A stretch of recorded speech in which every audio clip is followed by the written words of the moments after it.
Welcome to day one of our Homeschooling with Excellence 2 event that's taking place for 3 whole days to pour into you in regards to homeschooling, business, wellness, and life. Our event went viral on 106 news outlets, including Yahoo Finance, because we are providing the solution to your problem.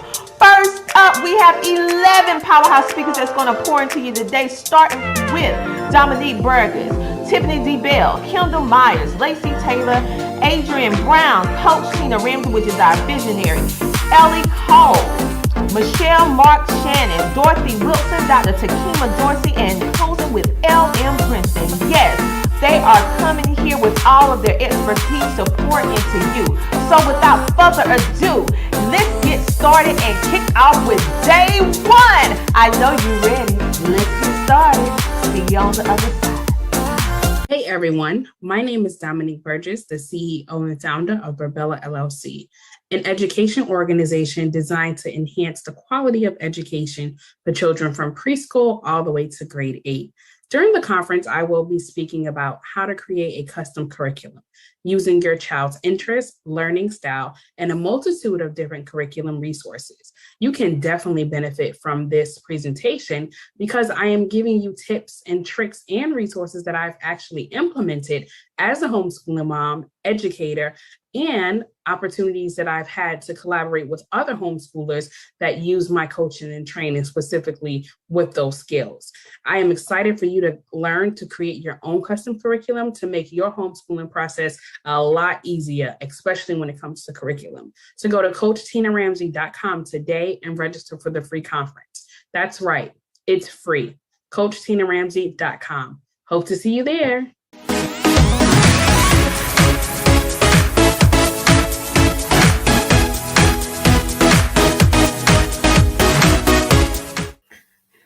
Greetings, everyone. My name is Dominique Burgress. I am the CEO and founder of Barbella LLC. Barbella LLC is an education organization that was designed to enhance the quality of education for children ages preschool all the way to grade 8.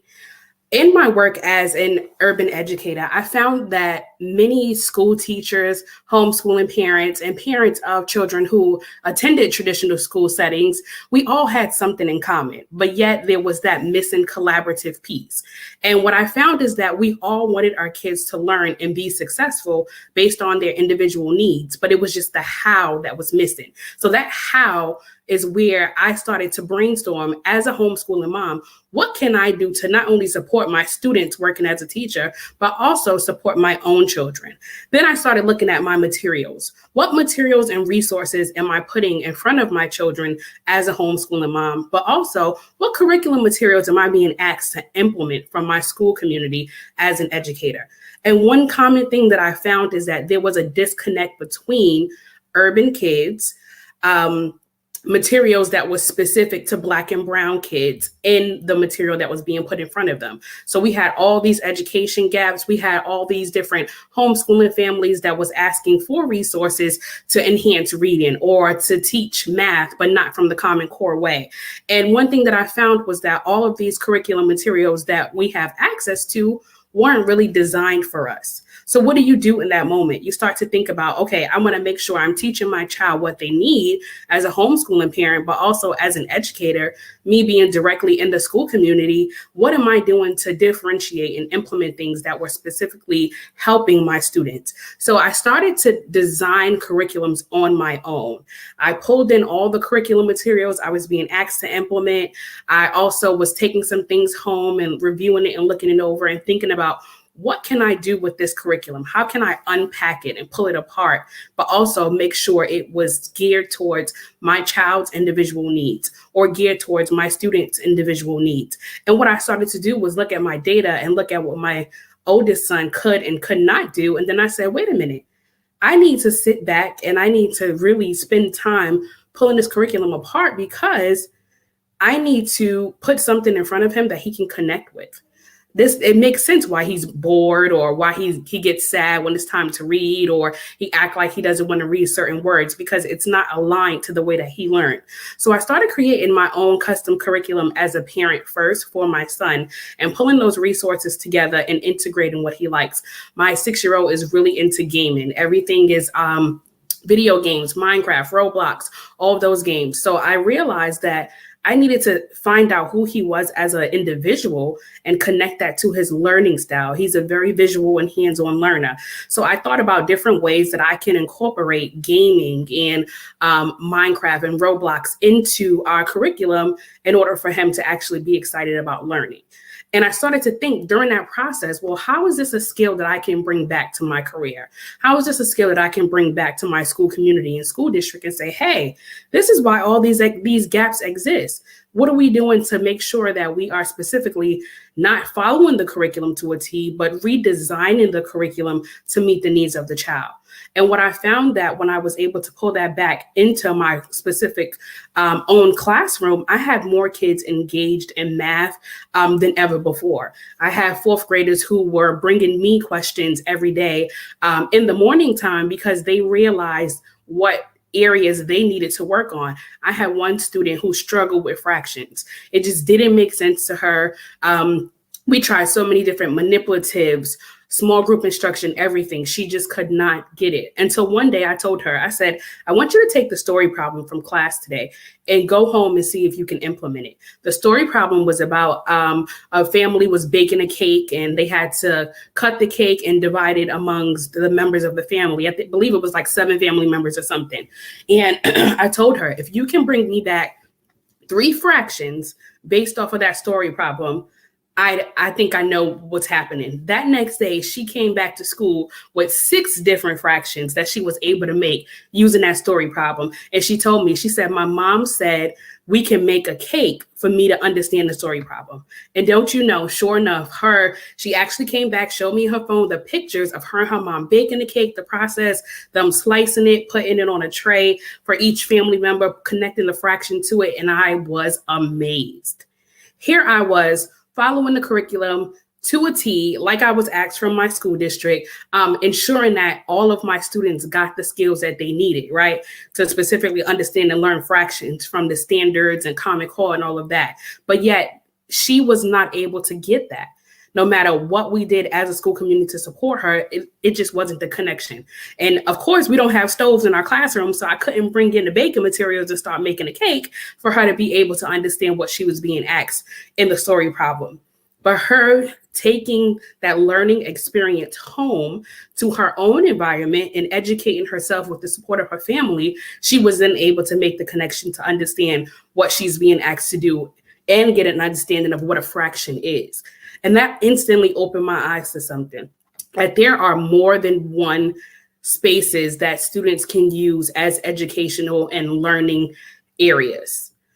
Now that you would think like, oh, as a homeschooling parent, duh, that makes sense. But when you're in the traditional school setting for so many years, teaching a variety of different kids with a variety of learning needs, you're stuck to the 4 walls of your classroom, right? You don't think about learning outside of those 4 walls. But that started opening my mind to homeschooling families and saying, okay, wait a minute. Now that homeschooling families, they're in their home, they're implementing all these different curriculums and materials and worksheets and things for their children. But what does that structure look like? What support do they have in order for them to get an understanding of curriculum and instruction, even from the homeschooling perspective? And then I started to think back to my original thought when I first founded my education organization. I was trying to be that bridge, right? That bridge that closed the gap between educators and homeschooling families, because again, ideally, we all have the same goal, which is to educate children. So I went back to that thought process and I said, I wonder if homeschooling families would be interested in getting support and training from educators that will give them the ins and out of curriculum and instruction, that will give them the ins and out of designing their own curriculum. So I spent some time doing some research, right? Joining homeschooling groups that I weren't in already, just from my homeschooling perspective. A lot of the groups that I was originally in was African-American homeschooling groups or groups about gaming, just things based off of my son's interests. But I started to venture out into other homeschooling groups just to see what the commonalities was. And one thing that I found was everybody had the same question. I'm sure you can guess what that question was. What curriculum should I use? What curriculum is best for my child? If you can rate this curriculum, what would you rate it as? Can you tell me about this curriculum or that curriculum? And I was so amazed because I'm like, this is the same exact thing I was just doing as an educator in the school building, right? I wanted to know more about the curriculum I was being asked to implement for my students. I wanted other people's perspective. I wanted to also spend time narrowing it down myself as an educator. And then I started writing down some more things that educators and homeschooling educators had in common. And when I say educators, I mean the traditional setting educators, like teachers, social workers, school counselors, and things of that nature that works in those traditional settings. And when I'm taking my notes, writing stuff down and comparing my analysis, I really thought about ways that I can support homeschooling families with identifying who their children are as learners. Because a lot of the times when you tell people you homeschool your kids, they're like, oh, you're the mom and the teacher. And, we get defensive. We're like, yes, why? Why are you asking that? But I wanted homeschooling families to be able to say, yes, I'm a mom, but I need to step out of my mommy's shoes for a second when it's time to homeschool so I can get a real understanding of who my child is as a learner. And allowing yourself to do that as a homeschooling educator gives you the opportunity to start thinking about curriculum, start thinking about resources, start thinking about what your learning space look like. And what I started to do was jot down the different words and phrases that I heard that were common, different curriculums that I heard that many people were asking about and coming out. There were so many people asking about schedules. What should I have in my learning space? What should that look like? And there was a woman who was frequently commenting in multiple groups, and she kept saying, well, that depends on your child. That depends on your child. And I'm in the background like, yes, getting excited because ideally someone else is thinking from the perspective that I'm thinking, but here I am as an educator, right? And if you've been an educator before, we always have our educator hat on 24/7, most of the time, even when we're dealing with our own kids. But I wanted to speak from a homeschooling parent perspective. So I spent a lot of time implementing the practices that I jotted down and wrote out that I wanted to share with other homeschooling families and be able to say, hey, I actually tried this out, not from the teacher perspective, but from the homeschooling mom perspective. And here's how it worked for me. And a lot of the times I even allow other homeschooling moms that are in my network, I'll ask them questions all the time. What do you think about this? Or how do you think I should do this? Because again, I want to take off my teacher hat and make sure that I'm in full homeschool educator mode, which are two different perspectives, two different outlooks on things. And one thing that I found was I was most successful when I identified who my son was as an individual first. So I sat down with my notebook and just jotted some notes down of some things that I saw him doing. And then I started to think about, okay, that's him. I also have a 3-year-old that I homeschool. So let me observe him too. Let me just see some of the things that they're doing. One of the things that I wrote down is that both of them are consistently moving around. They like movement. They don't like to sit still for X amount of time to complete or do anything. One of the other things that I noticed is that when they were playing with games or they had hands-on manipulatives, they were really, really engaged. And they were asking me questions about whatever the skill was that we were learning for the day. So that told me that, okay, I need to go back to the drawing board. When I'm thinking about all of these courses and trainings and things that others might need support with, I need to make sure I have a clear outline, a clear understanding of what it means to create a curriculum myself. So what I did was I wrote down all those things, put it in a bubble map, and I started to research curriculums. I'm looking up curriculums. I'm looking up worksheets. I'm reaching out to educators in my network saying, hey, can you create something for me based on this skill? Or do you have resources based on this particular area?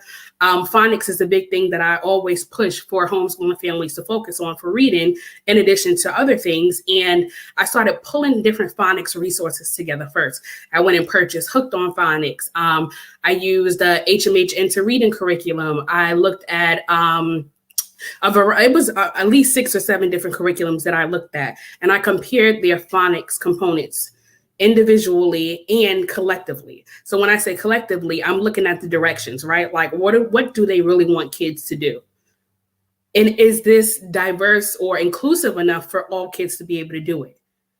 And when I started to think about my own children, my 6-year-old, for an example, he doesn't mind sitting down and working and completing different phonics activities versus my 3-year-old, he's very into movement. He's moving 24/7. So that allowed me to start thinking about my practices as a homeschooling educator. What am I going to, I'm analyzing the what, which is the curriculum materials I'm putting together to create a custom curriculum, but the how was big for me. The how, what does that look like? So one, I need to think about my learning space, right? What area of the home are we using? Are we using multiple spaces in the home just because of the way that they learn? Also with the how. 2, what resources or materials am I going to have in each one of the specific spaces to ensure that they're really engaging with the curriculum materials? And also 3, how am I integrating their input? How am I taking in who they are as individuals and what they want to learn about and using that to help me structure the curriculum? And one thing that I found was that my 6-year-old, everything was gaming. Mommy, I like Roblox. I like this. I want to do this. When I finish my work, can I earn some Robux for Roblox? And I'm like, this is really who he is. This is what he's invested in on the opportunities that he do have to have his screen time. This is what he want to do. So how can I incorporate that into learning to really get him excited about reading, to get him excited about phonics? And one of the things that I did was I actually made a game for us out of the different phonics skills that I wanted to teach him. And it was kind of a me versus him game. And he was so excited about getting everything right so he can get a point, just like he do on the video game, that he really spent time understanding and investing and asking me questions. I also had a video set up from a different curriculum that I found online, and he watched the video and he was like, oh, wait a minute. Now I understand why CVC words has 2 consonants and then the CCVC words. Like, he started analyzing things and I'm just like, Now, I showed you that video because I wanted you to see different examples of the CCVC words, but here you are now analyzing the different resources and materials from the 3 different curriculums that I decided to pull from to design our phonics lesson. Had I limited myself and him to one curriculum, he probably wouldn't have been able to explore and ask those questions. Also, even for me, I wouldn't even had the thought to think about turning a phonics lesson into a game if I didn't understand who he was as a learner and how his learning style and what he's interested in actually pulled him to engage in to the material that I was putting in front of him. And again, I had to make sure I removed my traditional teacher hat first and put on that mommy and homeschooling educator hat and understand who he was as an individual, and also kind of take that curriculum apart and unpack it. And I got so excited about those experiences with my own children that I started to think about different ways that I can support other homeschooling families, different services that I can incorporate into our education organization to be able to offer homeschooling families a variety of resources, not only for their children, but for the homeschooling parents, for me to support them with trainings and workshops on these specific skills so they can implement it. And when I first started out with this designing your own custom curriculum master course, and I started with a beta group, they were really excited and invested in designing something themselves versus purchasing it. I had multiple families that was like, oh, you're saving me money. But others, on the other hand, was like, I'm enjoying this. Like, I was never a teacher before. I had one mom, she's a banker. She's like, I'm into money and banking and all these different loans and equity and stuff. And she's like, you're getting me excited about education stuff over here. And this was just because they actually got to step out of their comfort zone as mommy or daddy when it comes to homeschooling and start just being an observer to be able to understand their child and understand their child's learning style and their learning needs, and also how the curriculum materials that they have access to will be able to support them along the way for that. And I think also for me, one of the things that I do in our education organization, anytime I get access to material, I'm always tapping my homeschool families in. I'm like, hey, can you try this out and give us feedback? Let me know how you use this material, or let me know how this supported your homeschooling environment. And what I found is that everyone says the same thing. I do not want to purchase a curriculum anymore. I want to pull together different curriculum materials and resources and worksheets and design my own curriculum. I even had a few families that did my how to create your own worksheet workshop and how to homeschool in the kitchen workshop. And they were like, I'm not going back to my homeschooling structure anymore of sitting down with my whiteboard and my marker and my child having manipulatives. Like, we're going to get up and we're going to move around. One of the things that I implement for both of my boys for homeschooling is when we're doing sight words or letter sounds, I post them around the house in different spaces. And I might I might call out a letter sound or a sight word, and it's their job to run around and find it. And then when they run around and find it, and then when they run around and find it, they have to read it, or they have to tell me the sound. Now, this is me, again, going back to the drawing board from day one, knowing and understanding that they do not like to sit still and do work for a long period of time. So I'm giving them the opportunity to move around, which they like to do, also understanding who they are as learners. And the way that they learn through movement. They learn through hands-on observations. They learn through different manipulatives. So me integrating that into our custom curriculum and our instructional methods allow for them to really engage in the material and understand what it is that they need to do. And with me supporting homeschooling families with doing that, I have found that a lot of questions come up from families who are new to homeschooling. They're always like, well, this is my first time homeschooling. I don't know anything about putting together resources. I don't know anything about what a curriculum really is or how to understand it. Like, do I read the teacher part? Do I follow it? What do I do?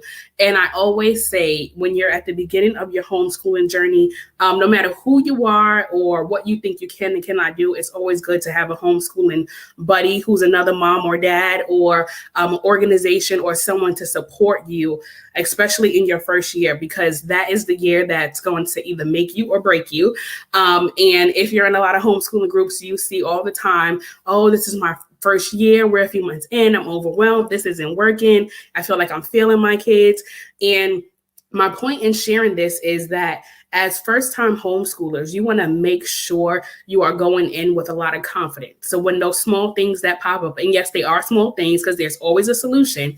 When those small things start popping up, you can think about, okay, well, I have my homeschooling buddy, or I have this organization I can go to, or I have this person who I know is an expert in this area. Let me go on their website and see what tips and resources they have. Let me see what they're sharing on social media about this particular topic or this particular curriculum before I go and spend my money or before I get overwhelmed. And I'm excited to be able to do this work now full time and leaving my traditional school setting job after 12 years. I'm full-time supporting homeschooling families through a variety of different services in our organization. And I feel like for me, I have been the most successful I have in my life as an educator right now, just because there's a multitude of us who are homeschooling now who needs resources, who need support, who needs services. And some of us are not afraid to say, hey, I need help. A few of us, we might browse around or look around and feel like, we got it until we get to that little tick of things that will just make us feel like we don't want to homeschool anymore. But my point in sharing this with you is that there are supports and resources out there for all homeschooling families and even educators who are trying to teach from a different perspective. There are educators like myself and other resources and other organizations that can support you with being able to educate those kids in the same traditional setting the correct way so they can actually learn. One of the things that I want to share with you lastly is what we do as an education organization. So Burbella LLC, we have a multitude of things that we offer in our education organization. We support families with birth and educational services. So we have a virtual preschool for children ages 2.5 to 5 years old to join us for a fun virtual learning environment where they learn those early literacy skills, those early math skills.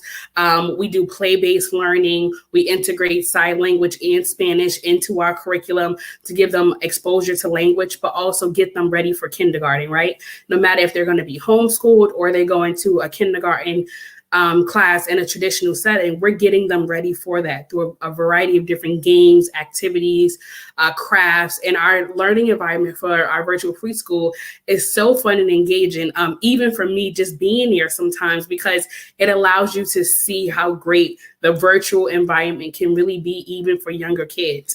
Our virtual preschool is only 40 minutes a day because we do not believe in having the young children exposed to screen time for a long period of time, but it also gives them the opportunity to socialize and engage with a virtual preschool teacher to have fun.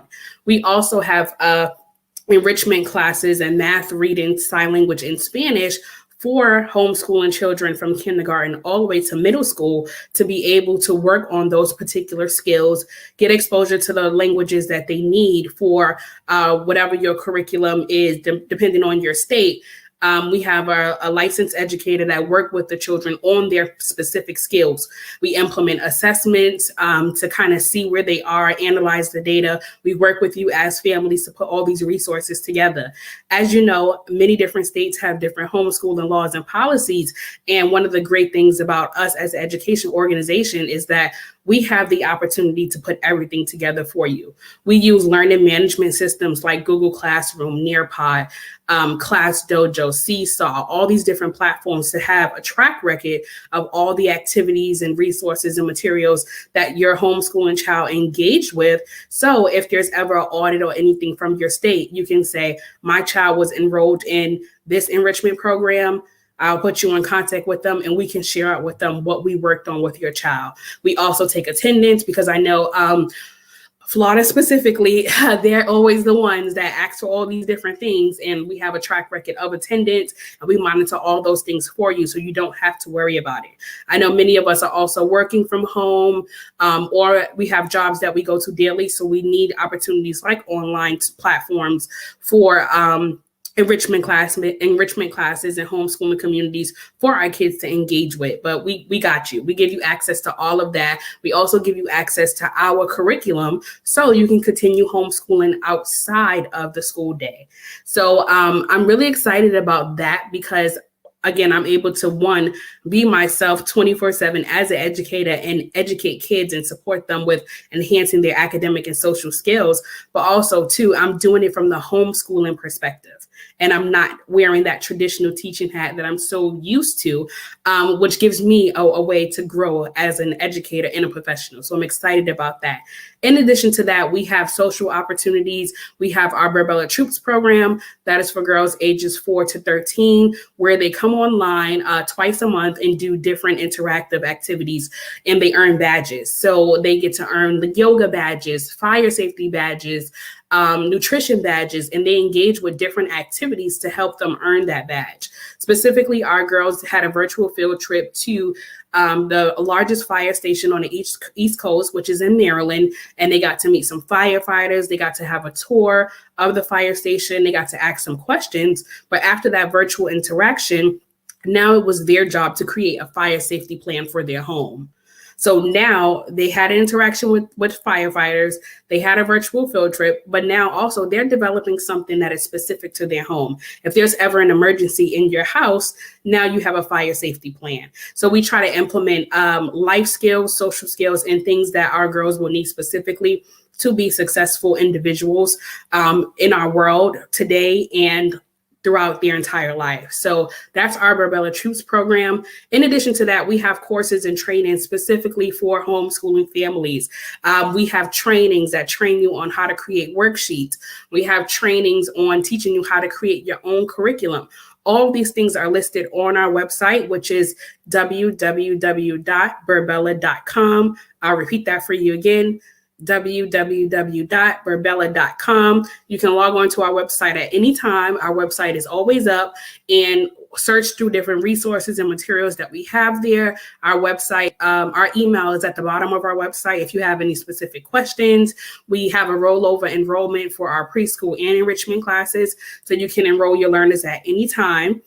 And we also have some master classes and courses coming up. You'll see the flyer on our website. Homeschooling in the kitchen, homeschooling and entrepreneurship. If you have a child that is really invested in entrepreneurship and they want to design their own business, did you know that you can create a curriculum for them that's actually based on their particular area of interest for entrepreneurship? And that's how you teach them. So we have courses and classes around all these different things. Don't forget www.burbella.com, and we hope to hear from you and see you soon. Thank you so much. CTR Enterprises is a consulting service business created for entrepreneurs and startup businesses to provide them with beneficial assistance and coaching for business development. We help you build your online presence. We provide multiple networking opportunities. Do you want to become an author? Do you want to speak on stages? Do you want to be in magazines? Do you want to build your influence? We provide PR, branding, and social media marketing help. We have resources to help business owners grow. We have a community of business leaders ready to network. We provide homeschooling consulting for busy parents and business owners. We teach you how to start a TV show or podcast. We teach you how to monetize what you do from the comfort of your home. We help entrepreneurs maintain their health naturally as they scale up their businesses.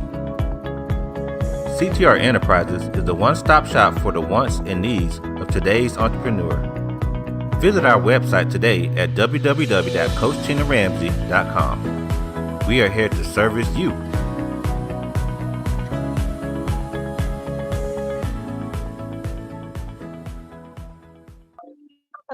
Hello, everyone. My name is Tiffany Bell, and I'm with Nonprofit CEO. I am so excited to be able to see you at Homeschooling with Excellence Part 2. Many of you all have asked Tina about being able to turn your homeschool group, your homeschool academy into a business. And so I am here to answer your questions in regard to let you know whether or not it actually qualifies as a nonprofit, right? Again, my name is Tiffany Bell. I'm with Nonprofit CEO, and I look forward to seeing you there at this excellent virtual event. So have you registered yet? If not, we need you to go to CoachTinaRamsay.com. Again, CoachTinaRamsay.com and get registered. It's a free event and it's virtual, so you'll be able to watch it from home, on your desktop, on your laptop, on your cell phone, on your tablet, so many devices, right? But the point is, if you are a homeschooler, if you are an educator, if you are passionate about helping children not only to learn and grow, but to thrive, then this is the event for you. We want you to go to Coach Tina Ramsay, Ramsay, S-A-Y, TinaRamsay.com, and be sure to register. Again, the event is scheduled for October 22nd through the 24th, and we expect to see you there. All right, so again, this is Tiffany Bell. I know that you're headed over right now to register at CoachTinaRamsay.com so that you can be a part of the Homeschooling with Excellence Part 2 event. I will see you there. Okay, guys, take care.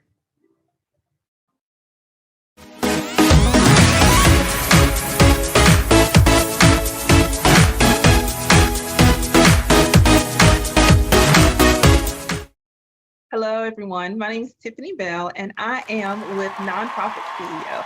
I love helping to build profitable nonprofits. And so before I go deep dive into my presentation today, which by the way is homeschooling, to profit or not to profit, right? Okay, so before we get into that though, I want to make sure that I give a very warm and heartfelt thank you to Coach Tina Ramsay. Tina is just a really beautiful person, both inside and out. Her heart is to, first of all, I know for sure, is to build God's kingdom. Secondarily, she's all about family. And then third, she's all about community. And so with that, I just want to make sure that you guys, if you don't know Tina personally, I don't know how you may have gotten connected with this event. If you don't know her personally, make sure that you reach out to her. Again, her heart towards people, her heart for the family unit, her heart towards community in general, it is fabulous. I have received so much genuine love and support and connection because of my connection with Tina. And so she's great at what she does. If you need any of the services that she provides, be sure you will not be disappointed once you connect with her. Now, with that though, I'm going to transition back into really what we're here for, which again is all about homeschoolers. And so I am so excited again to be able to share with you all. I think that the thing that I love about the heart of those that are homeschooling is that your goal is, first of all, for your child to succeed. And how are you equipping them to succeed? You're creating an environment that is safe. You're creating an environment that is positive, that is life-giving. You're creating an environment that is set around his or her strengths or set around his or her weaknesses. So again, when she or he graduates, when she begins to grow and come into the world, you're making sure that she has what she needs so that she can thrive. And so again, I love the heart behind homeschooling. If I could have been a homeschool mom, I for sure would have done it. Unfortunately, my husband passed when my children were so Brandon, who's 19 now, Brandon was 4 years old when my husband passed, and my youngest son, Breon was 11 years old at the time. He's 26, be 27 here in just a couple of weeks when their dad passed away. And so it's been several years, obviously, just from listening to the numbers. But, again, my heart would have been to be able to homeschool. However, being a single parent, that opportunity just wasn't there for me. And so again, I commend all of you all for the time and the effort, the sacrifice that it takes to be a homeschool mom or dad. And so with that, again, I just commend you for doing all that you're doing in order to create an environment for your child to thrive and to succeed. You are doing what's needed to make sure that you're able to point, the heart of your child. Like, again, when I think of parenting for my children, I feel like, I have their heart in my hand, right? That's a gift from God to even give me the child, first of all, and then the responsibility, recognizing that I have their heart in my hand and I get to point it in the direction that I feel like it needs to go based upon the plan that I believe that God has given me. And so with that, again, as a homeschool parent, I recognize that you're taking your responsibility as a parent, as a mentor, whether or not it's your child, your grandchild, if you guys are in a co-op and you're pulling your resources together, I just really commend you for all that you're doing, again, just to make your child's educational life a success. I commend you with all of my heart and soul in saying that. I just, my heart really goes out to you, and I'm envious to a certain extent of being able to do that. Okay, so as I said before, wanted to talk to you all about homeschooling and whether or not you should set your homeschool up as a nonprofit. And first of all, the question with that is not if, but can you set your homeschool up as a nonprofit? And so with that, there are a couple of little loopholes that you can follow in regard to it. But for you as a one-on-one parent, can you set your homeschool up as a nonprofit? The answer to that is no. You cannot. It would be best for you to set up your individual school as an LLC. That way you can take advantage, mind you, of some of the tax benefits from running, from running a business within your home, mind you, and that educational piece is just a part of what you're doing. Again, there are loopholes behind all of that, but as an individual, you would not be able to set your homeschool up as a business. However, again, there are loopholes. So for those of you who participate in like a co-op, if you have like a group of parents that come together, again, creating an atmosphere that is driven to provide education, to provide social engagement, to provide sports activity for your homeschool, that qualifies as a business that can be used as a nonprofit. So, government says that you cannot set up a nonprofit where you are the sole beneficiary of that nonprofit. That would not work out. But as a club, as a social organization, yes, as an educational organization, you can do that because you are looking to create an atmosphere for the general population. It's the people within your neighborhood. It's the people within, again, that have that same one mind, that same one heart, that same one theme, whether we're talking education, whether we're talking social engagement, whether we're talking, sports, whatever that thing is, you can create a nonprofit that way, and again, be able to take advantage of some of the opportunities through that. And so I want to, first of all, just make sure that you're really clear on what the government says in regard to for-profit or nonprofit, right? And so, but for those of you guys who are considering starting a nonprofit in regard of a co-op, then hey, this is the presentation for you. So I'm going to go over a few of the details and talk to you kind of step by step on what that's going to look like. All right, so with that, I am going to attempt to share my screen and go through some slides. All right, so hold tight with me. Sometimes I get this right the first time around, sometimes not. So looks like I'm making some positive motion here. All right, I'm feeling pretty good about this. All right, so we have my slides up. Let me see about making it full. I want to make sure that we're able to go full screen.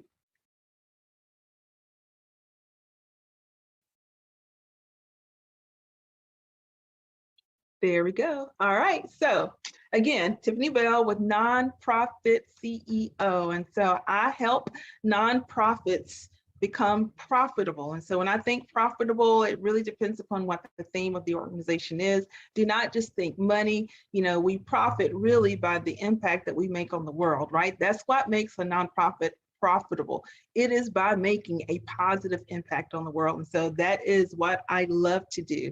That is my heart, that is my soul, that is my goal behind helping individuals with their nonprofits. All right, so if you are, seeing the need for a organization within your nonprofit world, within your homeschooling world, and you want to create that nonprofit, then here, this is it. Again, as moms, we feel that pulling, we feel that tug on our heart to go a certain direction. And again, I just want to encourage you and equip you in order to do that. Trying to take a look at my clock because I don't want to move over. I don't want to go over time. So you'll see me look down from time to time at my phone again, because I want to be very, I want to make sure I'm being responsible with my time with you. We have about 15 more minutes together. So I'm going to make this not quick, but I am going to go run through some of this info pretty quick, right? So, when you think of your homeschool organization, when you think of your child, right, you are wanting to make a difference in their lives. But at the end of the day, you're not only just making a difference in their lives in regard to create an environment for them to be able to thrive in, but because one day they are going to leave the nest, that means that you're also creating an environment for the world. You're creating not an environment, but you're creating an impact really on the world through your child. And so again, big picture, what we're doing here really is making, you really are making just a much bigger impact than what you realize as you impart your wisdom and you impart, the educational piece and just giving all your child needs from day to day. And so again, I just really commend you with that. Now, again, as I mentioned before, there's to-profit, there is the nonprofit leg of it, and of course, but there's also the for-profit leg. And so I'm going to talk specifically what you need to do the steps in order to take that co-op, to take your social group, to take your, the sports part, however you want that group of individuals to come together. I want to make sure that I walk you through those steps. Right. First thing you need to do, of course, is choose a name. Pretty simple, right? Remember, names is the first impression for people, whether or not they see you for the first time, then the look of the nonprofit, or the look of your logo, wherever they see the name of it at, or if they happen to check you out on social media, however they connect, you want to make sure that you choose a good name. Right. And be sure that your name, it gives a great, strong impression, right? Because again, first impressions, they last. You want to make sure that the name that you have for your nonprofit actually connects to your mission. So if you have a sporting group, then you want to make sure that the name of the group connects to the fact that you have an organization for, say, homeschoolers that are specific to football. So you want to say homeball, maybe it's so I live in Bayou View here, where I live at Bayou View football.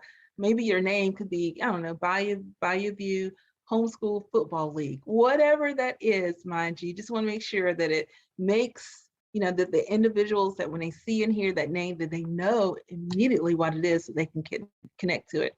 You may want to consider trademarking. Now, I think when it comes to homeschools, I am not sure if I feel like the expense of trademarking is something that you want to go through. But again, depending on how big it grows, and you get to a point to where you are getting like some serious funding, trademarking your name may be something that you want to look into. You want to make sure that, again, that if the state that you live in requires that you have some type of designator in the name, perhaps it needs to say, LTD behind it, or it needs to say or foundation behind it, depending upon, again, what type of organization you're finding. You want to make sure that you do your due diligence and you make sure that you're following all the state and federal rules for your nonprofit, for your homeschool organization. You want to make sure that the name is nonprofit friendly, meaning, again, it's just very easy for people to know that you're talking about a nonprofit, that is foundation, it's charity, it says homeschool. Certain things really do help the listeners to know that it is a nonprofit. So I feel like my lighting is looking a little scarce, so I'm trying to work on that there. And then, of course, remember that the name lends to credibility. So, again, choose wisely when you're choosing your name. You want to also, especially if you are in the world that we live in now, social media is all the buzz, right? So you want to have a website if you can. You want to have, social media presence, again, that kind of helps people to connect and know that you're there. I suggest that after you pick the name, make sure that you go out and you buy the domain. You may not need it immediately because, again, you want to think long-term. You're going to grow, right? You're not always going to be just 2 or 3 kids or 2 or 3 families that are gathering together each month. You don't know where you're headed. So you want to think long-term, make sure you get everything that you need together for your homeschool organization. So buy the .com, right? Next up, you want to choose the board of directors. So, typically I talk more so to business organizations versus a homeschool. Homeschooling more, has a more casual, laid-back feeling, in my opinion. But still, no matter whether you're talking homeschoolers or you're talking about helping to save children, whatever your nonprofit is for, mind you, you want to make sure that you choose people to be on your board. Those are the people that are helping to watch and make sure that your organization is being ran properly, right? You want to make sure you choose the right people for your team. Those people are going to be generous. They're going to be generous with their money, but more importantly, they're going to be generous really with their time. You need people that are going to show up, right? That they are going to show up for all of your meetings, right? That they are genuinely interested in what the purpose of the nonprofit is there for. So, if they're not into homeschooling, if they're not, if they don't enjoy children, they probably should not be a part of your board. Doesn't make a difference what influence or what money that they bring to the table for you. I think at the end of the day, being connected to the mission is the most important thing, because that means that they are going to advocate for the program out in your community, which, again, what does that do? That brings dollars, it brings volunteers, it brings more children on and more resources in order to resource the children. So, choosing a team is important. So you'll see that I have down there willing to clean toilets. Well, what does that mean? obviously, willing to clean toilets to me is people who are willing to do the dirty work. Like they're willing. They don't want to just show up because of a fancy title. Those are people who are, again, genuinely connected to the mission and don't mind. They will give as much as you ask, so to speak, because they're just, they just really believe in what's happening and really want to make a difference in the lives of children. You want to make sure that your board that is diverse, right? You want to make sure that your board actually looks similar to the people that you're serving, right? So if you serve a pretty diverse group of children, then again, the people that are there on your board, they need to be diverse as well. But, and also recognizing that diversity is not just based on ethnicity, but diversity is also based on backgrounds, skill sets, resources. It is, where do they work? So, you'd be great to have someone who's good with numbers, having an accounting, maybe someone who's skilled in law, perhaps someone who's good at marketing. Because again, these are all the things that you need in order to gain visibility. Those are things that you need also in order to just make sure that you are okay with the IRS, right? All these pieces are important because, again, you want to make sure that your nonprofit is sustainable, that your homeschool group, that you guys are able to gain momentum together. You want to make sure that you are working on getting volunteers to come in and to help your group. So again, if you're doing an organization that helps, homeschoolers with sporting events, then you're going to make sure that you have people that are going to, one, be passionate about the children, like we said, but also that are going to show up to help with, football. Like, there's vending opportunities there, right? You need people that can help with equipment and, all the things. And so again, you don't want to end up having a one-man show. Make sure you're recruiting people who are going to come and they're going to help you. Because again, those volunteers are people that believe in what you're doing. They hold and share the same ideas and values that you do where these children are concerned. And so again, making sure you have the right people on your team so that your nonprofit can make a difference, right? Okay, so after you get that done, you need to work on your articles of incorporation. So basically, these are the founding paperwork, founding documents that really help to establish your nonprofit. It talks about your mission. It talks about, how you're going to dissolve things. They're writing who are the people who are your founding board members. All those things are a part of your articles of incorporation, and you'll need that in order to file for your exempt status, right? You'll need to make sure you apply for your EIN, and then basically you just go to the .gov, IRS.gov website. It's free, takes about 15 minutes to fill the paperwork out, and you get an instant answer right there. And it's not a yes or no for the most part. Sometimes, if you don't fill the paperwork out properly, of course, you can get denied in the moment, but EINs generally are something very, as long as you read the instructions and answer the questions truthfully, for the most part, you really shouldn't have any issues with that. You'll also need to make sure that you create your bylaws, rules of operations. It's how often what's our mission? How often are we meeting? How many people do we need to have on our board? What are the board members responsible for? Again, in the effect that the nonprofit comes to an end, how are we going to end it? And so again, your bylaws are basically it's the outline of how your organization is going to be ran. Right. Okay. After you get all this done, you're ready for your first board meeting. Right. And so your first board meeting, again, how I mentioned earlier, you got these team of volunteers, right? You got to make sure you have a president, got to make sure that you have a secretary, and you got to make sure you have a treasurer. You need at least those 3 positions filled. And so you'll cover that. And, during your first board meeting, or you may ever come to the table with that stuff discussed, right? But your first board meeting is like you guys are kind of coming together. There's lots of high fives going on, and you guys are planning what your next steps are going to be. After that, it's time to apply for your tax exempt status. So there are six different tax exempt statuses that you can apply for. I suggest one of 2.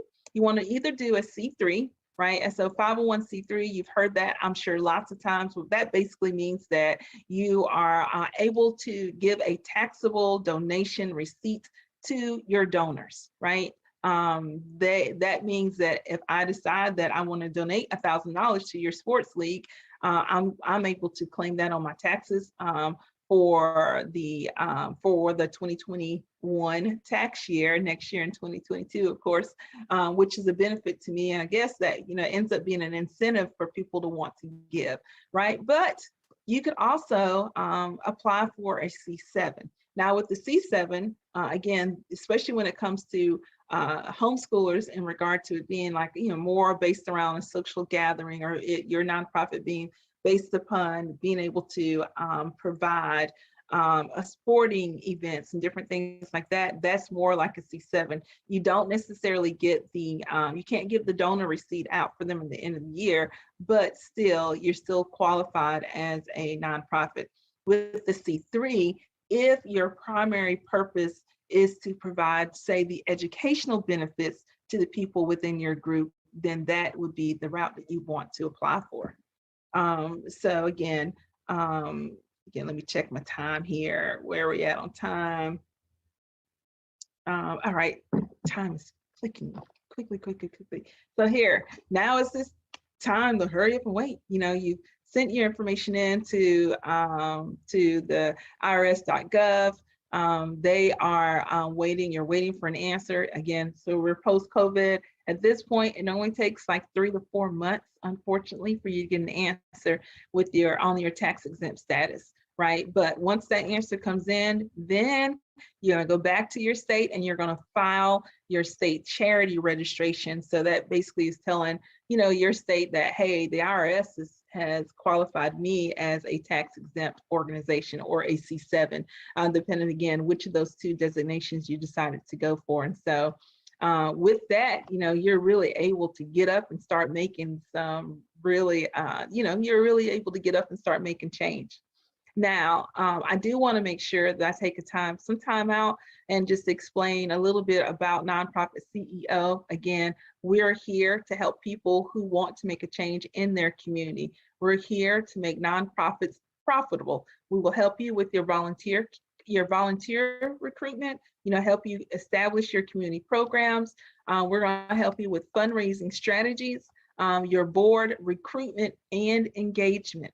Again, when people think nonprofit, they think that it has to be something that is really big, it's really complicated. And I have to admit, it does take time, but, it's time well spent, especially when you think about the people that you're able to make a difference in, especially, our children are our future. Reminds me when I was growing up, Michael Jackson, he had this song, it's called We Are the World. And then We Are the World, it said, we need to remember that children are our future. We need to make a difference in their lives, because eventually, they're the ones that are going to be caring and making the decisions that are essentially going to end up making a difference in our lives as seniors. And so, I'm all about, again, homeschoolers and what your heart is and behind just creating an environment for your children to thrive. So if you're interested and you would like some help on getting your co-op or getting your social organization in regard to homeschooling together, my name is Tiffany Bell. I would be honored to be able to connect with you. Feel free to text the word nonprofit to 228-563-3222. Again, simply text the word nonprofit to 228-563-3222. I have enjoyed having an opportunity to share with you. Again, I pray just many blessings over you and your household, over your children, and the efforts that you're making to make their lives profitable lives, making them positive, contributing members to our community. Once again, my name is Tiffany Bell, and I am so honored to be able to share with you all. You guys take care, and I am here to help you in any way possible. Sometimes you need to get knocked down before you can really figure out what your fight is and how you need to fight it. Sometimes you need to feel the pain and sting of defeat to activate the real passion and purpose that God predestined inside of you. God says in Jeremiah, I know the plans I have for you. Plans to prosper you and not to harm you. Plans to give you hope and a future. Graduating class, hear me well on this day. When you have reached the hilltop and you are deciding on next jobs, next steps, careers, further education. You would rather find purpose than a job or career. Purpose crosses disciplines. Purpose is an essential element of you. It is the reason you are on the planet at this particular time in history. Your very existence is wrapped up in the things you are here to fulfill. Whatever you choose for a career path, remember the struggles along the way are only meant to shape you for your purpose. When I dare to challenge the system that would relegate us to victims and stereotypes with no clear historical backgrounds, no hopes or talents, when I questioned that method of portrayal, a different path opened up for me. The path to my destiny. When God has something for you, it doesn't matter who stands against it. God will move someone that's holding you back away from a door and put someone there who will open it for you.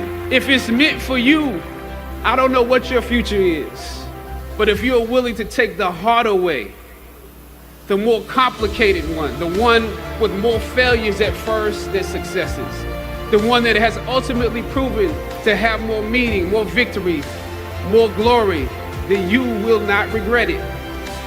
Now, this is your time. The light of new realization shines on you today. Howard's legacy is not wrapped up in the money that you will make, but the challenges that you choose to confront. As you commit to your past, press on with pride and press on with purpose. God bless you. I love you, Howard. Howard forever.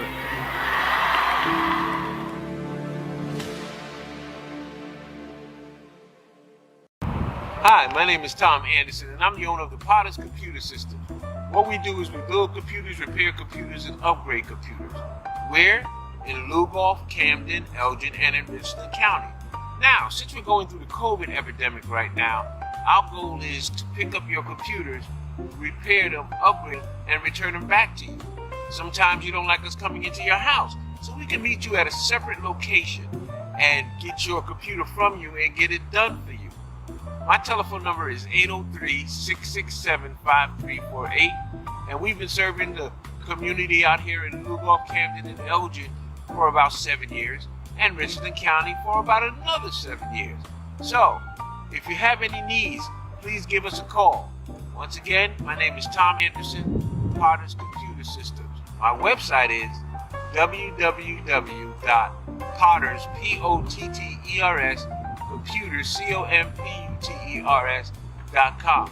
And remember, most of all, you'll have a positive day. Thank you. Bye-bye.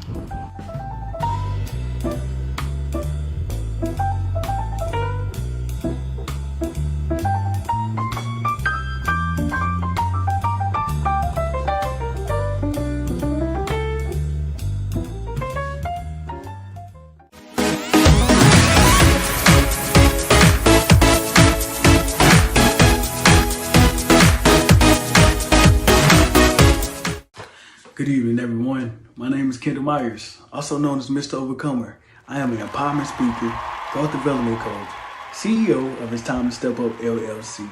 I work with people struggling with self-doubt and grieving loved ones, strengthening their key core values, turning their personal pain into elevating power, while unleashing their full potential and true greatness to life. I have a question. How does a house first get built? You start with the foundation. It's the base. It's the most important piece of a house. If you didn't have a base, the house would fall. It wouldn't even be able to stand up. So, and every foundation is a start to something. You got to learn how to foundation your life with values and beliefs. Because think of your temple as a house. You got to start with something. When you have a characteristic, when you have a trait, everything matters. This what leads you to being who you are later on in the future. I want to share a story with you about my life. At the age of 11, I struggled to read 3-letter words. Cat, hat, sat, none of that. I really couldn't read it. And that's why kids was running around playing policeman, fireman, and Robin. I just was so lost and wanted to understand life and what it meant to me. I remember just being such a big crybaby because every time my parents left, I felt lost, confused. They was the only people that knew me and understood me, that I even felt comfortable being around. And my mom knew it had to be changed. It had to be a change. She told me, Kendell, you are intelligent, but you just have to learn how to read, and I'm gonna give you that help. So she went and got me a tutor for a program called Why to Read under the YMCA. And I met my tutor, Cindy, for the first time. We started meeting at the library once a week, and she started helping me sound out words and put them into sentences. When I say it was a struggle, I just want to rip my hair off, man. For real. But she kept rooting me on. She said, Kendell, just keep practicing. It's going to get smoother. It's going to get better. And it started getting smoother. And right when it did, the end of the year came up. And that's when I got sad. She was supposed to only tutor me for 1 year. It was a part of the contract. But I remember her going to my mom and saying, Yvonne, I'm not going to give up on Kendell. I'm going to see if I can give him 1 more year of tutoring. I believe in him. I see him getting better and better and improving. And luckily, they was able to let her do 1 more year with me. I felt fantastic. So we start off where we left off at. And I did. It started getting smoother. It started getting better. I started putting words into sentences. Started sounding them out. Started even writing paragraphs and reading a different book once a week in the library, just getting better and better. At the end of the year, all of the kids that was in the program, they put on a big banquet for her. And at each table, a kid picked a book to read for their table. And I picked a poetry book called Light in the Attic. And it became my turn. And as I got up, I was shaking really bad, nervous, sweat dripping. And I kept reading. I wanted to stop, but some told me, no, keep going, Kendell. You've been practicing. You got this. You got it. Sometimes you got to give yourself that pep talk, even when you don't feel like it. So as I kept going, I finished. It was my first time reading in front of people. And the best of all, when I was done, everybody stood up and gave me a round of applause. It was amazing. From that point on, my mom did an interview for the newspaper article about the success of the program and the success it had on me. I went from being lost and confused to vice president of my senior class. I went from being scared and just a big crybaby every time my parents left to vice president of the National Honor Society. I went from being just so confused with life and did not understand how to comprehend to graduating with a 3.4 and being accepted to 13 different colleges and universities. This did not happen overnight. I had to work for that. But it started with my mother. That was the foundation. She noticed that my house was shaky and I needed more foundation. So she applied for a tutor program that helped me succeed in life. So you gotta step up in your kid's life. And for the kid, you have to know how to sometimes ask for help. Even when it seems like you can't get it. Even when it seems like you're afraid. One thing I learned, closed mouths do never get fed. So don't allow yourself to struggle with something that can be fixed. It's a lot of people that's willing to help you, but you got to speak up. You got to let people know.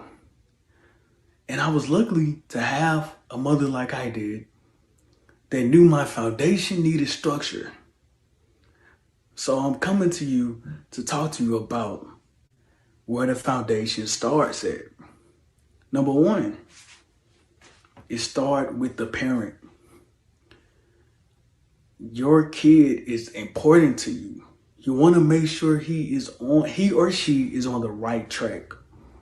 Some schools just allow your kids to just go there and they show them things, but a lot of kids are slower learners, so the rest of the class just leave them, and you never know. So it's up to the parent to be more intentional, to really be in the child's life. Not just when he at home. Go to the parent teacher conferences. Go to the first meeting, the orientations. Go to his sport event. Talk to his teachers. Call them. Talk to the guidance counselor. These are necessary. Your kids need you in their life. Number 2, for the kid, when you on this roller coaster of life, you got to take heed to it. And what I mean by that, learn everything you can. Learn how to ask questions. Learn how to be yourself. Learn how to go in the right directions. Learn what makes you feel comfortable and best. Just because you are young, don't ever feel like your words and your concerns doesn't matter, because it do. So don't just live life being quiet. Let your parents, let a guardian know what you need. Let them know what do you need directly. You gotta open up. You gotta learn how to be authentic. And you can be that authentic person at a young age, because God created you to be magnificent, to be abnormal, to be different. So whatever different traits that you have, don't be afraid of that. Embrace it. Embrace your life. Number 3, the surroundings. And this play a part with the parents and the child. Parents, you got to make sure your child is in a safe and learnable environment. Sometimes you might have to move out of the neighborhood so they won't be just so caught up in the wrong things. Sometimes you have to make sure, even at the bus stop, is that bus stop safe? If it's too far from the house. These play a key point in your child growth development. If you don't take the initiative to put them out of an unsafe environment, it will harm your child mentally, physically, and emotionally. Mentally, because they feel like they always have to be strong and they never can voice things. Physically, you never know. They will have to always feel like they have to defend themselves. And emotionally, they will never know how to control their emotions, because they feel like certain people are being a certain way. So they got to be a certain way. And the kid, the child, you cannot just allow yourself to be in an unsafe environment. This is like, everything is communication. These are things that you have to learn and the parents have to teach. These are important to life. This is things I even struggle with. It was hard for me to communicate because I didn't know how to read. It made me an introvert. But as I started progressing to read, it made me speak up more. So whatever necessary steps you have to take to be in a better position, to speak up, to be that king, queen. Because just because you're young, it doesn't mean, I'm expressing the young because you are the future. You want to make sure you're developing all the good tools and assets that you need in life. Because life is different. Life always changes. So if you always be so absorbed to what's in the TV or what's going on with celebrities, you will feel like you always have to, what they call, keep up with the Kardashians. You just have to keep up with your development. Don't feel like you have to attack the world so much so far, so big, or it's just overwhelming you to death. There's no need for that. Just continue to grow and be a child, and the parents let the child be a child. Show them respect at the home, which is number 3. Show them respect. Respect is mandatory. It's not if. It's not, I'm going to do it this time. You have to teach them respect, and that comes with etiquette.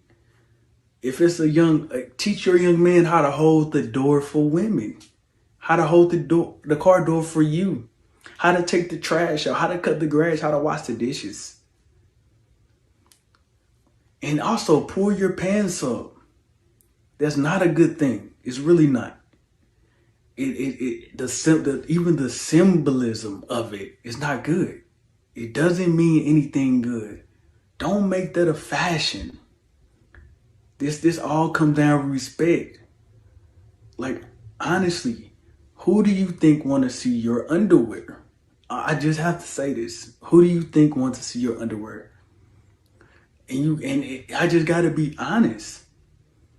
Even like, say you want your business. Say you got a business one day, and you got a client that come to you, want your services, but your pants sagging. How do you think they will look at you? Honestly, how do you think they'll look at you? Really, with a lot of minorities, it's already a type of stereotype placed on us.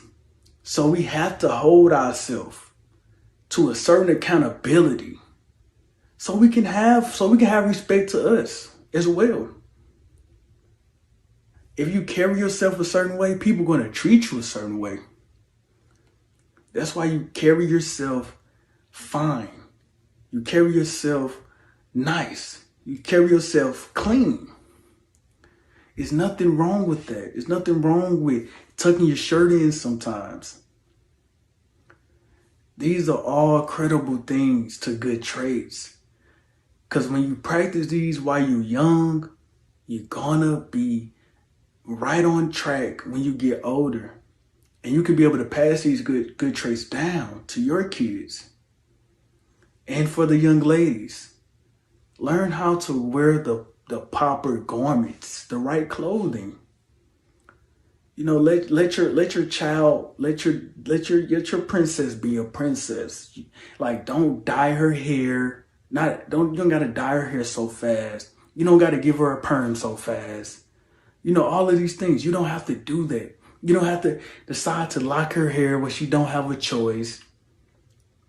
You know, make sure your young lady is a princess for as long as she can.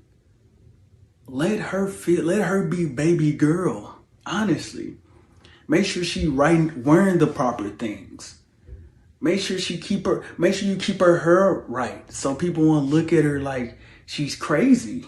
And no disrespect, but we came far. We came far to have plenty of opportunities.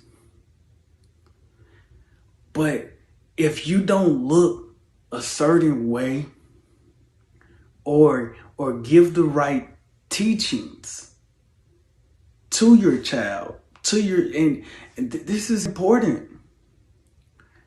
We came to a point where we can have everything, but it started with the internal cleanup. It started with, how are we going to develop ourselves in the right way?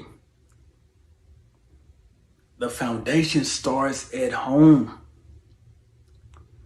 Can nobody, even when in this, for the people that's being homeschooled, when you teaching your kid, if you feel like he need more help, get him the right proper help as well.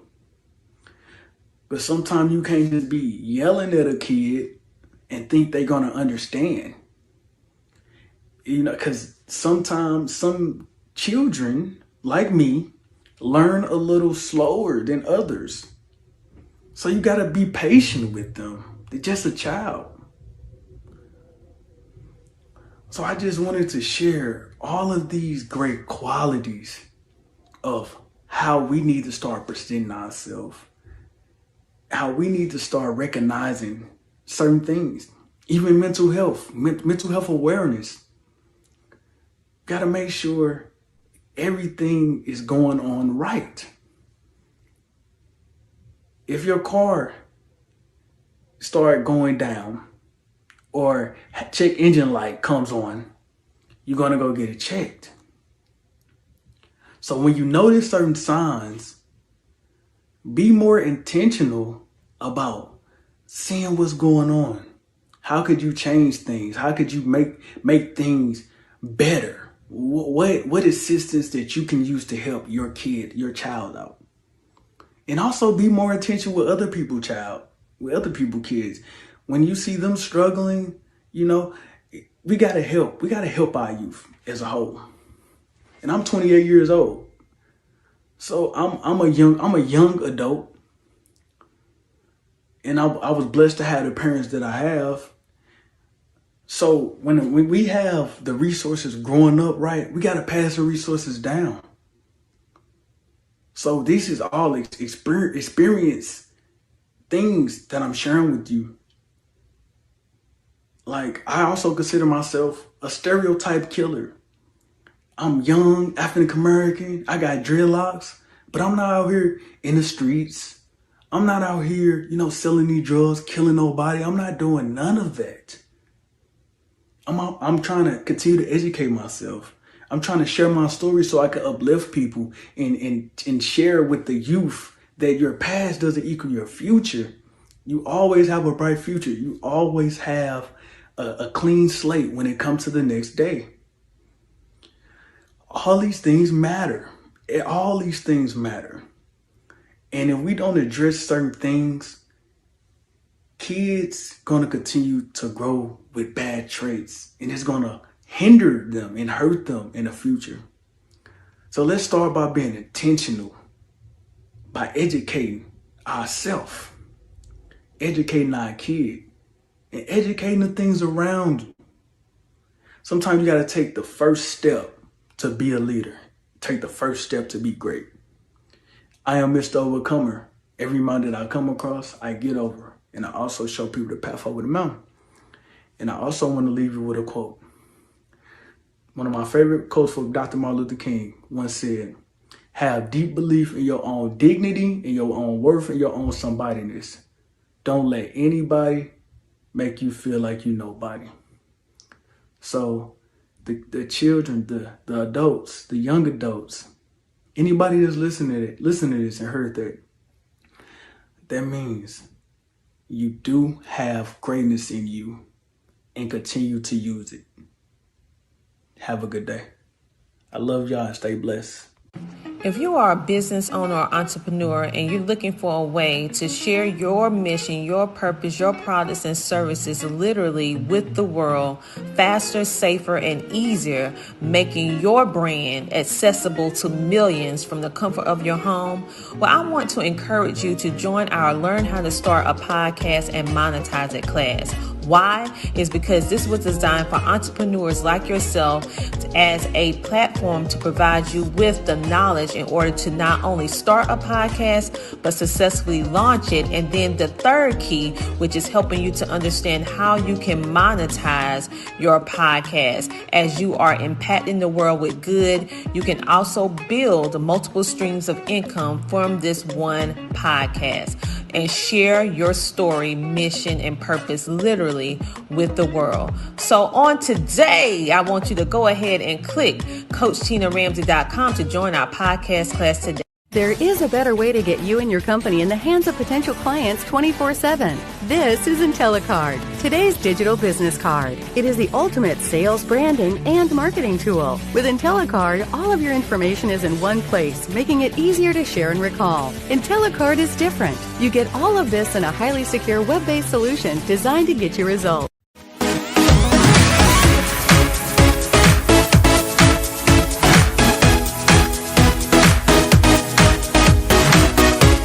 Peace. My name is Mrs. Lacey Taylor, also known as the Melanated Millennial Homemaker. As a homemaker for 10 years and unschool mother for 8, I know how vital mental health wellness is when it comes to learning. But before I get into that, let's fast forward about 13 years prior. Being retired Army, I know all about stress. Let's face it, there's two types of stress. It's good stress and bad stress. And the good stress, we call it eustress, and the bad stress, which is distress. And being in the Army, I know all about that distress, okay? And one thing that is not conducive to learning is distress. In my homeschool, one thing that we practice is mindfulness. And in doing so, one thing that I have my oldest learner do right now, my two youngest, they're a little too young, but my oldest learner, one thing that I have him do before we start our day of learning is he has to write the date, and he also has to put a magnet, and they're different color magnets, next to his emotion that he's feeling at the moment. So he has 5 different emotions he can choose from. Excuse me. So those emotions are happy, sad, frustrated, content, and angry. Now, in doing so, he is aware that his emotion can change throughout the day. He's aware that just because he might be feeling frustrated right now, he knows that he can be happy, in a couple of hours, maybe even a couple of minutes. One thing we practice is mindfulness. Mindfulness is the key to conducive learning and helping the learner to learn what it is they want to learn as well as what they need to learn. When they're mindful of how they feel, they're mindful of the things that they want to learn as well as the way in which they want to learn them. Also, when we talk about mental health, wellness, and homeschooling, we have to talk about our learning styles. Knowing your learning style as well as your students' learning style is integral to a successful homeschool journey. With the 3 different learning styles, there's a multitude, ranges of, the learning style that your child and yourself might possess.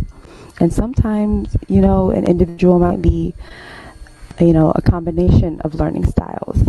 But knowing the learning styles, it helps to decrease stress. For instance, I am a visual learner. My son is a kinesthetic learner. I cannot teach my son how I, like to learn or how I prefer to learn. I have to teach him in the way that he can learn. And being a kinesthetic learner, he likes to learn with his hands. He's hands-on. My son's an artist. And so one thing that we do, with learning history is he has to find a picture of that historical figure. And with that picture, he has to sketch that picture. And he also has to write out their autobiography. Being a kinesthetic learner, this helps him to learn more about the person he's learning about. He's able to look at their features while, learning about their life. And the person he's learning about right now is Alberto Santos. He's one of the creators of the airplane. And one thing that he has in common with Alberto Santos is, for one, he's melanated, and 2, he has siblings just like he does. And that's the beauty of being able to homeschool and to be able to homeschool in a stress-free environment. Children get to learn what they want to learn. My son, he wanted to learn about the history of airplanes. So we're learning about airplanes. We're learning about the history. We're learning about, what speed is, what velocity is, but in a fun way. Education is stressful. Whether you be in the public school system or even private school, it's stressful. Even sometimes homeschooling, more often than not, is stressful. When homeschooling, out of all types of schooling, should be as stress-free as possible. Because when we homeschool, our students are able to learn what they want to learn in the way that they learn best. And the number one way, my advice to you, is to learn your learning style, as well as learn your child's learning style. Learning your learning styles and, finding out the different ways in which you can teach your children and to where you can learn different materials to teach your children, it alleviates a lot of stress. I cannot, begin on, the stress that a lot of families encountered when the pandemic started. And a lot of that honestly can be alleviated if, for one, we weren't under so much stress, but it's hard to be under stress during that time, but two, knowing your child's learning style and knowing your learning style. For instance, like I said, with my son being a kinesthetic learner and myself being a visual learner, I learn best by reading and, watching. He learns best by hands-on. If a lot of parents knew their child's learning style, a lot of stress would be alleviated. And lastly, I want to talk about curriculum writing. Curriculum writing, it might seem very daunting, but believe you me, curriculum writing is very simple. Coach Tina can tell you, okay? One thing that, has helped me and as well as other families to alleviate stress in their homeschool journey is to encourage them and show them just how easy it is to write your own curriculum. I've established a template, a curriculum map template, to help you write out 6 months worth of curriculum in at least 1 hour. Well, at max, I should say 1 hour. It reduces the stress on you. It reduces the stress on your learner. However, needs are being met. And all you got to do is plug and play. Going forward, one thing that I suggest for families, if you haven't started practicing this already, is to have a day that you use for mental health wellness, a day where you stop everything and just use that day to let everybody do what makes them happy. And these days in my home are called mental health days. And on these mental health days, everyone does what they love to do. My son, he binge watches, Wakfu or whatever anime. I crochet or bake. My husband does his wood drilling. And my baby girl, I let her have a ball with Coco Melon. And, we all relax. Nobody's under stress. And with this, going into Monday, we're not dreading it. We're actually excited to get back to learning because we learn Monday through Thursday. Friday is our mental health day. Come Monday, we're recharged, ready to learn, and ready to tackle the math problem that we were getting wrong last week. Stress, like I said, there's 2 types of stress. You got the good stress and the bad stress. That's eustress and distress. It's time for us to start experiencing more eustress, and it's time to start kicking distress butt. Start asking yourself when you first wake up, how am I feeling today? And then ask your children, how are you feeling today? But you don't have to ask them directly. What I do is I put on the whiteboard those 5 different emotions, and my son has to put a little magnet, a color magnet, next to how he feels. We don't discuss it unless he wants to discuss it. But check in on how you feel. Check in on your emotions. And when you check in with your emotions, there might be a day where, I can't do homeschool today. And it's okay to say I need a break. But how would you know if you didn't check in with your emotions prior to that learning session for the day? Check in with your emotions. Allow your children to check in with their emotions. And when you do this, you're practicing mindfulness and you're setting yourself up for success in that day and as well as for the future. I invite you to reach out to me on Facebook. Also, I provided my website, restassuredconsultingllc.com. You can find me on Facebook at Lacey Taylor.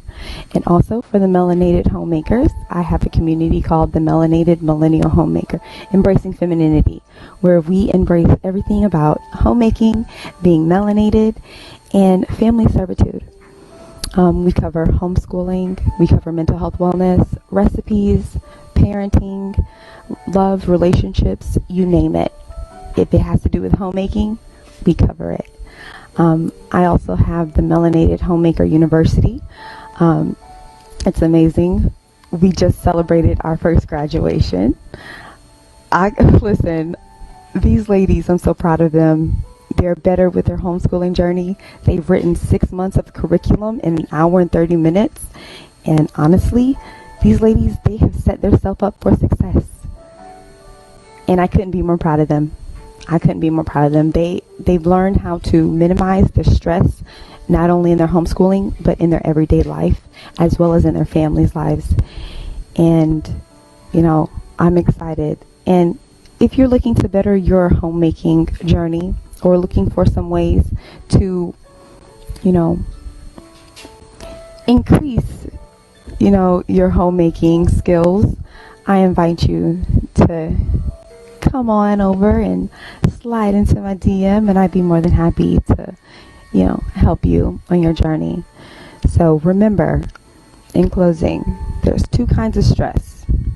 You have the eustress, which is the good stress, and you have the distress, which is the bad stress. When we check in with ourselves, we're eliminating the distress and we're elevating the eustress. So until next time, balance, love, and lights. And I'm wishing you nothing but success on your continued homeschooling journey.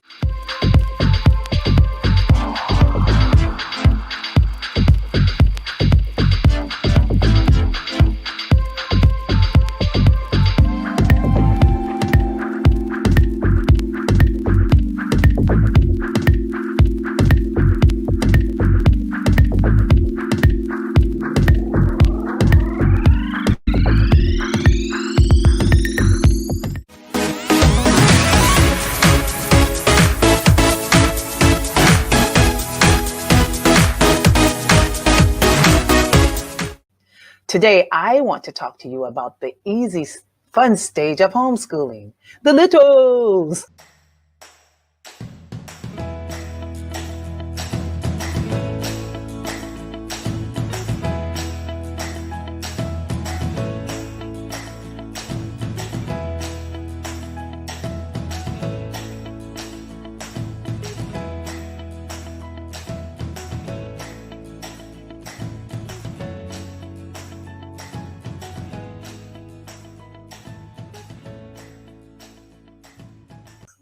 It's a whole different ball game homeschooling the littles. When I say littles, I'm talking about preschool all the way up to 3rd, 4th, and even 5th grade. I will share some fun, easy ways that you can engage your littles as a new homeschooling mom. You would teach them in a way that lets them have fun and in a way that will help them learn without even realizing they're doing so. Doesn't that sound fun? I loved this stage with my kids, mostly because it was simple, real, and the kids participated without much fuss. This stage of homeschooling educates your child in a way that is easy on you and easy on them. My husband and I have homeschooled numerous kids from the toddler age to the elementary years. 4 of them are all grown up and on their own.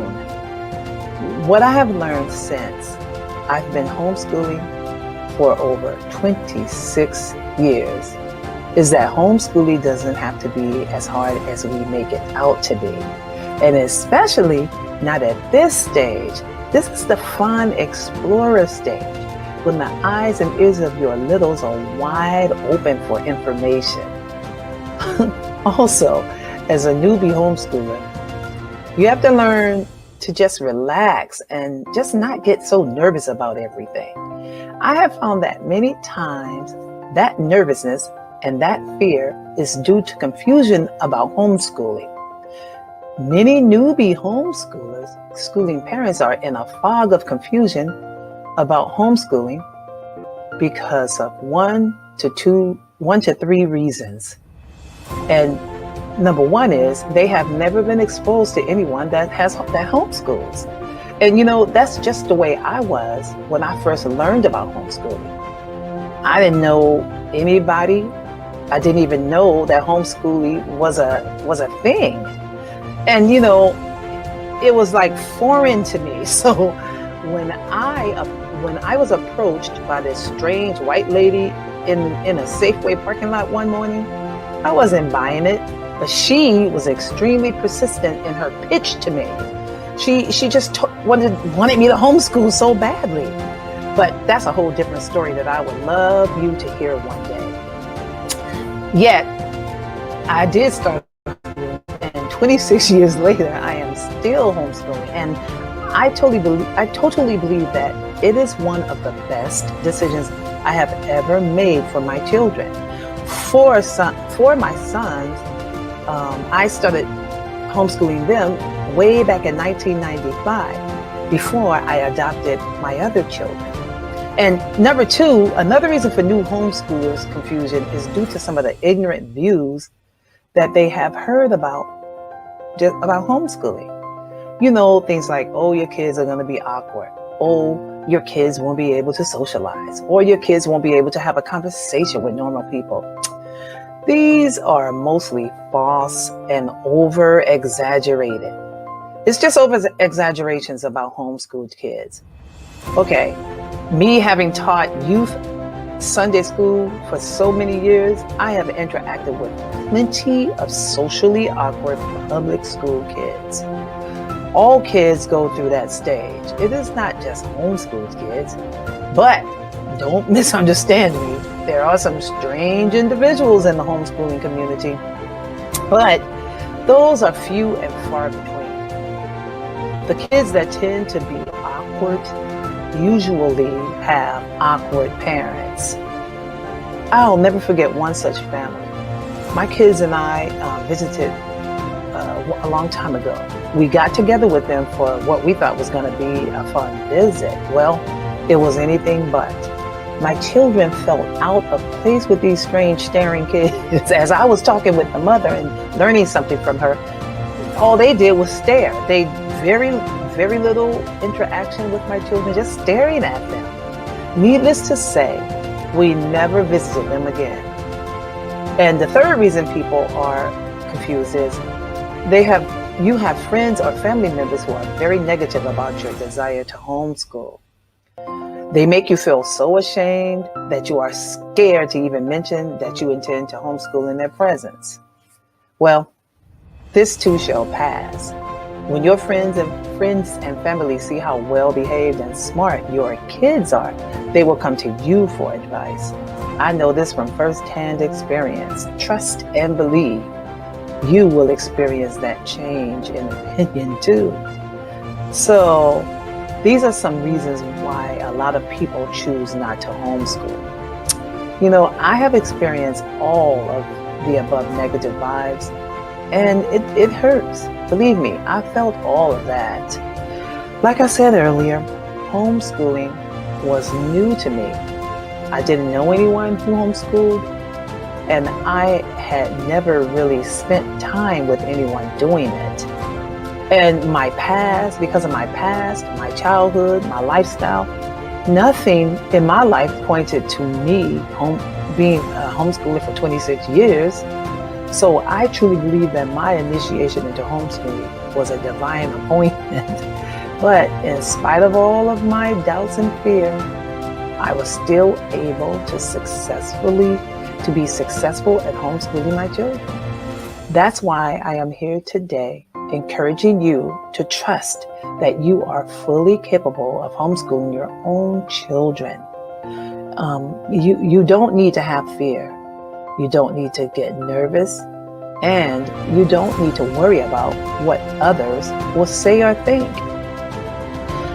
After listening to my success journey, you will have a new felt confidence and be equipped to do what it takes to ensure that your children are well educated. But I am not saying that it's going to be easy. I am not saying that it won't be without some stress, because every part of life naturally has some sort of stress, you know, just believe me, it will happen. But the benefits of homeschooling will outweigh any negative challenges of stress. Therefore, before anyone can homeschool or even think about educating their children themselves, they first need to reset their thinking. Yes, you have to forget any negative talk. You have to totally forget about how you have done school in the past.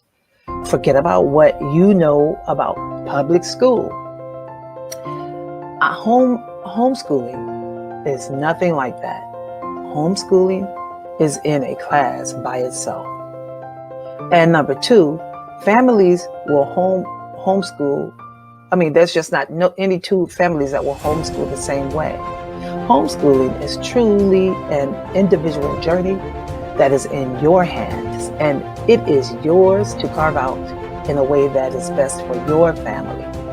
So if you haven't already, I would encourage you to go online on Instagram, YouTube, Facebook, and read about the numerous success stories out there of families who have been extremely successful in homeschooling their children for years. There are families who have just started out and are newbies, just like you. But then you have families like mine who have been doing it for 26 years. Although I am almost at the end of my homeschooling journey, I still have about 6 years to go, and I am still going strong with the same basic tenacity. Once you have familiarized yourself with a few homeschooling styles, the next thing you need to do is to contact 2 agencies that will be very important for you. I encourage you to contact this agency because they will help you become secure in your decision to homeschool. This agency is the HSLDA, the Homeschool Legal Defense Association. They will know the laws pertaining to homeschooling in your specific state. HSLDA will even assist you in crafting the letter, if required, to your local school board. They are a group of lawyers, and many are homeschooling parents themselves, and they love to help and to protect the rights of homeschooling families. HSLDA thrive to help to equip families to provide an excellent educational experience for their children. This agency has helped us to be bold in our decision to keep homeschooling all of these 26 years. HSLDA has been there the whole entire time. If I ever had any doubt, any fear about what I am supposed to do, I just pick up the telephone and call that organization, because they have the answers, because they are experts in homeschooling law. Over the years, we have had the privilege of homeschooling 8 children. And because we are Christians, we chose to exempt out of the public schools system altogether. HSLDA helped us to navigate through that process. You see, we truly believe that it is our responsibility to educate our kids, to train their character, and to nourish their spirits. And we knew that we couldn't do that if our kids were in school for 8 to 10 hours a day. We just couldn't do it. This is another decision you will need to make. You need to decide to what extent you want the school board to be involved with your child's life.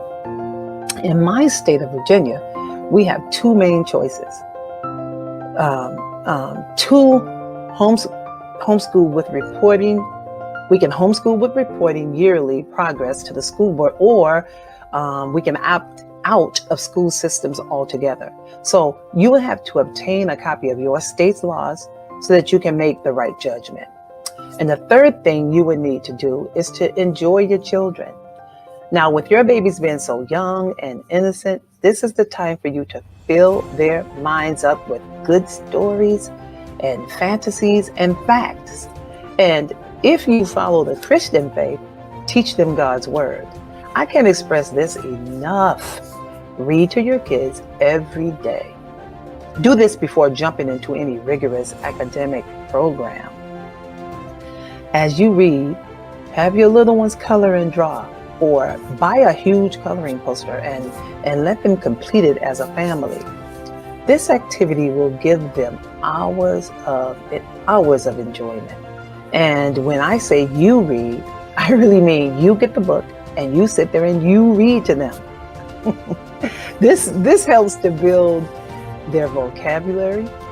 It gives help to them to practice their listening skills. It will help them practice their listening skills, and it develops their comprehension skills.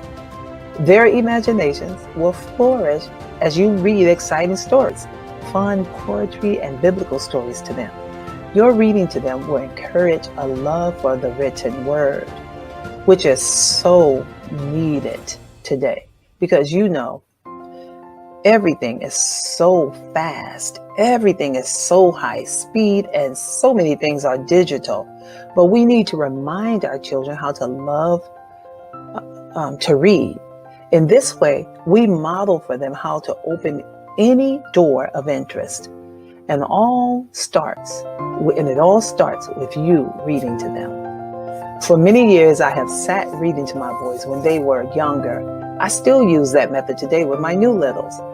Their memory comprehension and critical thinking skills are flourishing much faster than normal.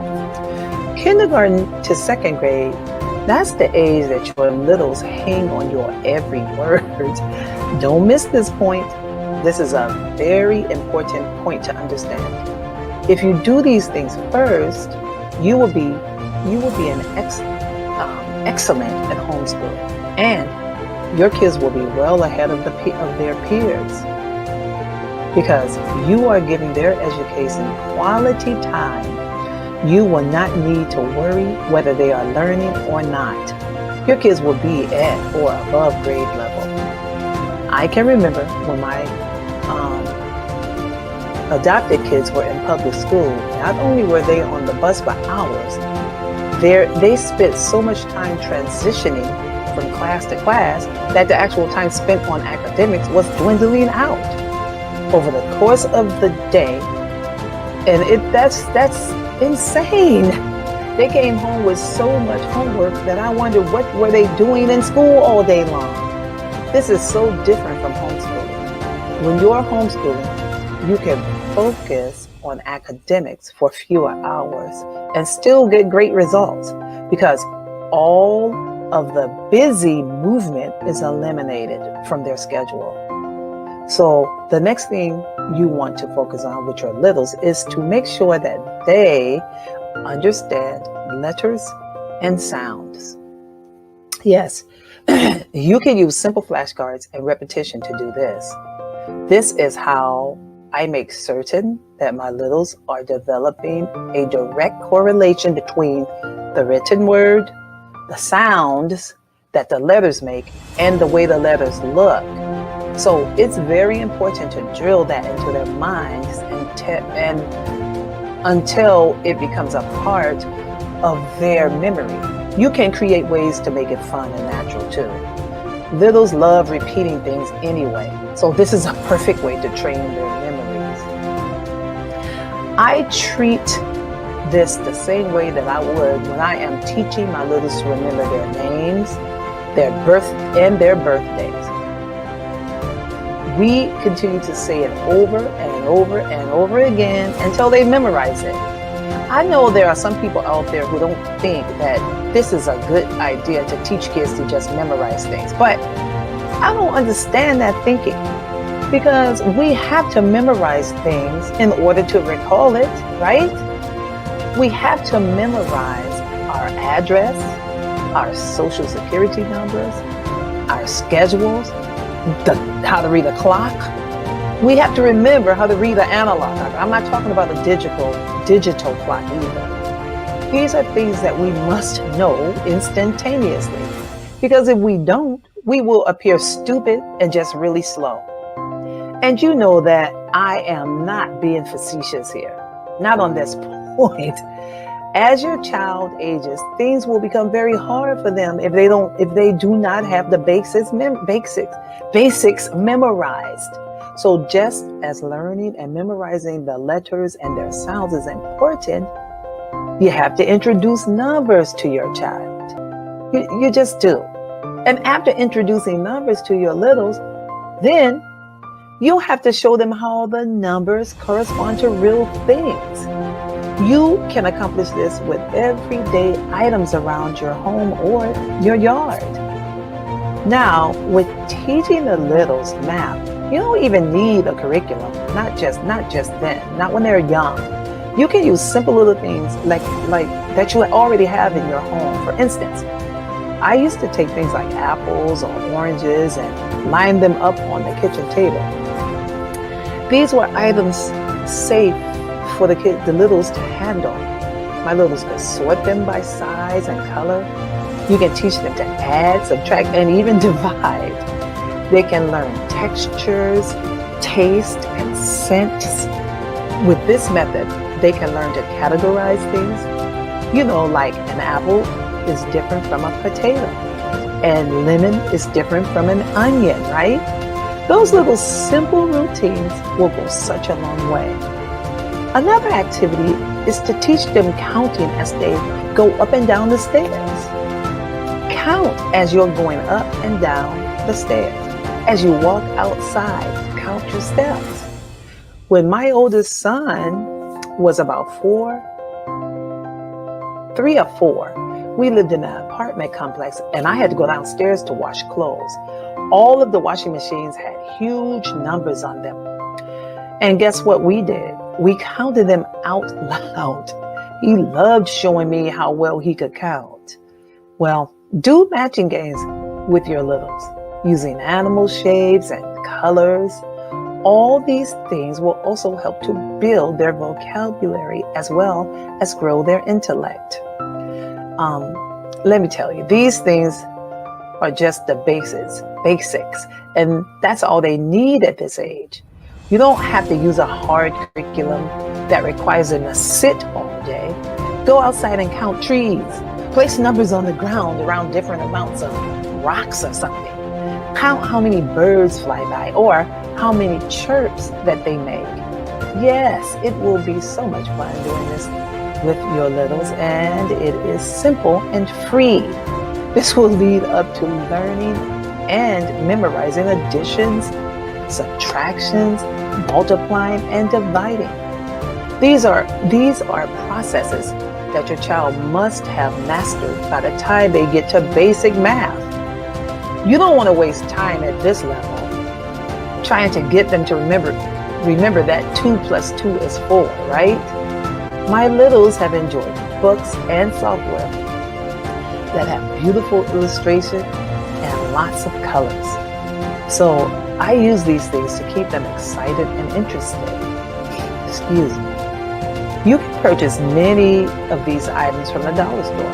They carry flashcards, workbooks, and all sorts of manipulatives. Using these simple steps makes it easier to ease your littles into 2nd and 3rd grade. Likewise, if you have done this the right way, 4th and 5th grade will be a breeze. Sometimes you may have a child who is having a little harder time remembering things. Please do not panic. Just take your time with that child and go at your own pace. Your child will not be rushed to learn a subject like they would if they were in public school. They just wouldn't have the extra time. Now, we need to introduce our littles to the world around them. This is science, a fun hands-on adventure, because you can really do so many things with them that are hands-on. You can go outside, touch the grass, smell the air, discover beautiful flowers and insects. If you have a creek around, take the littles there to touch and feel the cool water on their feet. On many occasions, occasions while in the river, we could feel little fish eating at our feet, which is a really, really curious feeling. But it's also a fun scientific experience. You will watch your child flourish by doing things like that. You are teaching your child to be free by using their 5 senses. The sense of sight, taste, smell, and touch. Hearing is all you need on your nature walks. Obviously, if you have pets or farm animals like we do, oh well, this opens up a whole new world for your littles. They will understand how we get some of our food from the animals. We have chickens, and the littles collect the eggs every day. They love eating the eggs. We have cows down the road. They understand that we get meat and milk from the cows. So this is all a part of education, all of it. Another way to help you teach your babies about nature is you can plant a garden. And you don't need a big one. You can even plant in pots that sit on your deck, just so your littles can see them grow. They will observe the animals that help to pollinate our plants like bees and hummingbirds. There are so many amazing things to see. All of these things are all a part of nature and a part of your child's education. As you teach these things to your children, they will grow. Now, also remember to teach your littles about their bodies and how fearfully and wonderfully they're made. That's one thing you have to teach your child, is that they are very special and important. Help them to believe that they are beautiful from the top of their heads to the bottom of their feet. They are beautiful. You see, homeschooling does not have to be as hard as it seems. One more thing I want to remind you of is to get your young kids out and about. Take them to museums, outside museums, like parks and historical sites, to introduce them to places like this. Take them to a bakery, the library, the post office, or even a police department, so that they can know what these places really are like. Make it a real life experience. I love homeschooling because I am not regulated to how many field trips I can take with my littles during the year. All you need is your car, some gas, packed lunches, and some extra clothes. And if you have a young baby, throw that stroller or your carrier in the car. Don't let it stop you. Next, you want to make sure that you start your littles in some sort of art project. This is another way for them to express themselves. Art is important for developing the creative side of their personalities. And it is a nice break from academics, right? Lastly, train your children so they will know what they are supposed to do when you are out and about with them. It's very important to start when they are young. If you want to have a successful homeschool, you must do this. And I repeat, you must train your children to obey no matter where you are. Because if you do, you won't be frustrated and stressed out when you go places with them. Like, I see so many moms are stressed out like this. For years, I have heard moms say that they can't take their kids to the grocery store. They can't do this. They can't do that. Ladies, I have never had that problem. I promise you, I've never had that problem. Because, you know why? Because I was sure to do the work inside my home before we went outside the home. You know, when you have littles to deal with and you are out and about, you really can't handle that, and you just can't deal with that type of stuff. But and if you have babies, you need a stroller. And if you have to, buy a double stroller. Because the moment my toddlers started getting cranky, I quickly strapped them in that stroller, and I didn't care how much they complained. My first concern was for their safety and my sanity. I have always had 2 to 4 littles at a time. So I had to learn some tactics to get me through the day. So those are my tips and pointers on how you can easily homeschool your littles. Although it won't always be easy, but if you are consistent and persistent, it will be very rewarding. Well, I pray that what I have said in this video is helpful to you as you begin your homeschooling journey. If you focus on your children and your family, it will be a lot easier as you homeschool. Remember, you only need to make sure that you are seeing progress in your children. You don't need to compare yourself and your family to any other family. Just do you, okay? Once again, this is Adrienne Brown, the homeschool mom of 8, and I'll see you next time. Okay, bye.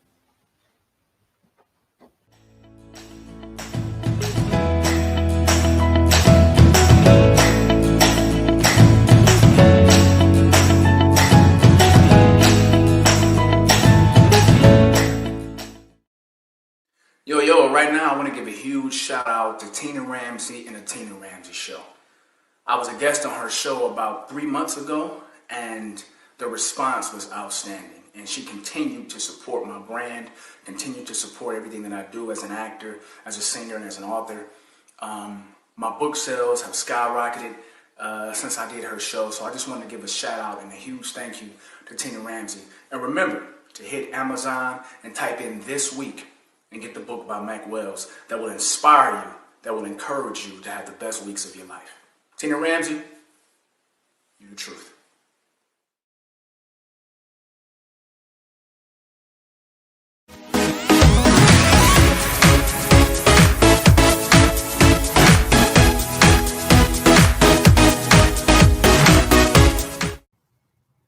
Hello, everybody, and I am Coach Tina Ramsay, and I am a certified VCM coach, which I specialize in 3 areas of expertise: visibility, connections, and monetization. But today we're going to be talking about 5 tips for successfully launching a podcast, along with speaking with you, giving a little heart-to-heart in regards to why every business needs to have one. I am also the creator of Learn How to Start a Podcast and Monetize It class, and I am known as the #1 podcast specialist. So when we think about the world of podcasting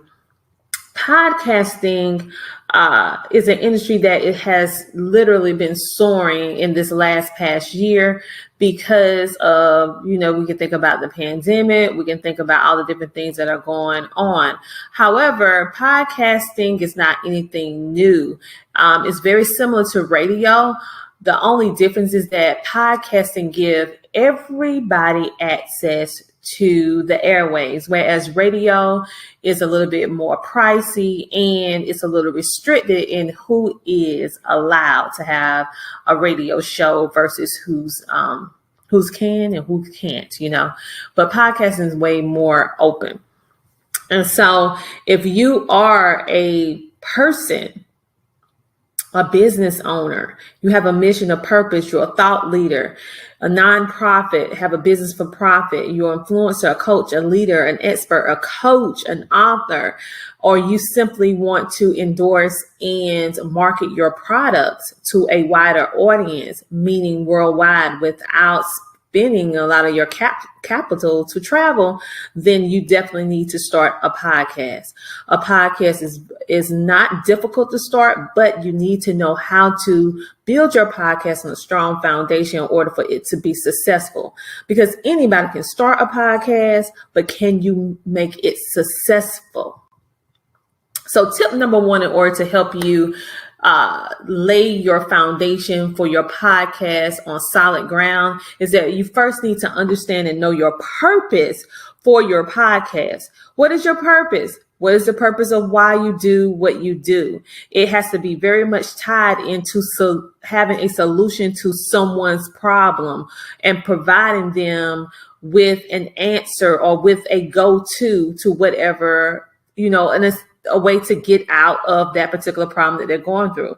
And so your overall business model for the podcast, for the purpose of your podcast, should be why, what, who, how, and when.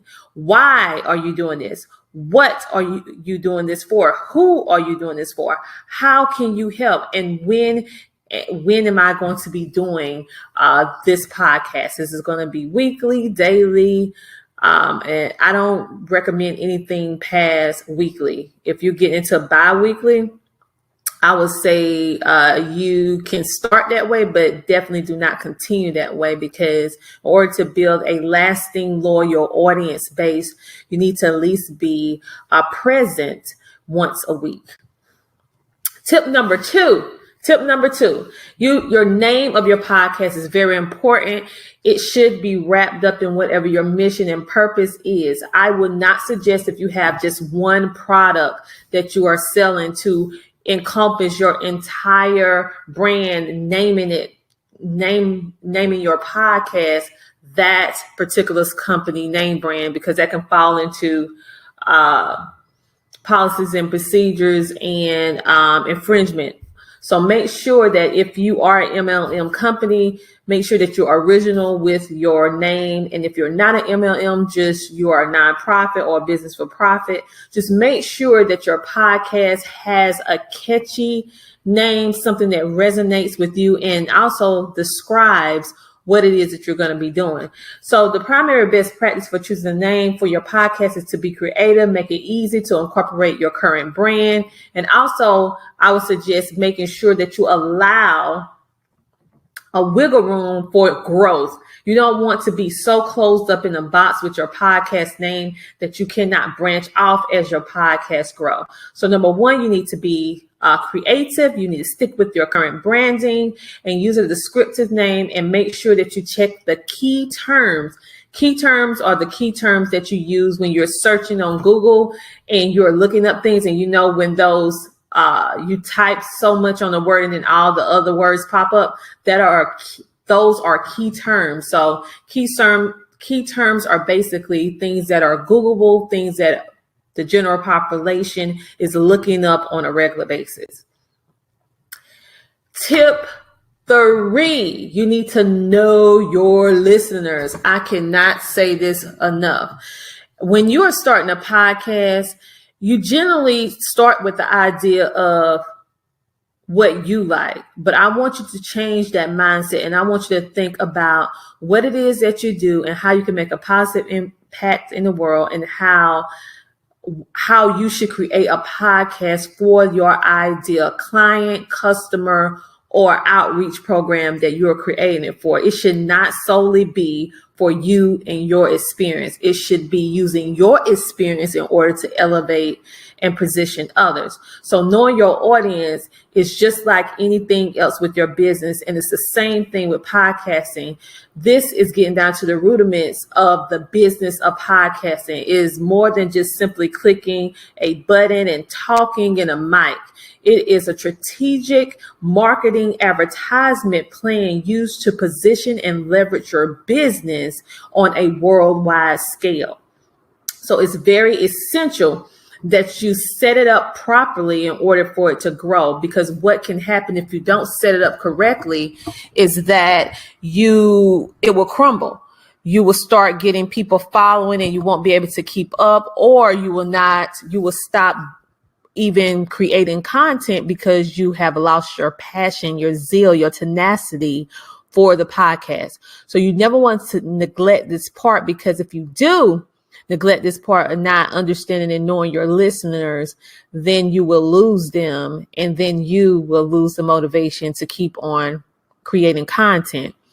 So number one, you need to create a customer avatar. For those of you who don't know what an avatar is, it's just a funny looking cartoon. So who is your ideal avatar for your podcast? So most of the time when we're thinking about our podcast, we're thinking about a collective, a community, a group of people in which we can help and impact. But I want you to change your mindset. in the beginning, I want you to think about that one person that you will love to help, and then create an avatar around that one person. For example, you may be in health and wellness, and you want to speak to mothers, right? You want to speak to a mother in her mid 30s, about 35, 39 years old. She has about 2 or 3 kids. She may be a single mother. She has some community college, or maybe she has not have any college education. She maybe decided to go to trade school, or she maybe decided to go straight into the workforce after she graduated from high school. And she may make a roughly yearly income of $25,000 to $50,000 a year. You need to, or she can be a person that make $100,000 a year. That is what building an avatar is. You are very specific in who you are talking to, even down to how much money, education, background, and in some cases, her ethnicity, if you are an ethnic-based business, meaning that you are just marketing your business and services to one set group of people. Or if you are marketing your business to international, everyone, you need to sit down and think about who your listeners are, who is your avatar, and then build around that. How old they are, what do they do, their jobs, and why. Why would this woman or why would this man be listening to you? What type of help do they need, and how can they benefit from what you have? Because at the end of the day, all of us, we have things that we need. However, most people are going to make sure they get what they want. It's just something about having what you want, and you will sacrifice in order to have what you want. You may put some things on the back burner for what you need, depending upon what it is. But for what you want, think about it. If you really want it really, really bad, you're going to get it. You're going to get it. And so you need to think about what it is that your avatar, he or she, wants. Number 4, you need to describe your podcast. Why is this so important? Because now you know your avatar, you already know who your listeners are. But if you do not have a description for your podcast, most people are going to read that description of your podcast and then determine whether or not they're going to click the button to listen or not. So your description needs to be brief, to the point, and paint a story. Now, in some cases, your description can be a little longer depending on your type of avatar. If you know your avatar, they have a thirst for reading. They will not mind reading a paragraph. But if you know that your avatar is a busy mom or dad, then, or a younger person, a millennial, teenager, whomever it is, you need to adjust your description to fit that type of mindset so that they will be able to get the information, get it quickly, get it fast, and be able to make an educated yes as soon as they see the description of your podcast. So the description of your podcast is the fundamental key in order to build that solid foundation. It's almost like having that trailer, you know, like when we see on movies and we have a trailer to a movie. That trailer to the movie is more impactful and more crucial than the movie itself, because it's the trailer of the movie that drives the audience to go listen to it if something sparked their interest within the trailer. The same thing is with your description of your podcast. If your podcast has enough meat and potatoes in it to ignite an emotion, then that emotion is going to drive them to click, follow, like, and share over a period of time. So one of your audience and the people you want to listen to, the speakers, the showcase, and potential sponsors. This is so important, because as you are creating your podcast, you need to create it in such a way, understanding that more than just your avatar audience that you are there to help or purpose to help, there are also sponsors that will eventually start looking at your podcast as you start building and growing it. And if you don't have your description and different things laid up correctly, then you will lose that particular sponsorship. So you need to go through the 7 steps of who it is for, why are you doing it, what problems will be solved, when it is performed, where can the audience listen, set the audience expectations, and double check for any spelling and grammar. Make sure sometime now today we all have these electronics and it has this auto spell check. So just make sure, I have to make sure if you are spelling a word that is not usually identified easily with a spell check, and you have to reposition it and tell it that this is the correct way to spell it, especially with people's names. Make sure to keep an eye on that, because sometimes you have to go back and correct. I have to do that as well. So make sure you double, triple, quadruple check your spelling and grammar for your podcast description, and even down to your podcast titles and anything else that you put out. Number 5 is design your podcast cover. I cannot tell you how crucial this is, because 9 times out of 10, the way the human body is, how we, the way that we are as human beings, we are attracted to what we see first. And 9 times out of 10, if it does not pique our interest of how it's presented, we keep scrolling, right? Or we just look away. We don't pay attention to it. So make sure that your cover is done in such a way that it draws the eye. This is very, very important. You need to make sure that you select the right colors. Think about who your avatar is. What type of colors would this person like? Will this person like a lot of emojis? Will this person like a painting? Will this person like cartoon characters? Will this person like, you need to think about what it is that your ideal avatar will like, and then create your logo and your branding around that whole image, that whole idea.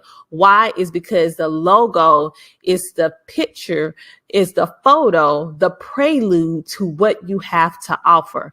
And when you're sharing your podcast online through various links, once you get on various distribution outlets, that logo, that cover art is going to be seen everywhere. So think of, how does it represent you? Is it something that you will be proud of? Is it something that will resonate with your ideal avatar? And is it something that, as you build this empire, this business of podcasting, will it be something that you will be happy that you left behind when you are no longer here? Or will you think it'll be something that you're like, oh no, why did I do that? So make sure, it's very, very, very important that you select the artwork properly to describe and to go along with the entire theme of your podcast, making sure that it syncs into the description, it makes sense, make sure that it syncs into your avatar, make sure that it syncs into the color scheme, make sure that it syncs into the overall theme of what and who you stand for, your purpose and your mission, because it's going to speak for you before you can speak for it. Let me say that again. It's going to speak for you before you can speak to it, meaning they're going to see this before they even see you. But will they, what they see encourages them to match the play button, or to click the play button, to follow, to click the follow, to subscribe. You want to make sure that you do that. So you should do well to name your podcast properly and make sure your cover art goes with it within the same genre and topic. You want to keep it simple. You don't want to be overdone and real busy. You want to ensure that it's very easy for your audience to read. You want to make sure that doesn't have too many words. Now, in some cases, some people can get away with this depending upon what type of audience that they have. Some coaches can get away with having more words than a regular podcaster, but you need to make sure that you're still not having too many words that they cannot read, especially if you don't have a larger photo somewhere where they can actually see everything. Next, you want to make sure you use maybe 3 or 4 colors tops. You don't want it looking like a painting palette. You want it to be cohesive. You want it to have a theme. You want it to ignite an emotion, and you want it to look great and be pleasant to the eye. Anything over 3 to 4 colors is usually a little overwhelming, and your eye is going to be drawn to 3 to 4 colors anyway, no matter how many colors you have on it. So keep that in mind. You also want to use no more than 2 to 3 fonts. I know we love all these amazing new fonts that they have, and you want to use all of them. But that is a no-no in marketing in general, and especially it's a big no-no when it actually comes down to your podcast cover design and even your marketing for your business. You want to make sure that your font is a part of your universal advertisement promotional theme. So making sure that whatever type of font you start using for your show, for your podcast, and if you eventually want to branch off into TV, which we also help you with too as well, you want to make sure that it's a continuous theme, unless you are rebranding and starting from scratch, everything all over again. Then that's the only time that you can totally just scrap everything and start from scratch. But if you are building, make sure that you don't use no more than 2 or 3 fonts, because after 3, it's just too much. It's just too much variations. And the reason why is because your audience will not have that brand recognition. Think about all the big chains: McDonald's, Adidas, Chick-fil-A. It's so many well-known entities. And if you think about it, we know them by their colors, their look, their fonts, their brand. If we see McDonald's and it was blue and white instead of yellow and red and white, we'll be like, wait a minute, hold up. That's not McDonald's. Same thing with Nike. If we didn't see that check going straight up in the air and we saw it flipped the opposite way, we know automatically that is not Nike apparel. So it's very, very important for you to stick with the fonts and stick with the wording and the look that you have once you are building your brand and finally decided what you're going to do on your brand, because you want to build that brand recognition. Next, I'm going to give you some bonus information. You know, I can't come here without giving you something for a bonus.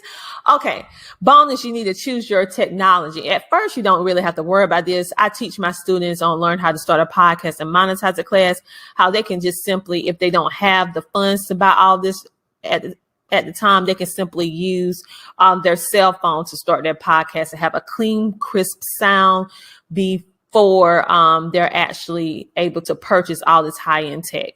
The reason why I have this high-end tech is because my husband and I had our own radio show for a while. And so I already had a lot of this stuff in my home. But for ones just starting out and you don't have a lot of capital or maybe none at all, I will just encourage you to use the most effective, cost-effective tool that's going to give you the best results, which is now cell phones are very, very great for that. But you want to make sure when you are buying tech, you get proper recording, proper recording equipment. You just don't want to pick up any mic, any recording piece. You need to make sure that it's designed for audio purpose to enhance your voice, to make it clear, crisp, in sound.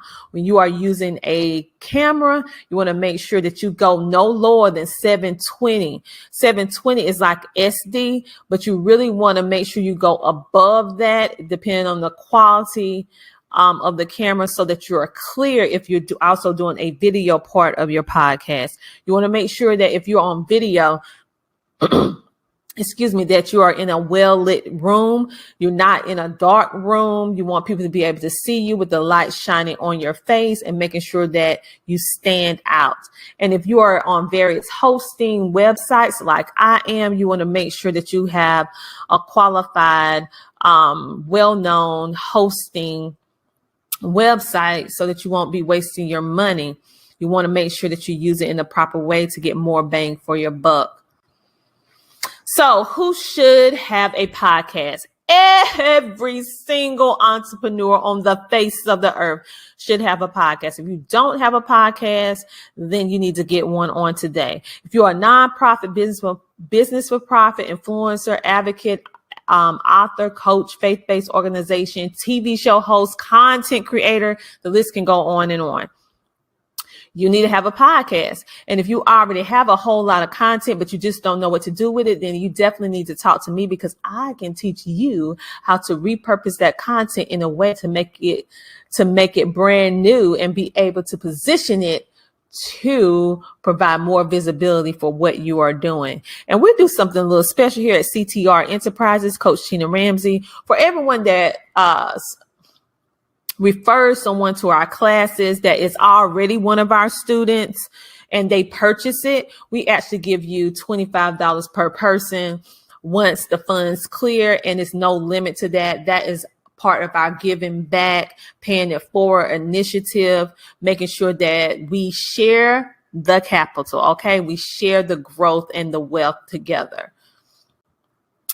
For those of you, like I said, who don't know me, I am Coach Tina Ramsay. I'm a thought leader, philanthropist, 2-time best-selling author, CEO of 4- or 5-star rated Google Blue Star businesses.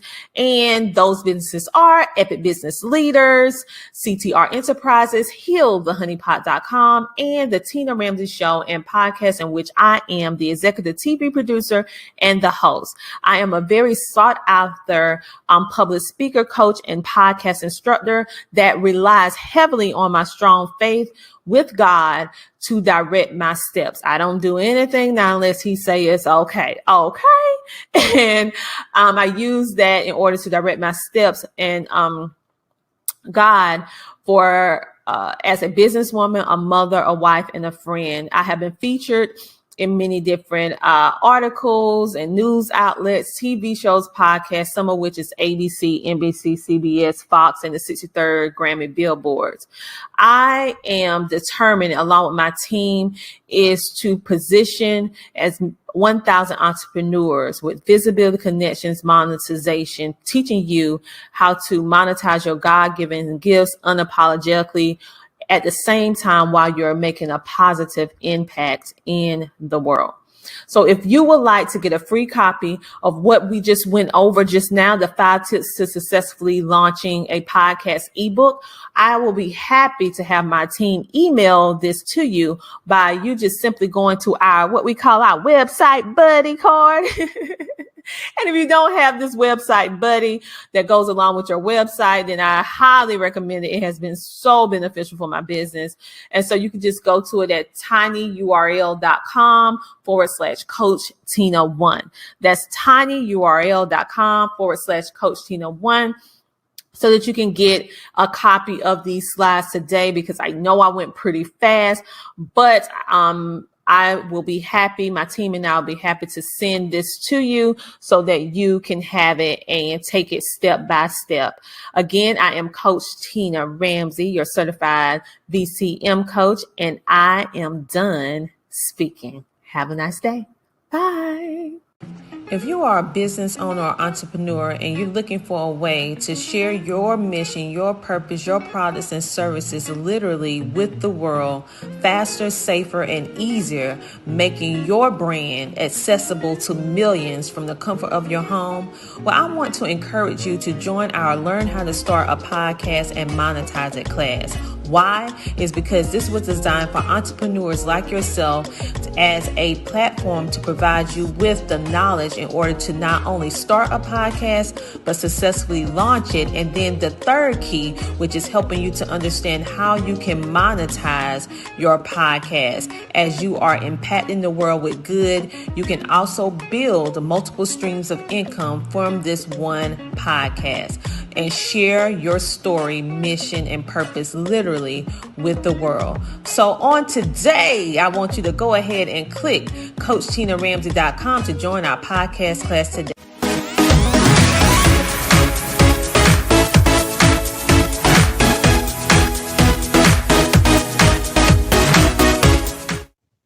All right. Hello, everybody. I am Elle Cole from the blog cleverlychanging.com. I am a mom of twins and I homeschooled my children for 7 years.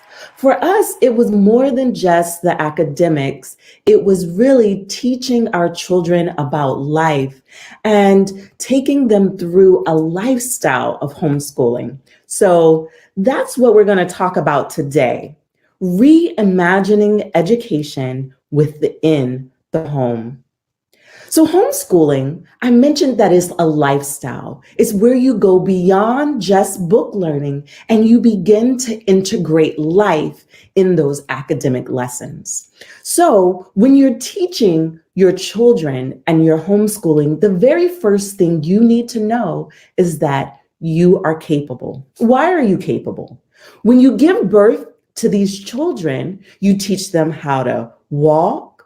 All of their first milestones are done within your present. So you are their first teachers. So to take it a step further and provide books and academic education is just to keep going and to continue what you've been doing this entire time. So one thing that really stood out about reimagining homeschooling is to parallel that experience with teaching life skills. So what do we mean? So we have main subjects like social studies. So when you're out with your friends and different types of people, you're teaching children about life, about social skills, about histories, because hopefully you have friends who are all different types of people. And when you invite them over for dinner and you spend time and you interact with them, your children are learning. They're learning about what life is. And so for me and my family, some of the life lessons that really stood out were just giving our kids an opportunity to learn home economics. I wasn't a kid that long ago, but when I was a kid, they had started to phase out home economics.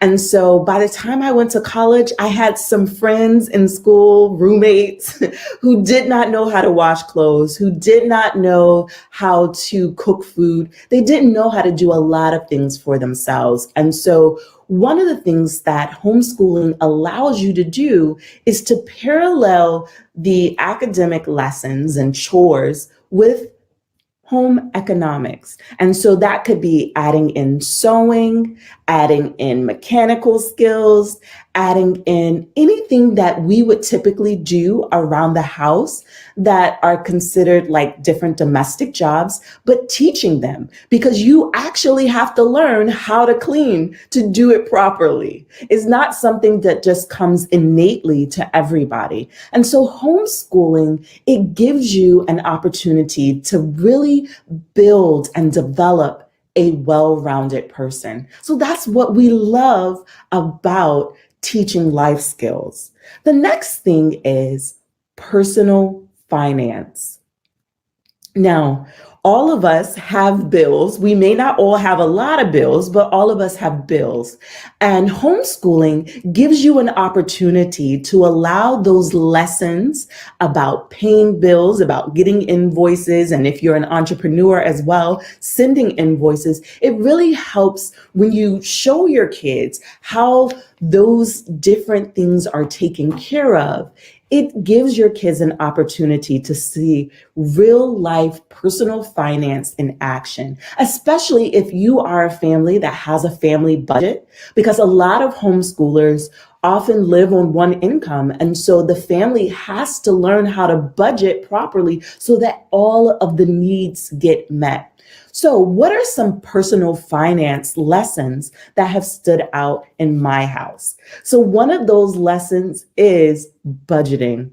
So we had a food budget. And so it was our job for our children to sit together and come up with the weekly food menu. So you can call it meal planning. You can just call it making your grocery list and finding out what you all are going to eat. But incorporating the children in that process, it helps to make sure that they get the types of food that they want and also learn nutrition. So when you're doing different lessons like feeding and meal planning, that you can incorporate health and also meal planning. With meal planning, you can also incorporate nutrition. And so those are lessons that will stay with your children for a lifetime, because the way that we are raised often is how we grow up, and it kind of sets the foundation for what our children's children will learn. And so we want to make sure that they have a good, solid foundation so that they know what well-rounded meals are, what a complete meal is, what a balanced meal is. And so it gives you an opportunity to kind of set that foundation in motion. Another thing that our children really had an opportunity to learn when it comes to personal finance is paying off your bills. For us, I think of our cars. My husband and I, we didn't want a car note, so we ended up saving our money and paying for our cars outright. And so that taught our kids that, hey, you don't have to pay month to month to kind of, have this car. You can buy it outright.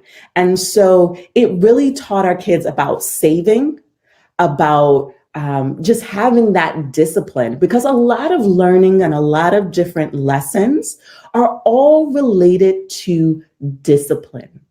And so that's one of the personal finance lessons that we taught them. During the pandemic, my husband began to teach them different lessons about the stock market and how to grow your money and how to invest. And so we don't only want our kids to know how to pay their debts, we also want them to learn how to expand their money. So I think about the parable of the talents. And, I remember in the Bible, it talks about don't bury your talents. And so when we teach our kids about investing, that's teaching them how to develop a skill and have a talent so that they can grow. And when our children started to put money into the stock market with my husband's direction, they were able to pick stocks. They looked at what was going on in the world and what was going on, which stocks should you contribute to, because they are not affected by a global pandemic. And so it caused them to have opportunities to learn critical thinking and problem solving and to look at the world as a whole. And that's where you start to put application with academics. And those lessons, because you're using different parts of your brain to reinforce the lessons, they tend to stay with the children. And so teaching life skills through personal finance is something that homeschool really helps children learn. I don't know about you, but when I was young, I did not have personal finance classes with my family. I grew up in a single family home, and my mother often lived from paycheck to paycheck. So we didn't usually have a surplus each month. And so when I saw her habits and, all the things that we had to buy, and often we didn't have enough at the end of the month, I began to realize that when I became a mom or when I grew older, those aren't lessons that I wanted to keep myself. And so whether you're really good with personal finance or you're struggling along the way, your children will learn. And so in my case, I was able to learn, not necessarily in the best way, but I did take those lessons in seeing what not to do in a way that I was able to do better when I became a mom. And so one of the things that, you can do within homeschooling, and really you can do it even if you're not homeschooling, and that's give your kids an opportunity to grow the money that you give them with a bank account. You can make this an integral part of their lessons and of their academic experience in teaching. So you don't just have to talk about, paying your bills on time or balancing a checkbook. You can actually, in a homeschool setting, take your kids down to the bank, open up an account, and have them put real money into the account, watch it grow, and develop practical methods of learning and application that will stay with them into the future. The next lesson that I've noticed that we've really been able to teach our children is the lessons about negotiation.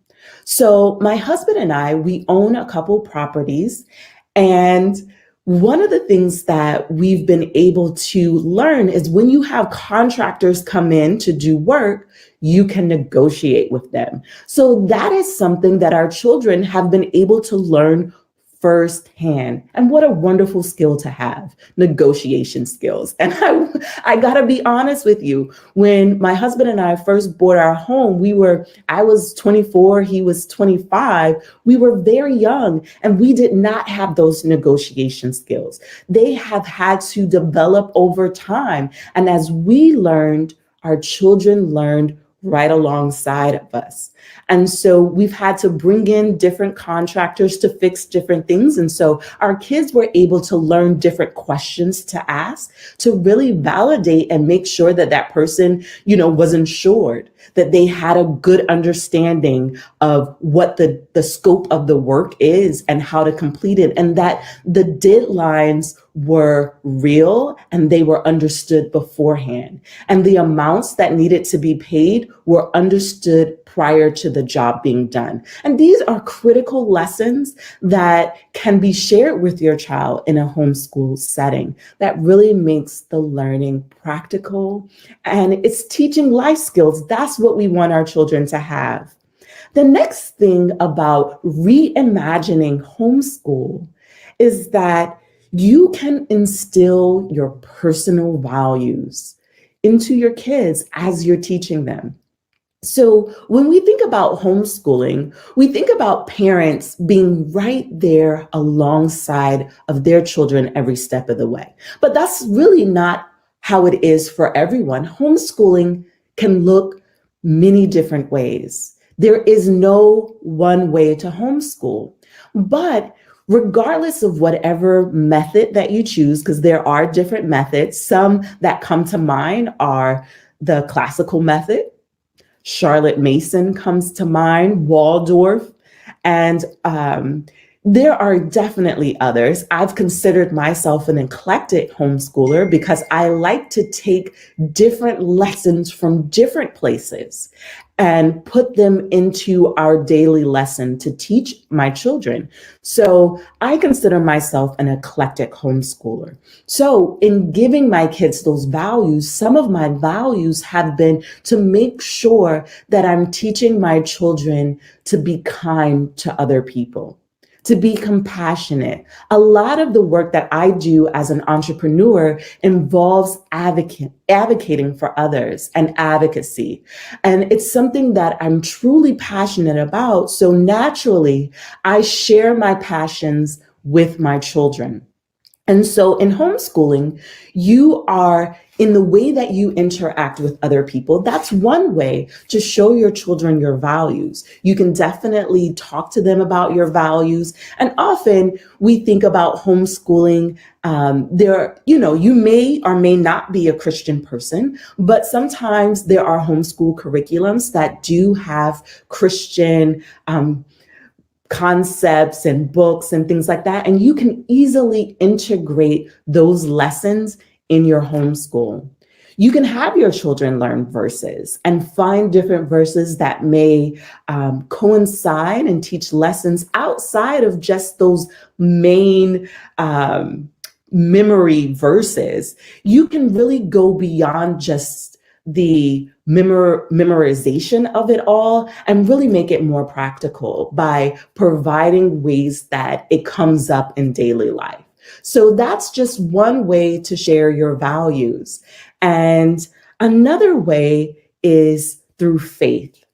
So some homeschoolers really believe in music and music education. So if you are a person who goes to church, you may have your children attend a church choir, participate in the choir and sing, and that may be one way that you allow your children to learn more about your faith by going to church.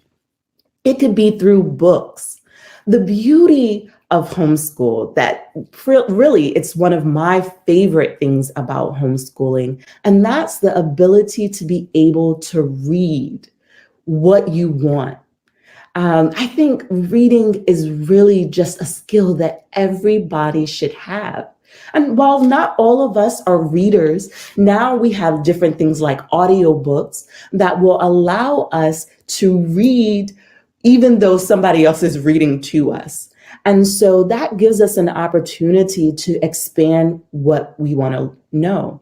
So for me as a homeschooler, I'm often busy and we have housework and different things that need to be done. So as a family, we can put on an audio book, and while we are doing the different chores and doing things around the house, we can still learn at the exact same time.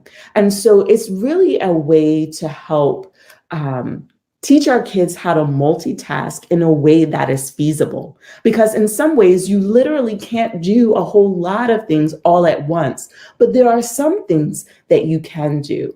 And so that's one of the ways that you can incorporate faith. Another thing is integrity.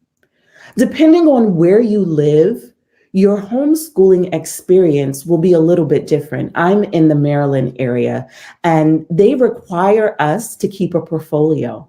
And I think keeping that portfolio is a way of challenging yourself and a way of really incorporating integrity. Why do I say that?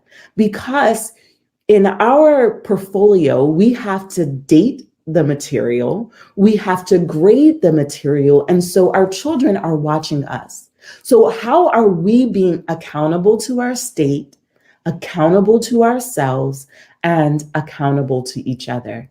And it really, by keeping that portfolio, we're able to show that we have been true to our word, and we've been able to kind of have an outline. If you are, depending whether or not you're the mother or the father doing the primary part of educating the children, you can share that portfolio with your spouse or with, your loved ones. You can show other people what your children are learning, how they've grown. And so for me, keeping a portfolio has been a way of validating our experience, because I'm able to look into the book and see tangible ways of how my children have matriculated. And so everybody's experience with that is going to be a little bit different. But for me, it was an experience of joy. Even though, I'm saying it was an experience of joy, but there were times when it was hard to get everything ready in time. I'm not saying that you're going to be perfect at it, but it does encourage you to plan beforehand, to have everything ready. So when it comes time to be accountable, you can be. The next thing is homeschooling allows you to teach your children about having a work ethic. Now, I'm mentioning work ethic because it's super important, especially for our youth today. Many homeschooling families often are entrepreneurs, but even when we are entrepreneurs, we're still accountable. We still have deadlines. And so often we are working around the clock. And so we have to learn how to have defined work hours, our work hours where we're also able to put our work life aside and also take care of our home life. So we're teaching children how to work and live at the same time. And for those of us who believe that self-care is important, I don't necessarily believe that we can really balance it all. So I'm not saying that within that work ethic and really trying to make money while homeschooling, trying to teach all of those different aspects, that we're able to do that and just move on without accountability, without balance. Because here's the thing, balance is kind of tricky. It's going to be different for every household. Now, for me and the way that I homeschooled in my house, we did not replicate what I was doing in public school when I was young, because that concept became entirely too overwhelming to have everything done at a certain time and to move on as if I had a full classroom of kids and follow the curriculum to the T. We had to be a little bit more flexible with that. And so by learning how my children learn best and learning what types of information excites them that they are able to do on their own, it teaches self-sufficiency. And when you can really kind of go beyond the academic lesson and teach children more about self-sufficiency, where they're able to see you learning alongside of them and also working and teaching others, that's another way where you're really instilling different lessons about work ethic in your children. And so I think that's a very important part of homeschooling and really understanding the value of homeschooling. The next thing I want to talk about is self-directed learning. Self-directed learning is something that is very important in the homeschool because for many of us, we don't just want to throw information out there at our children. We want them to receive the information that they desire to learn. So what am I saying? I'm saying we want to know what our children's natural talents are. What are their skills? When we see that our children maybe is a great singer, we want to put them in singing lessons and help them expand that gift because they truly have gifts. Every child has a gift. And as homeschoolers, it is our job to unlock what those gifts are. And so homeschooling through self-directed learning gives your children an opportunity to do that. And you want to create personal learning goals. So teach your children how to have their own goals so that they can motivate themselves and be more self-sufficient. As your children grow, especially when they've been homeschooled for many years, as a parent, it shouldn't be getting harder. You know, you got to teach your kids self-sufficiency. And so I think that's just one of the lessons that you want to instill. The next thing is give your children an opportunity to provide feedback about their education and receive feedback about their education. Just like for us when we were on jobs, we want to be able to extend that same line of communication to our children so they have an input in what they're learning. Because what happens is when they have a say, often they take it more seriously and they're able to appreciate the experience more. The next thing is it will allow them the opportunity to take initiative. We are homeschooling parents, but we won't always be there right with our children. This year, for the first time, I sent my children to school, and it's been a great lesson of learning all of those lessons that I've instilled in them. I've been able to see how they're able to motivate themselves, how they're able to take initiative and go beyond just what the assignment is and learn more. And so even if you are looking to put your kid into school one day, remember that all of the lessons that you have been teaching them, and if you have been reimagining their education and getting them ready to love learning, then you are setting a foundation that will stay with them for a lifetime. So that is all. Remember to stay engaged, stay aware, stay in tune, and continue to grow alongside your kids. Thank you for listening. And that is all, folks. Dream big. Dream big. I encourage you to dream big. You serve a big God. You got big things. Everything about you is big. Believe in yourself. Believe in that thing that you have the most that's going to take you to your next level. I want you to dream big. I want you to become more, to be more, to do more, because you deserve the best this life has to offer for you. I want you to dream big. I can see you. I want you to believe in my belief in you, that you can do the things that you've always wanted to do. Maybe you're working a dead-end job, or maybe it's a job that is paying the bills, it's helping you to maintain life, but you're tired of it. You feel like you're existing, but you don't feel alive. I encourage you to dream big. God is taking you to a place you've never seen before, but you gotta believe it first.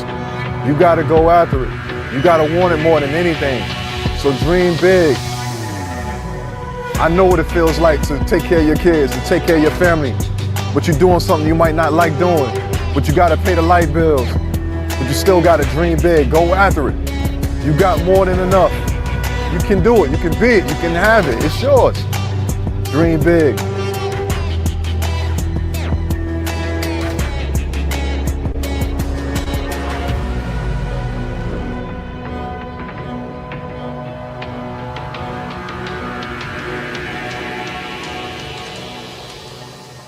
I have been wanting to homeschool for years now, and I was not sure of it because of the patience, the time, and, just being home with my children that it required.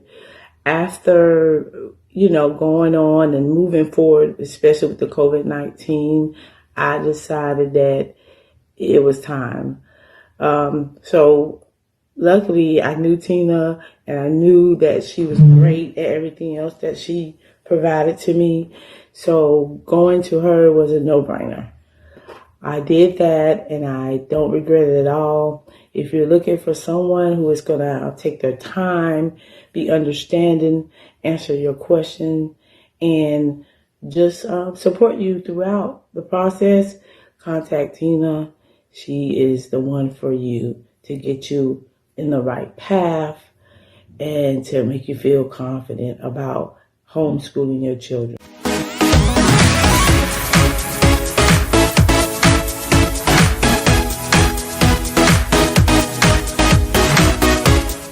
Hello, my name is Michelle Marts-Shannon of Marts-Shannon Etiquette Training. I'm also the founder of Melanated Homeschooling Family Support Group, and I'm the founder of Los Angeles Homeschooling Family Social and Support Group. In these groups, we help homeschooling families with their homeschooling journey. And we have also helped many families decide if homeschooling was for them, or even how to get started homeschooling. We're here to support you. We're the group that helps. Tina Ramsay, the co-founder of Melanated Homeschooling Families, and we both have been homeschooling our children for several years now. We've been homeschooling for a while now.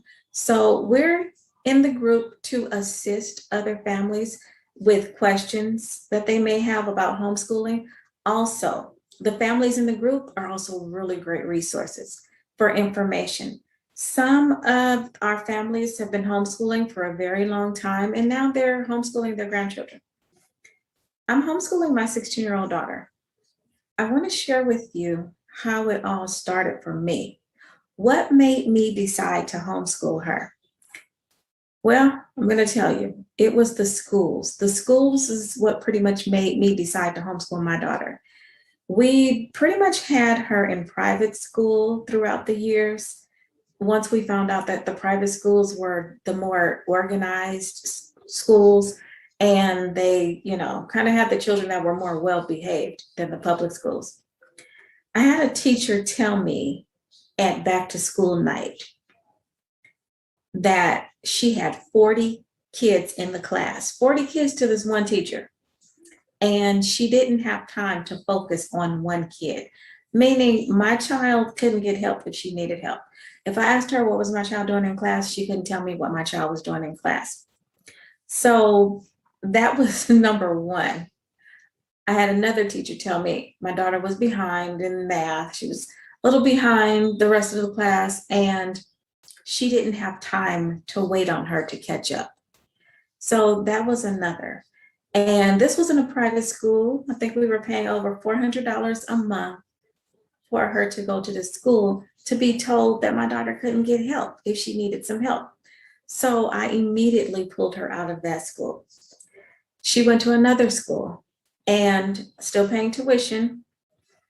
The teacher quit, and the principal decided she was going to put the children in classes together. So they were already combined classes. However, when this teacher quit, her combined class went with another combined class. So I noticed something was going on when I saw my daughter's homework had changed. When I noticed her homework had switched up, I said, okay, something must be going on. I'm going to have to talk to your teacher. She said, my teacher's not there. And I'm like, okay, well, where's your teacher? I don't know. She's been gone for a while. And she says, I think she quit. I said, what would make you say that your teacher quit? She says, I don't know. That's what the kids are saying. So I said, okay, well, I need to talk to the principal and find out. So I talked to the principal and I asked her, and she says, yes, the teacher did quit. My thing was, why weren't we notified as parents? I said, I knew something was different when I saw her homework, that her homework had switched up. So I told her, I said, well, I don't think this new class is a good fit for my daughter. And she said she didn't think it would be. So I said, okay, I'm wondering, if you didn't think it would be, why did you put her in this class with all of these other kids? Or why didn't you notify me and let me know? So that was my last straw. I was like, okay, if you want something done, if you don't want it done right, you have to do it yourself. So that's when I pulled her out again. I had previously pulled her out before to homeschool, but I only did it for a few months. This time I was like, okay, she's not going back to school. This time is for real. So I had so many questions about homeschooling. I did my research, but I still had questions. I tried it anyway, and I learned along the way. I met other homeschooling parents. We went on field trips together. The children played together. I was able to talk to them, find out why they were homeschooling, and what are some of the things that they do, what some of the curriculum that they use. I was able to talk to other homeschooling parents. So over the months and talking to the parents and different teachers, I got more of a feel of it, got the hang of it. And I decided, you know what, I think I want to start a Facebook group, because I know there has to be other parents out there like me that has questions too, have questions too.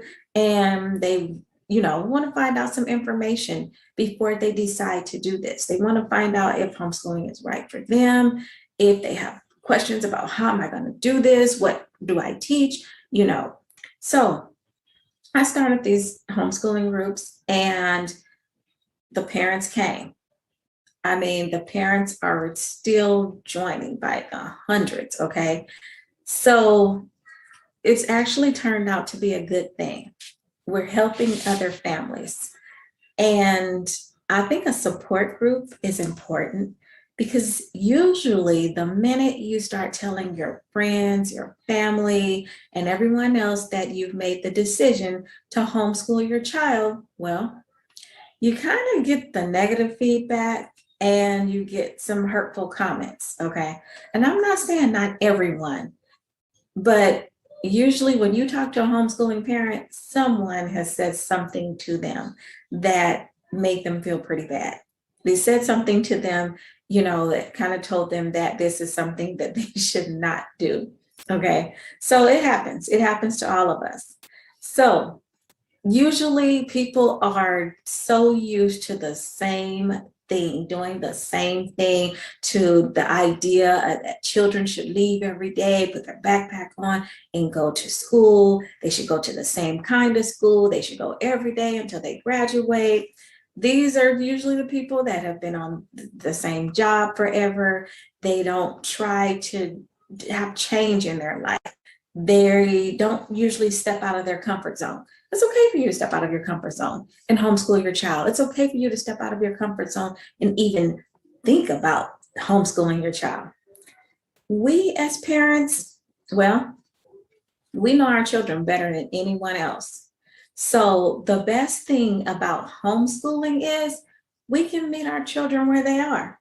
We can teach them what we want them to know. We know if they have trouble with spelling. We know if they have trouble with reading. We can meet them where they are. If they have trouble with math, we can find out where they have trouble at, what they need help with.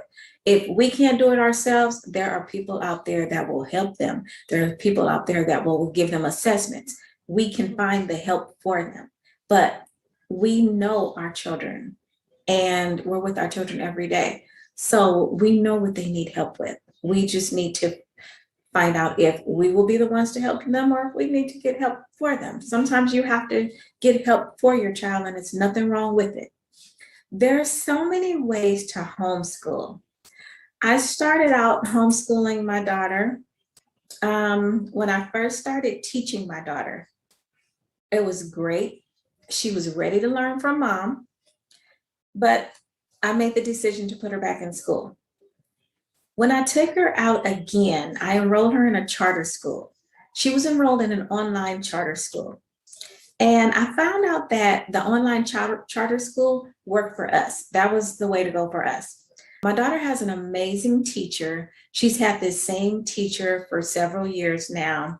The teacher and I have an amazing relationship. I can call her or text her, email her. We get on Zoom together, and I can ask her whatever it is I want to ask her. She wants the best for my daughter. She's the kind of teacher that believes that a child can do anything. Okay, so homeschooling has a lot to offer. And if I don't know what, they do have to offer to us or to my daughter, her teacher will let me know. She receives all of this information and she doesn't mind sharing it. So my daughter is in the process of becoming a certified makeup artist. When your child is being homeschooled, they have so many opportunities available to them. There's so many things that they can do.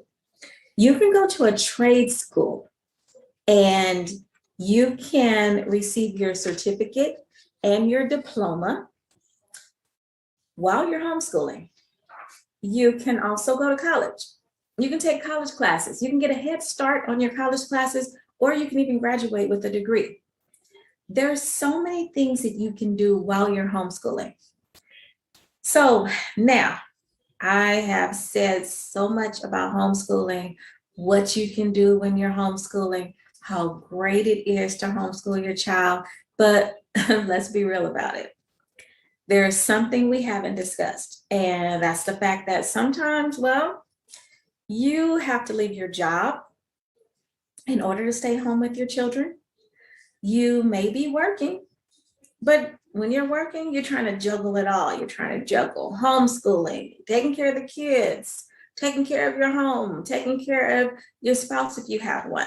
You are trying to juggle it all, okay? You're trying to figure out how you're going to do this. You're trying to figure out what's right for you. How can you do it to where it'll work for you and your family? So in the Melanated group, we have something called Business Fridays. On Business Fridays, members can post their businesses, they can post their blogs, they can post their events, they can post their classes, whatever it is that they have going on, they can post it on Business Fridays. Business Fridays is a great day because I like to point out the fact that, some of us parents have had to become creative, start our own business just so that we can create an income for ourselves. It's kind of like creating your own job so that you can create your own income, so that you can be at home with your child, homeschooling your children. So during these Business Fridays, some of the members post so many different businesses, and some of the other parents, well, they may feel like, I'm not doing anything, but I'd like to do something, but I just don't know what to do. You can look at some of the posts and you can say, hey, how did you get into that? Or, hey, how can I do that too? We've had that happen. We've had that happen where so many parents were able to receive information on jobs that they can do from home. They received information on things that would work for them as well. So I thought that was really great. So Business Fridays help. You know, you can also, like I said, see what other people are doing. If they have a blog, you can find out how you can blog too. They have a podcast. You can find out from them how you can create your own podcast. So it's actually great because you can get recognition for your business or your book or your event, whatever you're doing, but you can also give information. You can also help another parent who may need some information on what they can do too. I have business mentors and other businesswomen that I follow, and I've learned a lot from them, like LaShonda Henry, Natalie Goucher, Rochelle Shaw. These are just to name a few of some of my business mentors. I was on lots of webinars, lots of Facebook Lives, taking notes, just constantly taking notes, reading posts, taking notes, just taking notes. I did this for a long time because I wanted to start my business and I wanted a successful business and I wanted to become a household name. I wanted everyone to know who I was. So I did all of this because remember, after all, I had to start my business so I can get an income, right? I had to start a business so that I could have my own income and be able to take care of my children. My husband goes to work every day. However, I also wanted to have an income coming in as well. So I did all of this, and it helped me to start marketing my own business because I received so much information from these women and many other women that I started marketing my own business and I was good at it. I was so good to where other women would ask me, who markets your business? Who does your marketing? Who's managing your Facebook page? And I would tell them, me, I'm doing it. And I'm like, why? Wondering why they're asking me. Well, they said, I like what you're doing. I want to know if you can do it for me too. How much would you charge? And I said, oh, I never thought about it because I only do my own stuff. So then I had to think about it because I had so many people coming to me, asking me to create flyers, asking me to manage their Facebook pages. So I had so many people coming to me asking me for help. So I went ahead and I started doing these things for other business women and they paid me. So that was another stream of income. On top of what I was already doing, this was another stream of income. Okay, so when you see that there's a need for something, the best thing that you can do is see how you can fill that need. Think about what you're good at and let that guide you. Also, do something that makes you happy. I really enjoy what I do and I'm making money doing it. I spent so much time trying to set up everything for my business and learn everything that I needed to know about getting the word out about my business, that I became good at what I did. Remember, I was trying to become a household name. I wanted to be very successful. I created my own website when I first started out. And as I learned more, I kept updating my website. I kept updating my website. It looked better and better and better. People started asking me, who did your website?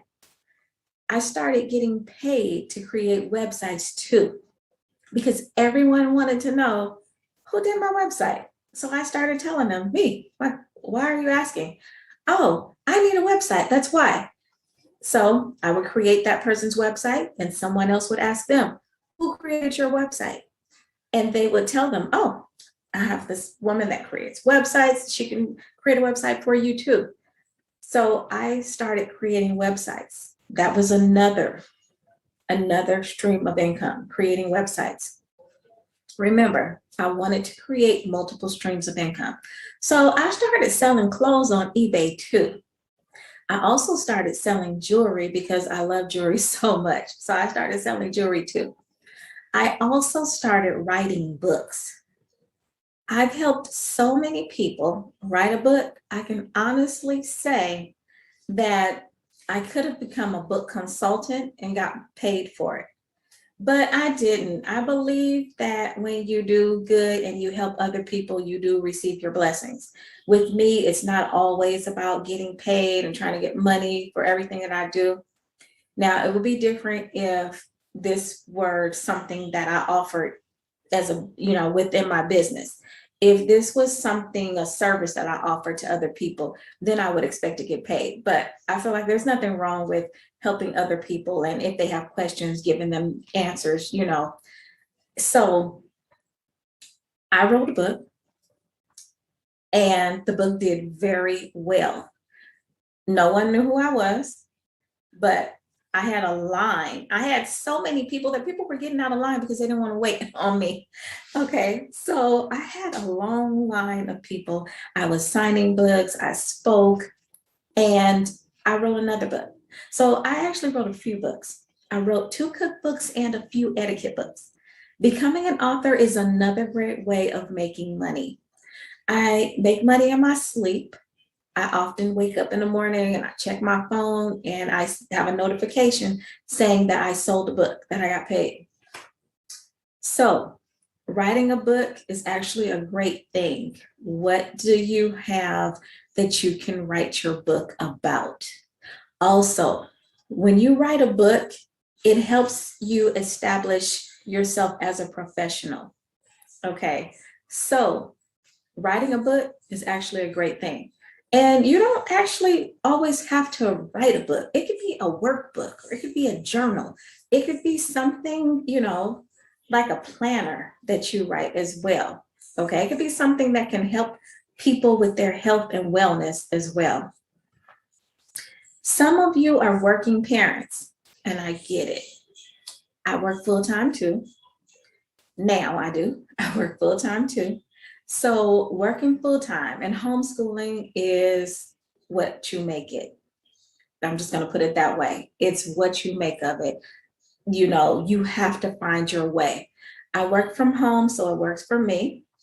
I create schedules for my daughter. I create a schedule like, okay, get dressed at this time, and you have your writing class at that time, and you have your reading class at this time, and and so on. So she pretty much knows what she has. She stays on top of everything, but it helps me because I'm just constantly working. So it helps me stay on task and know exactly what she has at what time and what she's supposed to be doing, because my daughter has a very busy schedule, and that's how I like it, because I want her, while I'm working, to be working too. I want her to have something to do too. So she has her work and she has her classes that she goes to as well. I also have other stuff for her to do, like she reads books online, and she has some apps that she goes on every day as well to help her with her learning as well. So I'm constantly trying to keep her mind going, Okay. So with all of that being said, I have a schedule for her, but I also have time where I sit down and work with her, And we also have time where her tutor works for her. She has a private tutor, and that's what I have for her because that's what works for me. So she has a tutor that works with her a couple of times a week. She'll work with her as much as I'd like her to. So if I wanted her to work with her several times a week, she'll work with her several times a week. So while I'm working, this is what she's doing. She's receiving help from someone with her homework or with whatever it is that she needs help with. So her tutor works with her online. Prior to the pandemic, it was in person, one-on-one, but now she works with her online, one-on-one online. I also signed my daughter up for classes on a platform called OutSchool, outschool.com. If I want her to be a part of a classroom and to be in a classroom with other children and interact with other children, I'll sign her up for classes on OutSchool. Sometimes I sign her up because, well, I want her to learn different ways and with different people, other than just me or her tutor, because I don't want her to get bored with working with me and her tutor. So I will add some other classes during the week for her to take where she's interacting with other children. She's interacting with another teacher, with someone else. And it works for us. She goes on OutSchool and she actually looks for classes that she'd like to take. They have so many classes there. You can also find tutors on OutSchool too. OutSchool is a platform with hundreds and hundreds of teachers. They teach so many things, from voice lessons to algebra to having weekly social groups, so the kids can come together to socialize. I know with homeschooling, when children are homeschooled, that's something that a lot of parents worry about. They worry about their children being able to socialize with other kids. Well, I teach classes on OutSchool too. I teach classes under Marts-Shannon. If you ever go on OutSchool, you can search my name, or you can search for etiquette classes. I teach etiquette classes. Etiquette is so important because it teaches our children what they need to know and what society expects from them as they're getting older. People will automatically think your child has good manners and knows exactly what they're supposed to do when they start getting older. So it's great for them to take an etiquette class and find out what these rules are. Like, what kind of rules do we have to follow when we start getting older? What are these rules that we need to follow? So, like I said, in the society that we live in, they expect our children to know these rules. I also teach social skills. I teach manners classes. I teach children how to start a conversation with others and how to keep that conversation going, what they should and should not say to other people. I teach all kinds of manners classes. I teach restaurant manners and along with table manners. I teach a lot of different manners classes because this is something very important that the children need to know. This is something that is not always taught in school. And in some of the schools, it has been taken out of the schools. I know, like, social skills classes have been taken out of the schools. So this is something that I do teach. And this is something that a lot of the parents really, really enjoy. They really like the fact that their children are learning all of this, because you can still have a nice and kind child. You can have a nice and polite kid, but they could still be offensive to others if they don't have proper manners, if they don't know what to say or when to say it, or if they're not, doing something that they should do or behaving a certain way. You can still have a child that can offend other people or annoy other people. So manners is a great thing, and it's something that all of our children need. I also have a website. My website is mshannon.org. You can also follow me on Facebook under M Shannon Etiquette Consulting. And I have a couple of my books here with me, so I can let you see what my books are. My books are available on Amazon. This is 31 Everyday Good Manners and Habits for Teens.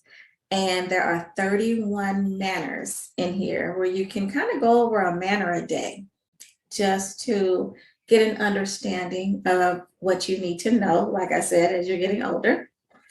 And I also have this cookbook here. This is my latest cookbook, introducing a young lady to cooking for the holidays too, leaving the family legacy. Okay, keeping the family legacy alive, keeping the family legacy alive. That's what we want to do. Keeping our family legacy alive, because there are so many people that pass away and they take their recipes with them. My thing is, get your family's recipes, get your grandmother's recipes, get your mother's recipes, get your aunties and uncles, get everyone's recipes. Put them in your cookbook, put them in a book. And I have pages in this book, empty pages for recipes. You want to get those recipes because even if the person has passed on, the taste and the flavor of their foods, you can still have their foods. Their foods can still be alive. Their foods can live on through your family for generations to come. So it's actually something that I wanted to share with others. It's something I wanted to bring attention to. It's something I want to make more people aware of, something that we do need to start doing. We do need to start getting their recipes. In this book, I have holiday recipes, but I also have information, that will teach young ladies, information that, helps teach them that they should get these recipes. Find some new recipes and add some new recipes to your book too. Also, add some information about some of your loved ones so that you can still have those memories of them, even though they've passed on. You can pass the book on to your child, and your child can have those memories through you, through what you wrote in your book or the pictures that you placed in your book. So I think these things are very important. I'm very, very family-oriented person. I'm all for family. I love family. And that's one of the reasons why I decided to write this book.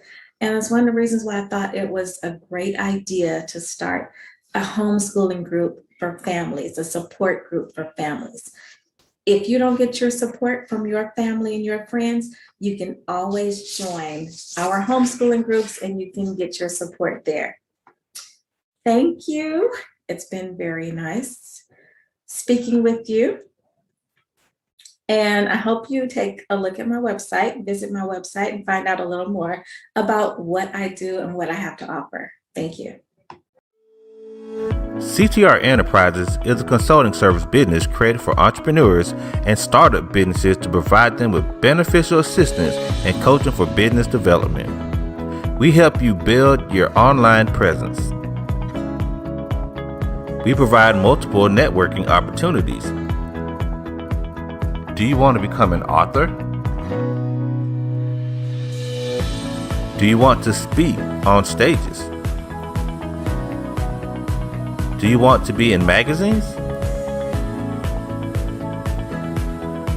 Do you want to build your influence? We provide PR, branding, and social media marketing help. We have resources to help business owners grow. We have a community of business leaders ready to network. We provide homeschooling consulting for busy parents and business owners. We teach you how to start a TV show or podcast. We teach you how to monetize what you do from the comfort of your home. We help entrepreneurs maintain their health naturally as they scale up their businesses. CTR Enterprises is the one-stop shop for the wants and needs of today's entrepreneur. Visit our website today at www.coachtinaramsey.com. We are here to service you.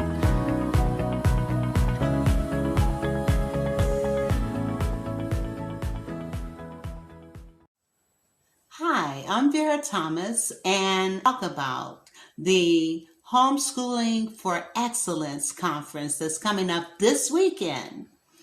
And it is for parents who are homeschooling or considering homeschooling, and also for parents that may not be homeschooling. The information you are going to receive is invaluable. The resources that you're going to receive will do you well throughout the rest of the school year. I also want to give a shout out to Tina Ramsay.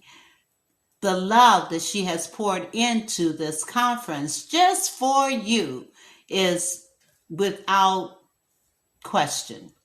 And having met her and talked with her, and her seeing something in me to want to include me in this conference, I am so honored and so thrilled.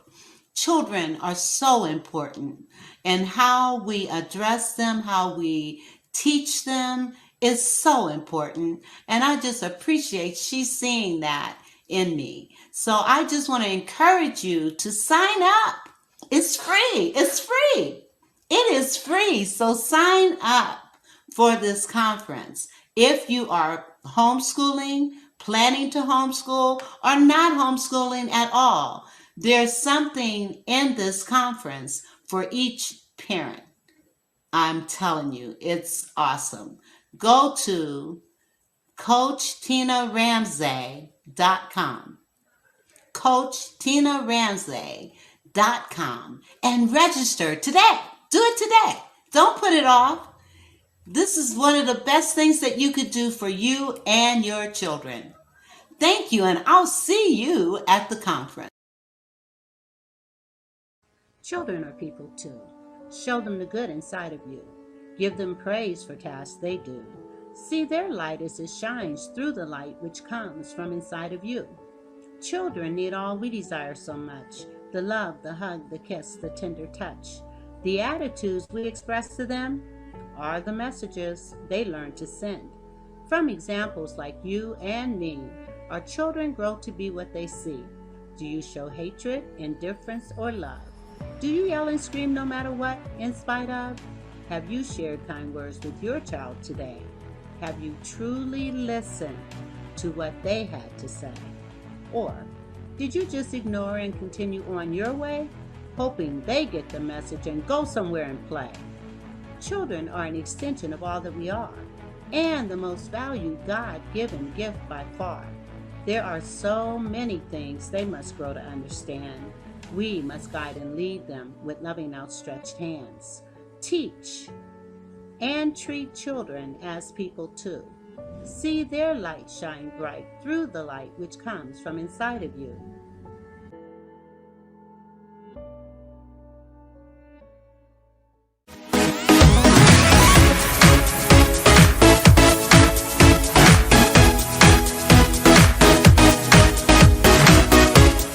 All right, I am Dorothy Wilson, and I can tell you this. One thing that I am passionate about is helping other people get published. It's personal to me. I want you to get your message out. People need to hear your story.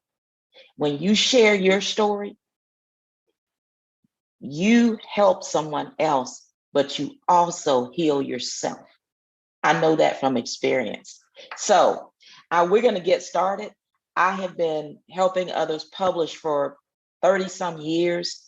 This is what I do on a daily basis. And I'm going to give you some keys, some wisdom to publishing. I'm going to tell you like it is. I want you to get some meat today so that you are willing to take the jump. You're ready to take the leap to publish your own book. Or you may want to publish a magazine. So, all right, write it, publish it, sell it. Every last one of you, you have a book in you. Some of you have multiple books. Well, actually, most of you have multiple books inside of you. I know that because we all have a message. We all have a story in us, and it's waiting to be heard. It's not about you. That's what I want to say. It's not about you. If you chose to listen to this teaching, this coaching, that tells me that you already know that this is something that you need to do. Someone is waiting to hear your message. And as you help them transform, you also are going to be transformed. You have to, as you begin to assemble your thoughts, as you begin to put them into words in a document, you begin to gain a greater understanding of your why and how the events in your life shape you. It helps you when you publish. So 3 reasons that you haven't published a book. And I know this because I talk to would-be publishers every day, would-be writers every day. And here, this is what I hear. I want you to see if you can find yourself in here. You don't see yourself as a writer, or if you can write, you don't know what to do next. It's like, I got all these notes. I have a journal, I got scraps of paper all over my office. Listen, I had journals before I published my first book in 2010. I had scraps of paper all over my bedroom, even under the mattress, multiple journals. Okay. Something on the inside was telling me that I needed to write down what my message was, what was affecting me. And it took me a long time to get to that place, that point where I was willing to publish my own book. And the funny thing is that I actually published another book through my company before I published my own book. And I tell you what, I tell you not, sometimes when you don't know what you're doing and you don't know how to do it, but you step out, you launch out into the deep and you do it anyway, sometimes that can end up being one of the most successful, significant things you do. That book, that first book project I worked on was called Katrina, 8 Hours That Changed the Mississippi Gulf Coast Forever. It became a New York bestseller, made the company millions of dollars. I managed the whole project and went into it not having published a book, had been publishing in magazines and newspapers, but not a book. And so you can do this. You can do this. Second excuse that you've been telling yourself, time and money. It's going to cost me. It's going to cost me. I don't know if I'm ready or I can take the time, or do I need to take off to write?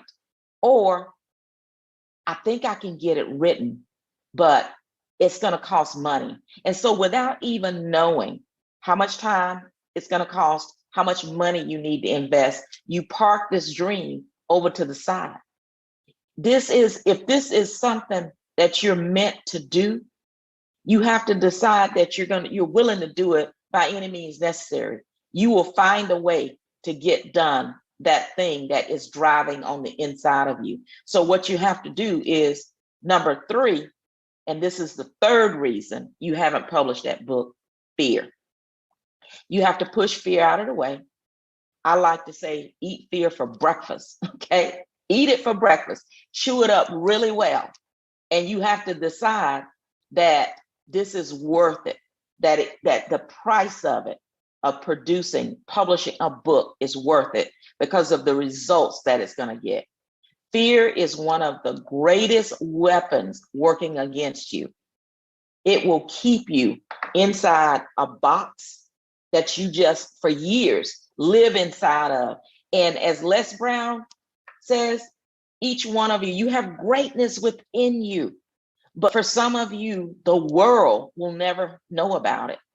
You'll hold that and you'll keep it just for the people you work with, just for your family, just for your community. You have a worldwide audience out there that is waiting to hear your message. The answer to, I don't know, the investment may be too much, fear. The answers to those 3 things is prayer, persistence, and purpose. Prayer, 3 P's, prayer, persistence, and purpose. If you're taking notes, write those down right there. because this is how you overcome those obstacles, those objections. So there are 4 steps to get to publishing. The first one may surprise you. It's purpose. Purpose. Let me explain what I mean by that. So most people who want to start a magazine, they want to publish a book, they start at exactly the wrong place. Okay. My years of publishing, 30-some years of publishing, I see this all the time. And I have to tell people who come in for their initial consultation, don't get lost in the weeds. Focus on the end result. That is what's going to get you from the start line to the finish line, and not only just get you there, but get you there successfully with a viable project, a viable book project. Don't get lost in the weeds. And here's what I mean by that. If you don't understand the why for producing this book, for writing this book, then you won't have a clear understanding, number one, of how it needs to be framed, what the title will be, who the audience is, and how you're going to sell it, and who your target is to actually be able to purchase this book. You won't understand those things unless you really understand what's your purpose for publishing this book. So some reasons you might say are visibility. Okay, yeah, I want to extend my brand. You know, I want people all over the world to know that, you know, I'm a financial coach, or, you know, God has spoken this beautiful platform into me, and I want to share about that. You may say, okay, I want to be visible. It may be that you want to help others, and you want to make money. There's nothing wrong with making money. Okay. Some of you may say, well, I want to unbox my past so I can heal. I feel like if I can put this on paper and release it, you know, this is really going to help me once and for all deal with those demons that are chasing me. I do want to give you one little caveat here. It's great to make a profit. If you invest what it takes to publish a book, you should make a profit from it, but never put money first in a book project or anything that you do. You don't want to pour out your life for money. Don't live for money. Okay? Do it for purpose. Do it on purpose. Your purpose will keep you going when you are dog tired. Okay? You're frustrated. You feel like you don't have time to get it done. You want to quit. And then also when others are throwing rocks at you. You know, when you stand up and you begin to rise up and elevate, and you start doing stuff that the people in your circle are not doing, you know, this is the way I see it. As you rise up, you just make yourself more visible so they can hit you with their rocks. They can say, what does he think he's doing? Who told her she can become a published author? What's up with that? Oh yeah. This is just like, you know, the idea she had last year when she was going to start the podcast. Do you see her with the podcast? Yeah, the haters are going to come out. But if you understand your true purpose for publishing your book, then you'll get it done, and you'll drive past all of that. You'll drive right past fear. You'll drive right past the haters. Okay. And you'll also overcome all of the other obstacles that have kept you from publishing. So your drive has to come from within your soul to do anything great. I have done some truly wonderful, great things. And the biggest lesson of my life is it has to come from within your soul. You have to have this, I have to do this. I have to do this. So I help others publish because God's called me to do this. It's in my soul. I have a mandate on my life to amplify the message of others. And so what's my purpose? What's my why? Where does it come from? When you're trying to figure out what your purpose is, you want to look back. You want to look at your past. You want to look at the things that hurt you, the things that broke you, because from that brokenness, there likely is where you will identify your purpose for publishing. For me, as a little girl, I watched my mom be horribly abused My dad was a wonderful person, smart, great work ethic, had a humor, very talented, gifted person, Monday through Thursday. He got paid on Thursday. He started drinking, and he would drink Thursday through Sunday. And we never knew when he was going to come home. He became very violent, a raging alcoholic. And I watched my mama as a little girl go through all of this horrible abuse. And there was nothing I could do to help her. My mom, who was beautiful, a beautiful spirit, a smart woman, had so much potential, and it was never fully realized because she got herself into a relationship that boxed her in. And so I can't help mama stand on a stage. I can't help mama write a book. I can't help mama get her message out. But there are thousands of other people I can help, thousands who I can say, you have greatness within you. You have a message that needs to be heard by the world. Dorothy Wilson is called to help you get that message out. I can do that. That's my purpose. So your reason for publishing your book should be tied to your purpose, just like what I do is tied to my purpose. Next, the results, your results from your book publishing, of course, these are the manifestations of publishing, all right? So here are 4 things that can manifest when you publish. 1, you amplify your message in a powerful way. Thousands of people, millions of people you never knew find out about you. You become discovered. Secondly, a great result of publishing is you can elevate your credentials, your brand, your influence. Hey, you can, it's great that in your office, you are, great at coaching people in your particular field or whatever, but the world is out there and they need to know what a great coach you are. They need to discover your brand. And then as they do that, you grow influence, you grow your connections, you build a platform that you can come back and sell to again and again and again, okay? Then a third result of publishing is you help others be transformed. You help others be better. And that should always be one of the reasons, your goals when you publish. The next, of course, is you add new streams of revenue. And the beauty of a book project is this. You publish that book, and then that turns into speaking engagements. Then that turns into coaching engagements. Then that turns into new collaborations, new connections. I mean, it's endless. A book project can take you so much further than you ever thought you could go. So,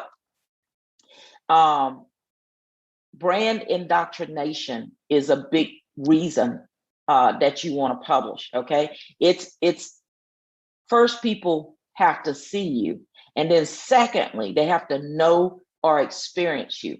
One of the things I love about publishing, whether it's a book or a magazine, is you can go on social media, you can do all of these commercials and promos, and you can post 1,000 times in a month.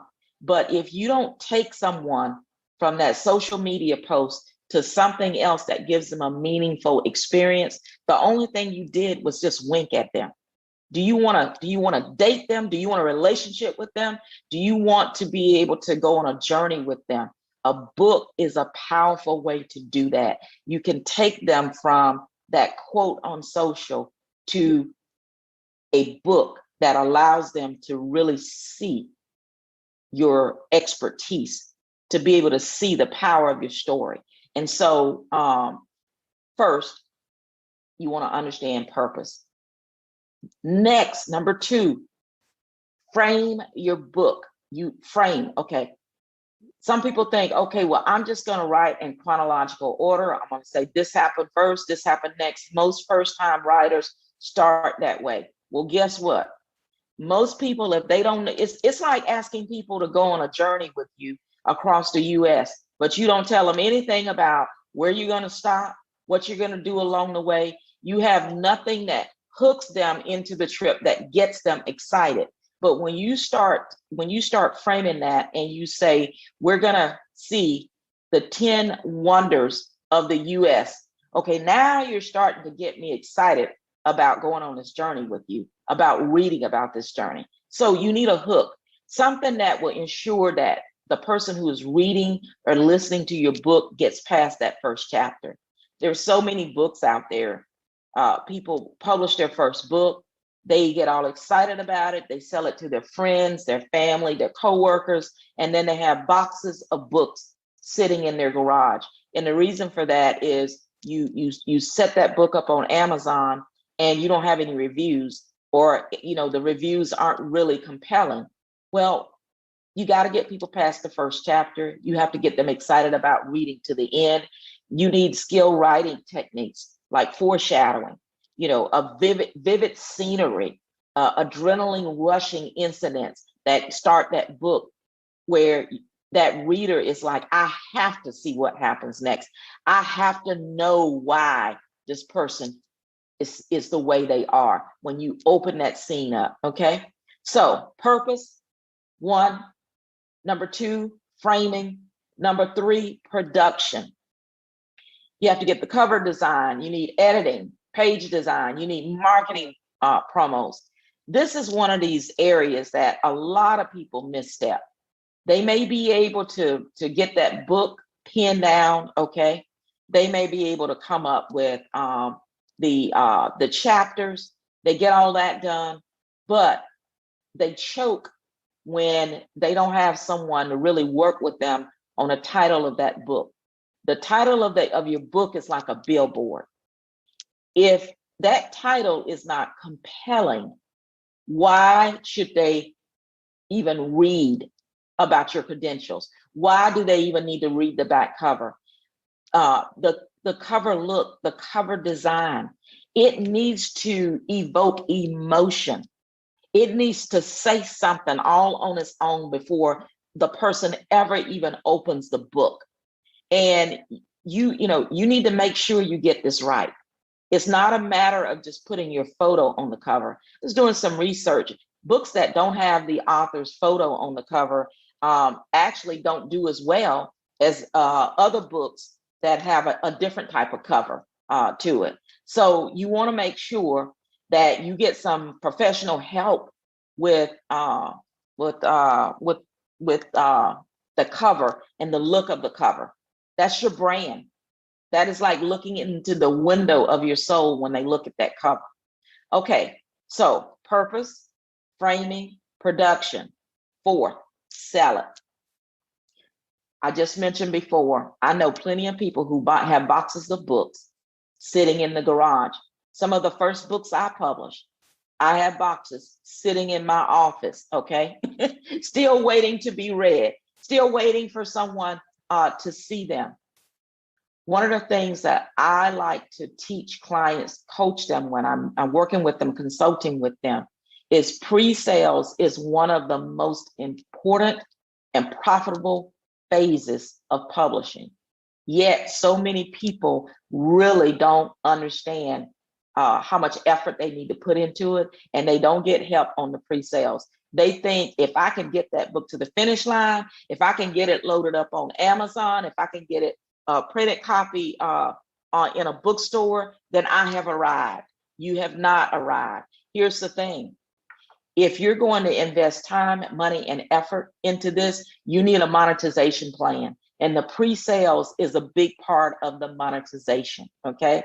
Secondly, your strategy, your sell it strategy has to go from pre-sales to strategy 2, strategy 3, strategy 4.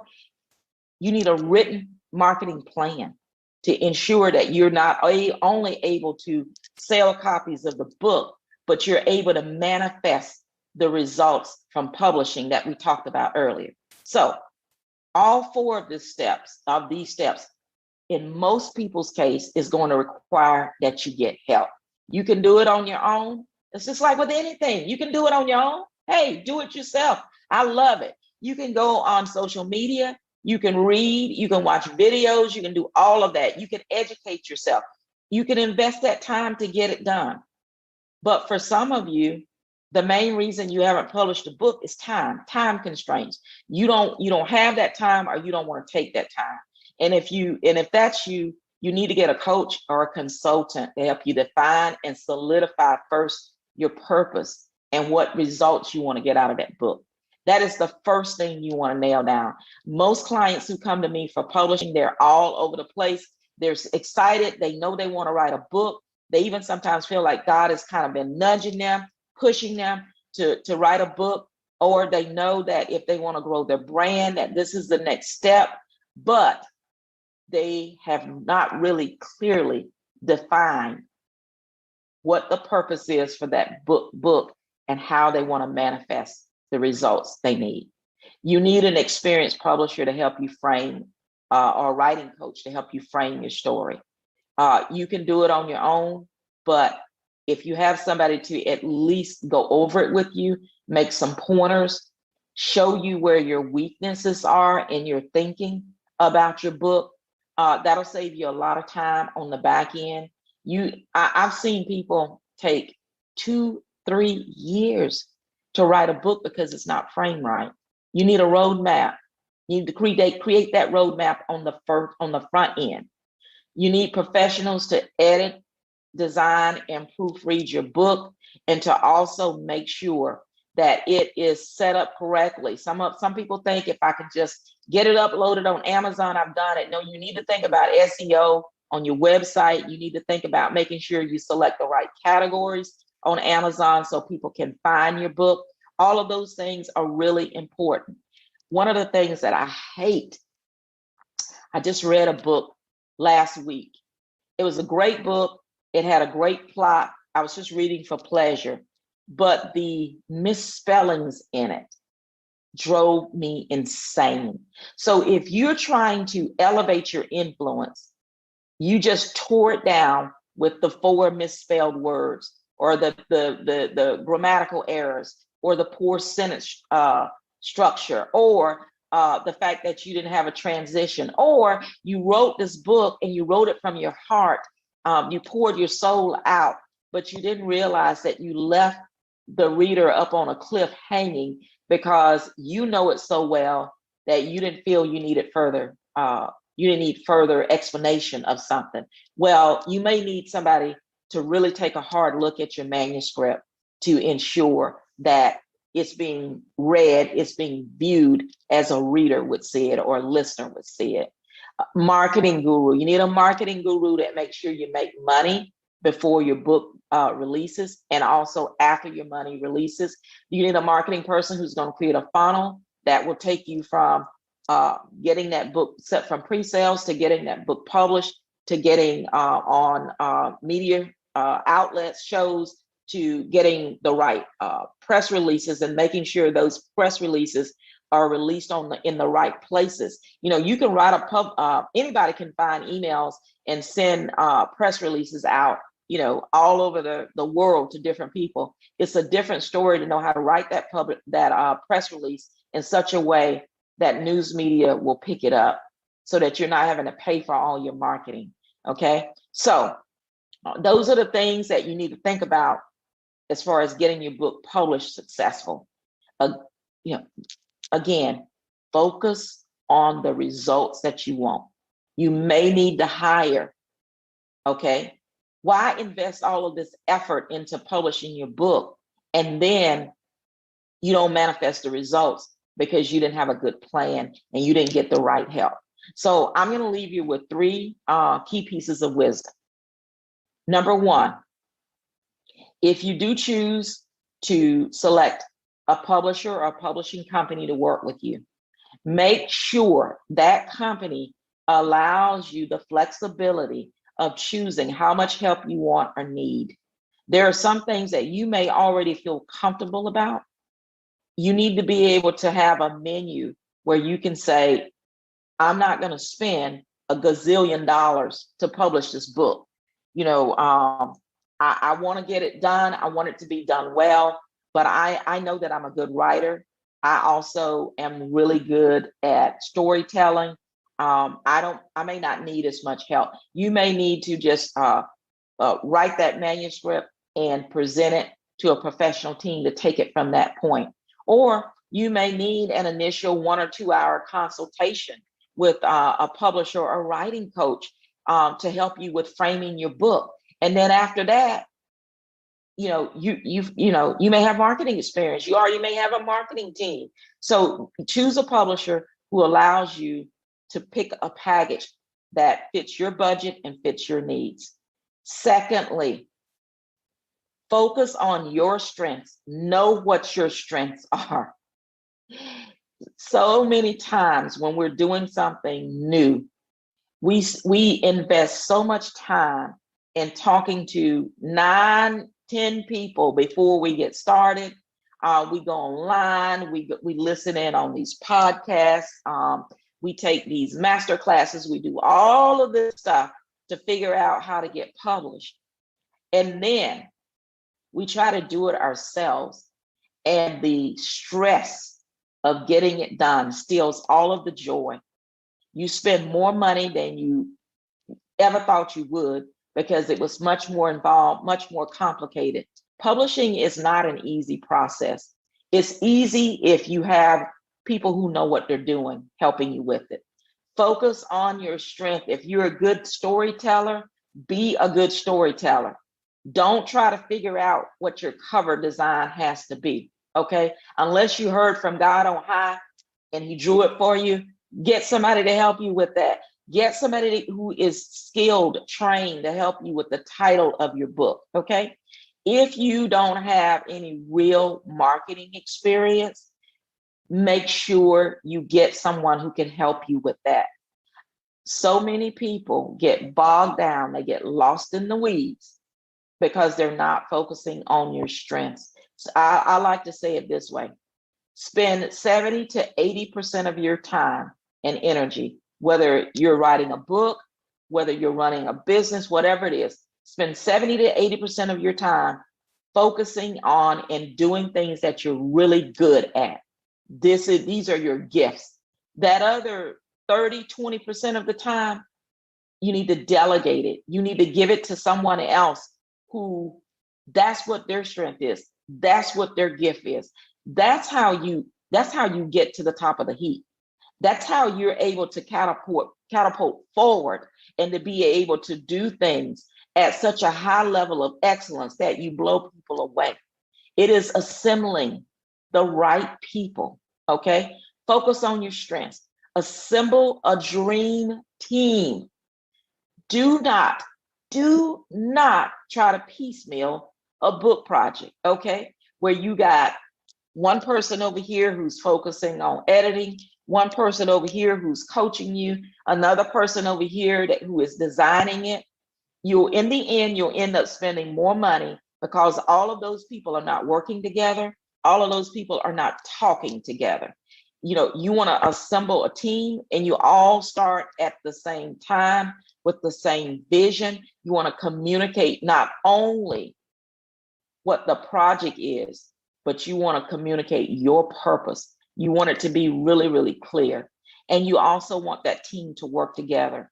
I've seen so many people, they work on a project and then they hire a marketing team, separate marketing team, different company to begin working on the marketing. Well, then you got graphics over here, you got logos over here, you have this piece here, you got this piece over here. And every time you go to a different group to work on a part of your project, that's effort, or you're somebody else who's helping you, that's effort on their part to assemble all the pieces, to get everything together. Then you got to share the vision again. You got to share your goals again. Start with the end in mind. And if you will walk yourself through what I shared with you today, you are ready to publish. I'm excited about your book project. I look forward to hearing about you guys. Find me on social. Hit me up, okay? I am That Media Queen on Instagram, and on Facebook, I'm Dorothy P. Wilson. I want to hear about your project and your progress.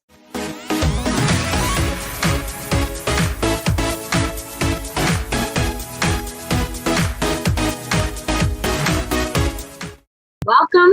I'm so glad that you're here. I'm truly excited to to share this stage with you, to pour into you so that we can grow and elevate together. Are you ready?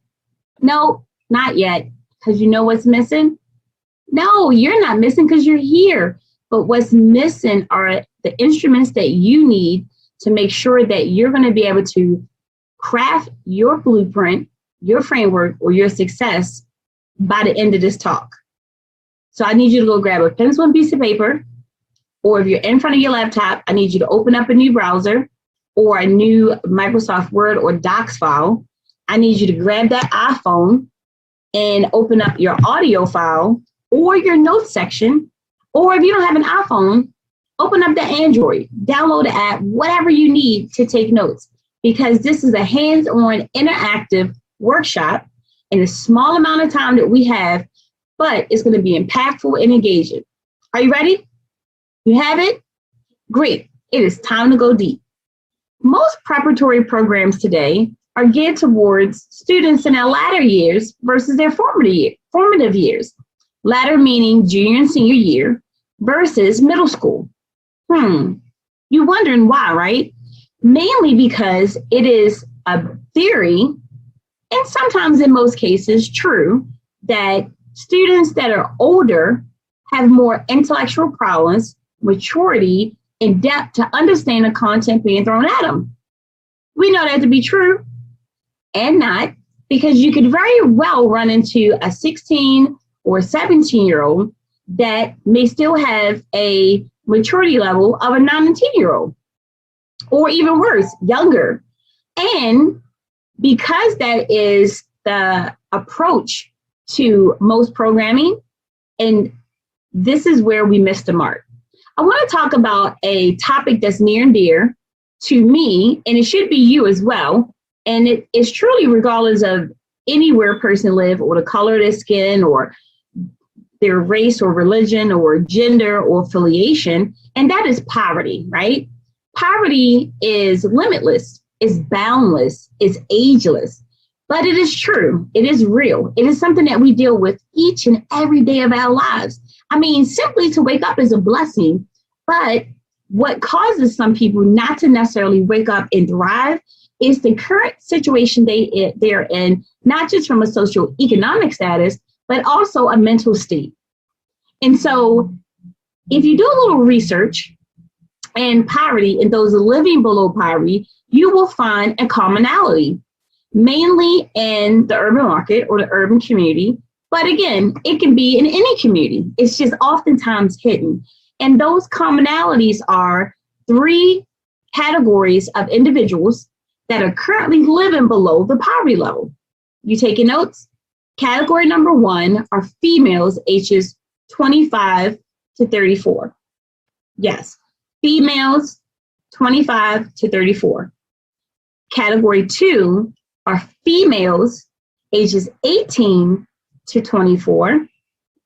Category 2 is females ages 18 to 24. And then the third category are males ages 18 to 24. So let me recap real quick. 3 categories of individuals living below the poverty level. 1 are females ages 18 to 24. 2, females, number 1 is 24 to 35. I apologize. Category 2 are females ages 18 to 24. And then the third category are males ages 18 to 24. That's a lot, right? Because that's our future parents, current parents, and then our teens fresh out of high school, and what we would hope to be the best years of their lives. But what we're running into, and what statistics will show you, is that with youth below the age of 18, there are high youth unemployment levels. There are high dropout rates. There are a lack of minorities, females, and those based off of cultural differences, not going to college or graduating from college, or even having aspirations that they think that they can even attend college. So if you're following me, my question is, how do we begin to get them thinking about this prior to age 18? not in an intervention program or post-vention program, but a prevention program. And I happen to be speaking with a person who my nonprofit and my for-profit actually partner with, because we have our own online certified education division, our Academy of Business and Education and Workforce Development. And he happened to say to me, and this is about 2 years ago, prior to just in the midst of the pandemic, about 18 months ago. And he said, the problem with students and parents or adults that enter the poverty level, they stay there because it becomes this hamster wheel cycle, not just in the sense of finances, but also in the sense of their efforts and their mindset. So once they enter into the poverty level, it's very hard for them to get out. And then when they're stuck, it becomes generational curses. And everyone thereafter or part within that familial unit also enter the poverty level. And it hit me because although I knew this, I never thought about the impact long term that students and then their kids, and them as adults and then their kids stay within the cycle. So here comes the preparatory programs. Now, there are preparatory programs everywhere, but those preparatory programs might be focused on leadership. They might be focused on entrepreneurship. They might be focused on athletics. It may be focused on a combination of those two, but the question comes in, at what age are these preparation programs introduced?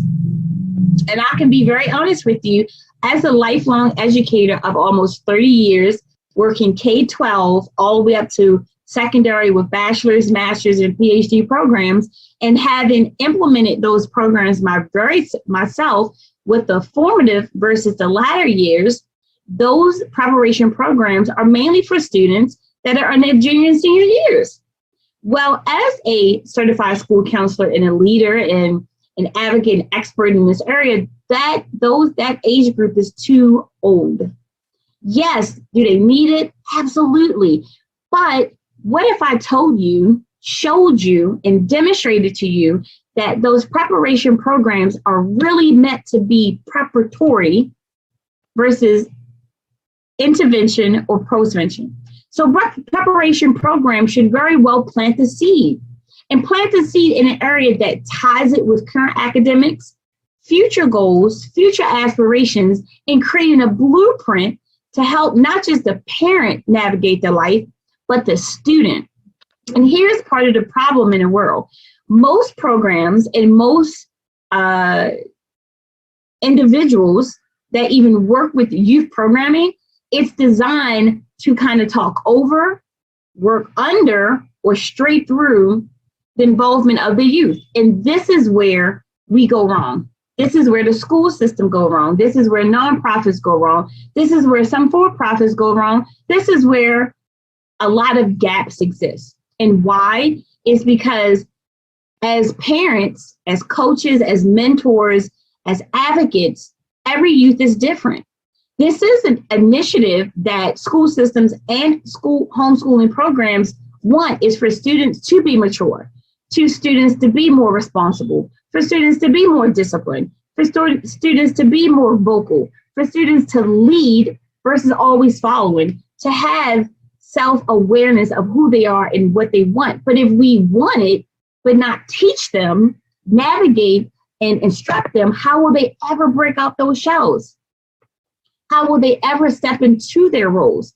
How will they ever truly know what the world that they're running to, that's waiting for them, is all about? Exactly.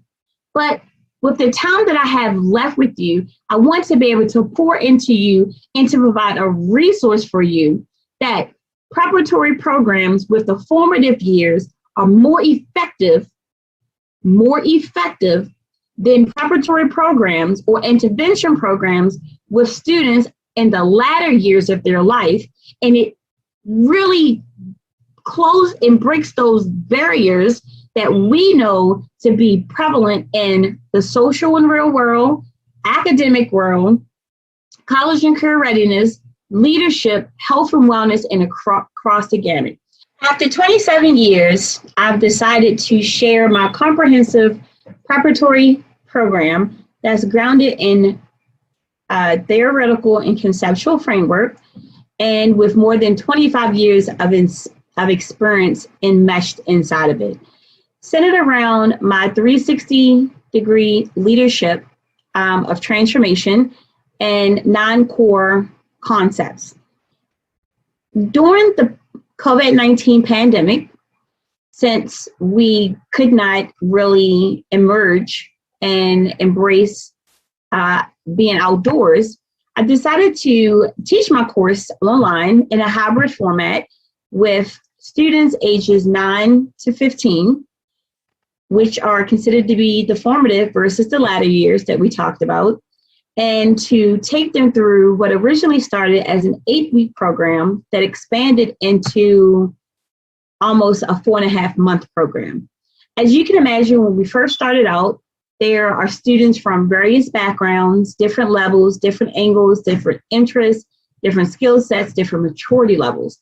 And what was great about it is that they all came to the table with the same mindset, with the same understanding that no one was better than the other. And they quickly learned to understand a cohort culture. Within that cohort culture, they honed in on time management and organization, communication, diversity, leadership, and the list goes on. And unfortunately, I cannot go into great detail with the time we have left. However, I do want to be able to share 3 core aspects of the curriculum and the overview. 1 is skill set, 2 is interest, 3 are future goals. Individually and collectively, these 3 variables help these youth to lead into the 21st century, far greater than what they had anticipated, than what their parents had anticipated, but truly what their South, their homes, their culture, and their community needed. Skill set is one of those variables that is part of the curriculum. And when we're thinking about breaking the cycle of poverty or helping the youth not to enter in that cycle, the students quickly have learned or begin to think of their skill set. And their skill set is something that is an innate passion or innate ability that they have that would help them place a monetary value on it. And as you can imagine, with 9 and 10 and 12 and 13-year-olds coming from across the entire state of Maryland, there were some that could answer the question of what their skill set was. There were some that were not so keen on what a skill set actually was. And there were some that were in the middle. But when we attached it to them knowing or asking them, if you had to earn money today, what is that skill set that you possess that could help you make dollars? So immediately it started clicking, because what are most youth hungry for? Money, to do whatever with it. And as we were exploring the topic of skill set, there were interests that came up, such as coding, taking pictures, cutting grass, culinary, gaming, art, and the list was on and on. And that was the beginning of a conversation that really helped the youth to expand their knowledge, to expand their vision, and to expand where that skill set, that innate skill set, could really take them. So even in their listing, I had to begin to ask them, write down 5 things that if you had to make money today, what it would be. And they listed them. Actually, I think it was 10. And then from that 10, they identified their top 5. And then from their top 5, they had to identify their top 3. And then of the top 3, they had to put it in ranking of order of favorite, middle, and then least favorite. And then we took their number 1 skill set and we used it as a basis to create their blueprint. Exciting, right? a blueprint from a 9-year-old that could help craft and take her and them from the exit of elementary into middle school and then into high school and truly preparing them for their post-secondary planning. It was amazing. And then once they identified those skill sets, we took it on to variable number 2, which was their interest. And so in their interest, we were taking, for example, a skill set of taking pictures, which was equated to a monetary value if they had to create a interest for them to get paid. And then the interest really had them thinking about how this applied to their post-secondary plans. Was it a 4-year college? Is it a 2-year college? Is it a trade tech career center? Is it the workforce? And the great thing about it was that they took something that's currently at a middle school level, or some that were exiting elementary into middle, some were dead smack in the middle of middle school, and some were in their entry years in high school. But now we were thinking futuristic, right? So if your skill set is taking pictures, where do you want to go with that in 7 to 8 years? You know, we had one young lady who wanted to go to college. Okay, well, is this a skill set that you really see yourself doing in majoring into college? The answer is yes. And even if it wasn't, which at this point we wanted them to at least explore how they tie this skill set and their interests to their post-secondary plans together, because there's a unique alignment in equality and how they're linked together. So with this young lady, for example, whose skill set was taking pictures where she could earn money, and her interest in wanting to go to a 4-year school, well, then we started looking into majors. Well, what is a major that you can you can indulge in college based off that skill set? Could it be communications? Could it be photography? Could it be journalism? I don't know. Great. Now that we have that interest and we have that possible major, which now they're learning about majors, the question is now, do you want to go in-state or out-of-state? Well, of course, most students they want to run from home. And it's not that we don't want them to leave, but we know as the parents and the coaches and the organization leaders and the experts what tuition looks like in the sense of out-of-state versus in-state. So now they're doing their own homework on out-of-state and in-state programs, 4-year or 2-year or trade a tech school. But in the case of the young lady who wanted to do taking pictures, she wanted to go to school for journalism and focus on photography because she wants to be a traveling photographer.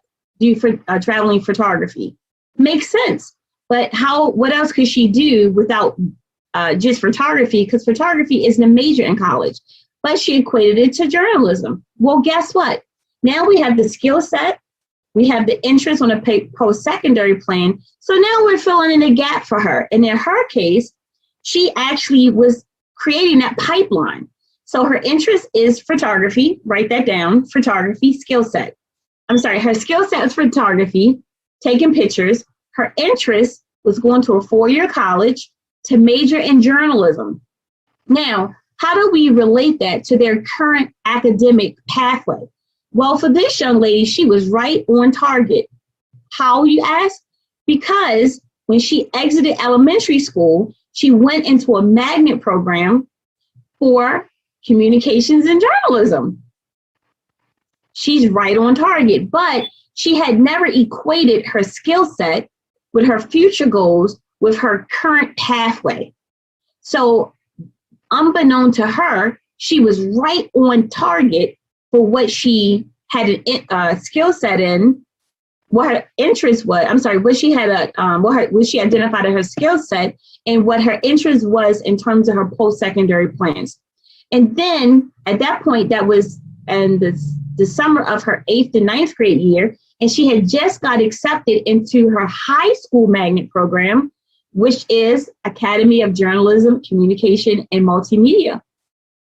So this young lady who had identified a skill set of taking pictures who had an interest in going to college for journalism or multimedia production, or whatever it's called, with a 4-year school, in school and out of school. She's now had already understood that she was following that pathway as it related to her academics, because this was part of the magnet school programs that she was a part of and then going to.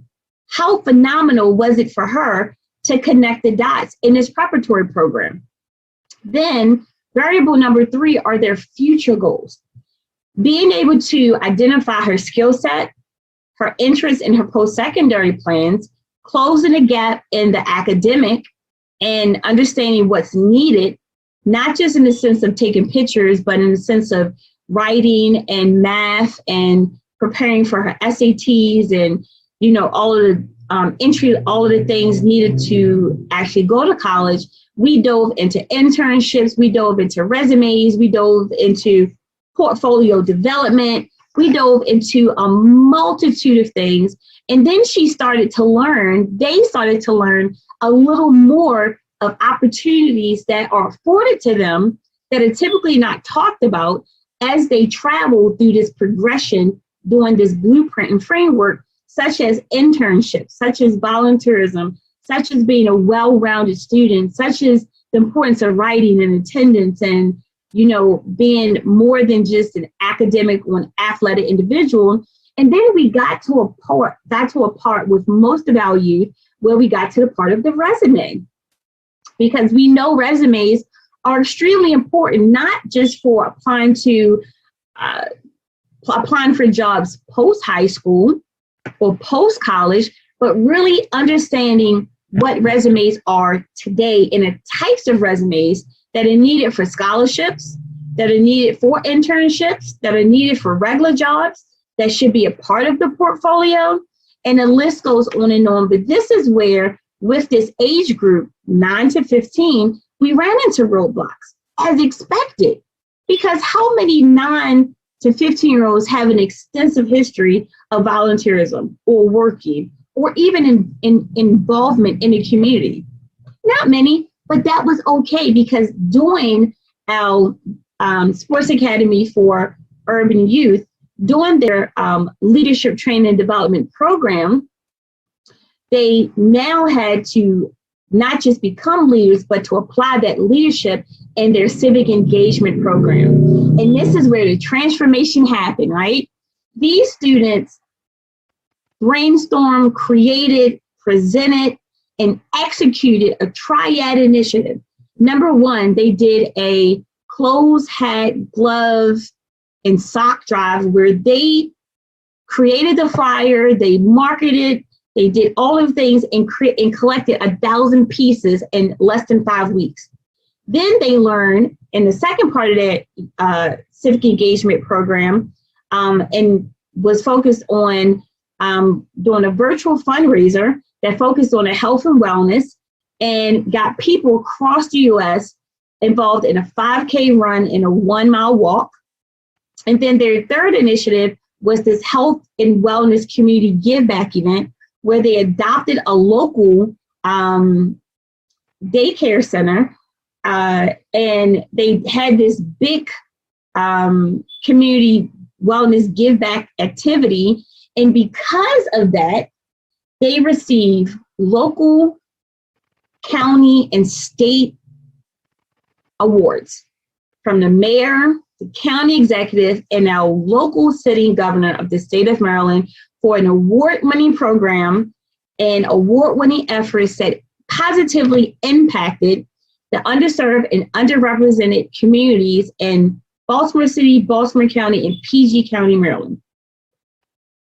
9 to 15 years old. So when we're thinking about preparatory programs that will help to break the cycle of poverty and to help them advocate, lead, and increase their civic engagement along the way based off their blueprint that they created based off their interests, skill set, and future goals. Comprehensive, I wrote it, and it's now available to you through my book and my workbook. So this comprehensive program that they took part in is where you can get involved, or you have 4 options. One is that you can purchase a curriculum, at least a set of 10. You can enroll your youth in the DTD Sports Academy for Urban Youth, where we're actually teaching a curriculum, and it is available online. You can purchase the curriculum and go through our Train to Trainer program so that you can now teach the program through your homeschooling or your regular school program. Or what's the 4th one? I think that's it. That's 3 ways. And what I'm excited about is that it isn't a program that is just geared towards athletes, not at all.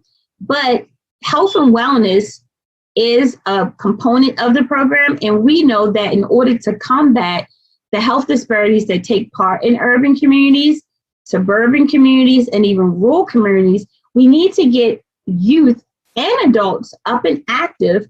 And with that, they are increasing their mental fortitude, discipline, dedication, and accountability to self. And when you have that type of mindset and focus, it transforms across all areas of their lives.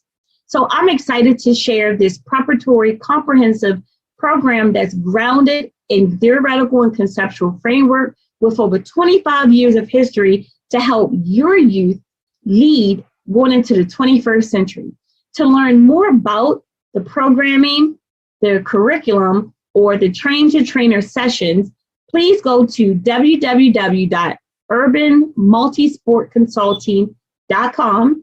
That's www.urbanmultisportconsulting.com. Fill out a free consultation. Let's chat, figure out what works best for you. Or if you're interested in purchasing at least 10 copies of the curriculum, book and workbook, I will offer you a 15% discount and use the discount code Homeschooling to Excellence. Again, Homeschooling to Excellence. And you can use that same code to enroll your youth also in our online DTD Sports Academy for Urban Youth.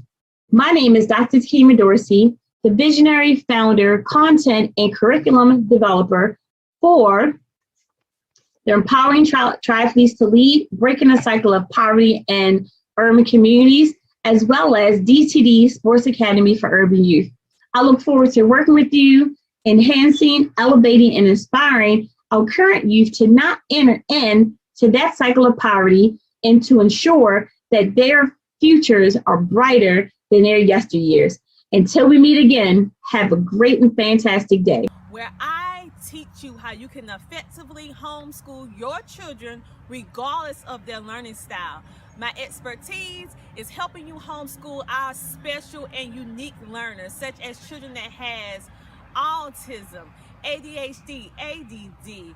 They have dyslexia, dysgraphia, dyscalculia, dyspraxia, OCD, behavior issues, which I don't like to say, and also emotional things that's going on. I designed a plan that is uniquely tailored to your unique learner. I listen to you with my educational consulting, and then I help you design a plan with curriculum and activities that will help your unique child and your unique homeschool tailored to your needs. I am also a health and wellness coach. So on my channel, you will notice that you will see that I include and show you how I effectively incorporate health and wellness in our family. So I share with you oils, essential oils, and supplements that we personally use in our homeschool to help effectively promote concentration, focus, and balance those pesky little emotions. You will notice that on my channel, you will see us laugh, you will see us cry, you will see us love, and you will see us laugh. And I try to encourage and motivate you on the different struggles of being a homeschooler and lift you up and be positive while doing it. I also review curriculum. So you will notice that you will see reviews of various curriculum to help you decide before you buy the curriculum whether this will work for your unique family. I also do fun giveaways where I try to lighten the load of homeschooling by allowing you to enter into the free giveaway that I have for my loyal subscribers. So, if you want to join my family on this educational and health and wellness journey, go ahead and click that subscribe button and join us on this journey at homeschoolingoils.com. Welcome all new subscribers. Yay!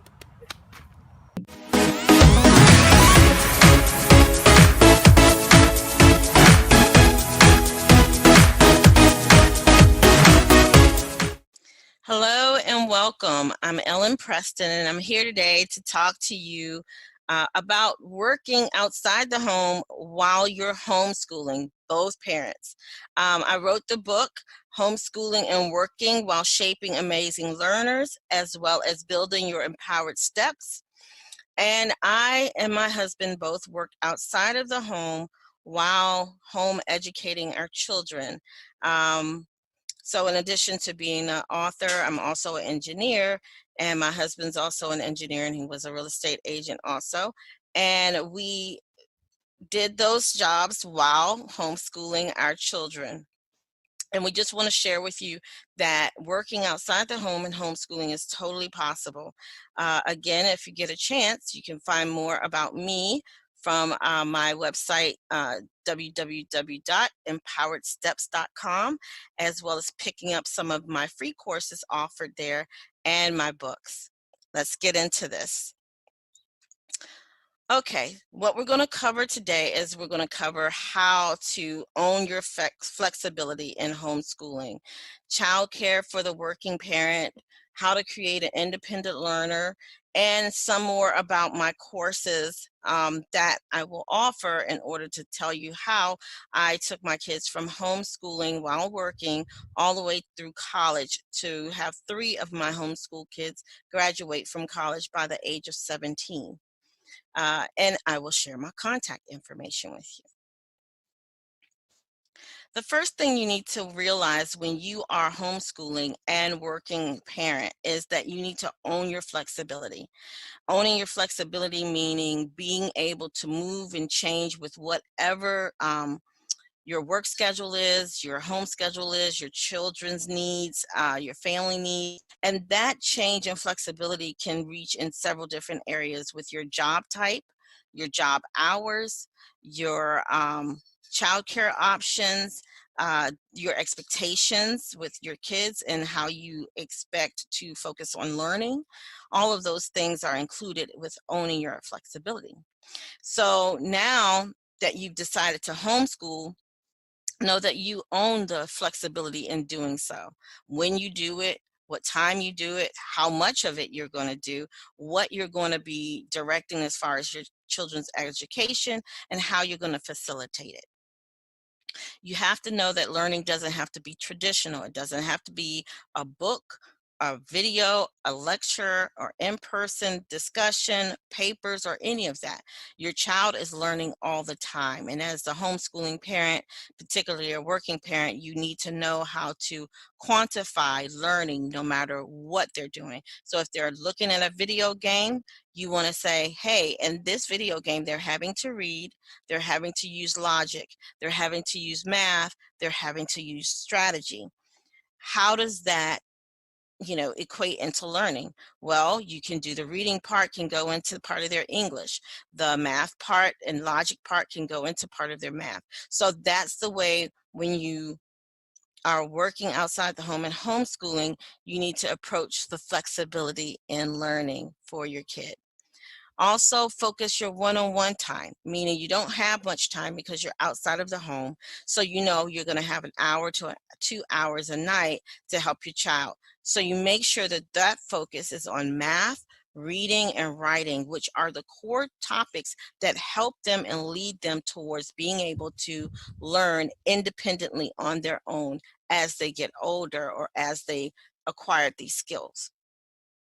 And then you want to, number one, not take things too personally. Your kids are not going to, always enjoy homeschooling. You're not going to always enjoy homeschooling. Your schedules are going to change.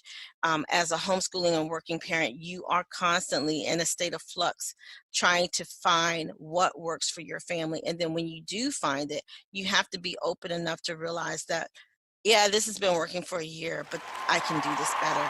I can better accommodate my children, and being flexible to do that, because you are working, so you are out of the house sometimes, so you want to be able to be open to changing those things and not so rigid. And then you want to make sure that you bring your kids to the table. You give them accountability for their learning, and you allow them to have a voice in how they're learning. Hold them to that until you finish a series of 90 days, because 90 days, something becomes a habit, you work it out. Give yourself that time to focus on your child. The next big thing for homeschooling and working parents that work outside of the home as well as inside, of course, is always childcare. Some of the things with childcare you have to do is think outside of the box. Getting a nanny definitely helps if you have the money and the income to do so. You can find them at colleges. You can open up job openings at colleges. You can open up job openings on your local paper and do your own background checks if you like, or you can go through a service. High schoolers, other homeschoolers can babysit, as well as you can do an au pair, where you bring somebody from another country to watch your child for accommodations and a small fee. So flip-flopping your schedule, definitely doable. That's what my husband and I did. He was more flexible in his career and was able to take on businesses that complemented my schedule, so that when I had to work early in the morning, he was able to stay home with the kids later in the day, or work just weekends mainly. By doing real estate, he was able to have a team of realtors that they kind of supported each other. So if he had to be home during the week while I was working, he could get one of his teammates to cover for him. Also, any at-home work that you can do, having a sitter in there or being able to have family member come over and help is always possible. So one parent works the weekdays, one parent works the weekends, one parent works mornings, another parent works evenings, one parent works full-time, one parent works part-time, or they pull in a business or they work from home. So that means be flexible. Look at the job as something you're doing for now until you can maintain your family at a good pace and financially. And then once your kids are older, they can stay home and not have to be managed as strongly as you have to manage them when you are working outside of the home. So you can always check your state rules for children staying at home alone. What are the parameters, safety measures, and everything? But that is also an option for an older child. Collaborative daycare. Collaborative daycare is when you work with other parents to work out daycare plans, and you share the daycare provider, or you have a daycare provider come over to your house, or you all, collaborate in keeping children. Like if you're working during the mornings and your friends need, they're working at night, then you can switch off. So never be afraid to ask people for help, because you'd be surprised. Lots of family members and friends and people that are in homeschooling communities as well always need help. Aftercare, before care, and pay a relative. But aftercare and before care programs that you would use with traditional schools, you can still use them as a homeschooler. And that's what we did. So if you wanted to get a job where you work the mornings and you work the afternoons, after school hours, you can put your child in before and after care and just work something around those hours, and you would have childcare for the times that you're working. You can still use those programs, as well as private and state funded before and after care programs, even as a homeschooler. And also, you want to create a childcare co-op, meaning you want to do the vetting of people that you know that also need childcare and would like to share in childcare with you so that you can socialize your child. Maybe different houses will have the day, the day where the children go there while the other parents are at work. So these are all options, particularly if, you're just working a weekend job. You can have someone that watches your kids on the weekend and you are home with them during the week. So many options, but own your flexibility in deciding what can work for you. And of course, camps. Camps like summer camp, spring camp, intercession camps where it's, for winter. You want to be able to utilize all of those because those are ways that you can expose your child to different ways of learning, and also you can work exclusively during those times and save up for the times that you're not working in order to support your homeschool. So these are some really great options that I've used all of them, and just be open-minded and be flexible and creative. The third thing is you need to create your child's environment to be an independent learner. And the way you do that is, number one, you need to address what their learning style is. Every child has a different learning style. And if you accommodate their learning style, they're more apt to receive the information much more freely and on their own terms. So you take the time to there's some tests that you can find online to evaluate their learning style to do that for your children. And also, the number one thing before you dive into any curriculum is to address any learning gaps. The first year, 6 months of homeschooling should be to clear up the gaps.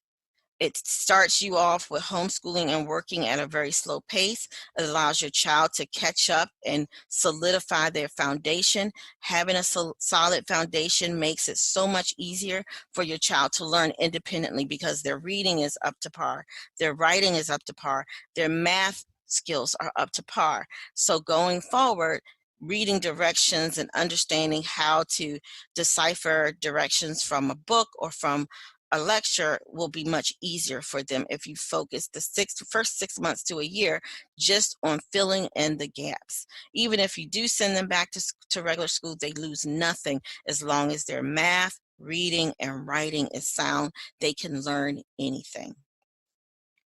Also addressing their personality types. Everybody has a different personality. The way you communicate to your child, the way they communicate to you, understanding those lines of communication is very, very important in order to have a successful homeschooling where you understand when your child gets frustrated. You also understand when you get frustrated, or that your child and you have a communication problem. You sometimes have to pull back off of your initial way of communicating because it doesn't work well with teaching them. So always do that. There's plenty of personality tests for children as well as adults. Check those out, and that will give you a view on how to address working with your child as the teacher in this relationship. Love language. It's important to know your child's love language. And if your child really, really sees that it's important to spend time with them, then that's something that you want to meet them at while you're homeschooling. Or if they want to be able to have experiences, whatever that is, or if they need words of affirmation, whatever that is. So what their love language is, there's tons of books and information out there on how to find what your love language is and what your child's love language is. And you want to be able to know those so that you can give them more positive affirmation. Remember, homeschooling is about positive voices, constantly feeding our child and encouraging them on their learning. Some more tips for working parents. When it comes to creating an independent learner is don't always give your kid the answer. Always ask them the question and teach them how to research and find their own answers. So if they're doing work, if you have them doing seat work, if you have them doing workbooks or whatever the case may be, you have them do the discovery of how to find the right answer and how to research, because that is how you create an independent learner, is a learner that questions, a learner that knows how to find their answers, and a learner that is eager to discover and dig into the clues. Okay? Now, we're going into my courses. I have extensive courses on how to homeschool your child from beginning to end, from kindergarten all the way to college, to homeschooling college. And I also have an additional course called College the Radical Way, which is not just for the homeschooling child, but also for the person that's in a point where they want to reimagine their career, they want to go back to school, or they just want to save as much money as possible with going to college, or they want to focus on maximizing their opportunity in college to get the most out of that experience, as well as how to find that great job. So those are my courses that you can find at empoweredsteps.com. And I also have a free course that is a little more extensive than this that I shared with you guys on if you can homeschool and work. It even has a quiz in there, so I would love for you to sign up for that. And if you want to reach me, you can reach me at empoweredsteps.com, and my blog, which is pretty packed with information, on homeschooling and working.blogspot.com. And my books, of course, are available at Amazon, B&N, Kobo, and iTunes. Thanks again for listening to my presentation. Hello, this is Coach Tina Ramsay, your visionary and host of your Homeschooling with Excellence 2 event, which was put together for you to help ease the stress and the frustration that sometimes can go along with homeschooling. Our amazing speakers, we have over 100 years of experience and expertise in our relative fields of homeschooling, education, business, wellness, and life. We encourage you to check out our ebooks and books recommendations that we put together for you, because all of us, we are authors, and this is one way in which we pour into you. So go to CoachTinaRamsay.com. That is CoachTinaRamsay.com, and click the tab that says Meet Our Speakers. We want you to connect with our speakers and our visionaries in order for you to get the help that you need in business, wellness, and life. And check out our vetted and approved homeschool curriculum, motivational books, and so much more. We have ebooks available, books, flashcards, and Jamal Brown from Black365.com is actually giving us a discount exclusively for our event. Just simply put in HS Oils. That's HS Oils and receive 10% off. So go to CoachTinaRamsay.com to connect with all of our speakers, and we will see you the next 2 days for our home. Michelle and I would like to offer you the opportunity to join our Melanated Homeschooling Family Support Group on Facebook. Michelle is the founder, and I, Coach Tina Ramsay, is the co-founder and administrator of this group. We are almost 11,000 strong. We are elevating homeschoolers from all over the world with many opportunities. We offer coaching and mentor service for homeschoolers and parents. We offer tips on all types of different homeschooling styles and types. We have our supportive community of almost 11,000 homeschoolers from all over the world, where we also provide resources for you. We also have homeschooling events like the Homeschooling with Excellence 2 event that's taking place right now.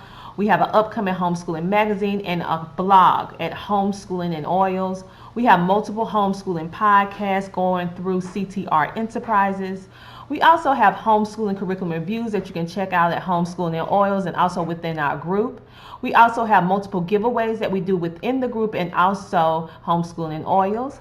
We have pen pals if your child is interested in having pen pals. We also have virtual meetups to help you with socialization and your children can meet more children. We also have homeschooling books available. We also have special needs help from special needs advocates like myself who have children with special needs that we can help you. We also have natural wellness tips to help you stay healthy while homeschooling. We have natural wellness products available as well. We also have multiple books and ebooks for your use. We also offer collaboration opportunities where your business or your homeschool can advertise and collaborate with our group. We also offer classes through the members within our group is qualified. We also have TV and podcast training available for you to start your own TV show and so much more. So we have a variety of things that we offer with our group, and we encourage you to join today for free. School with Excellence too.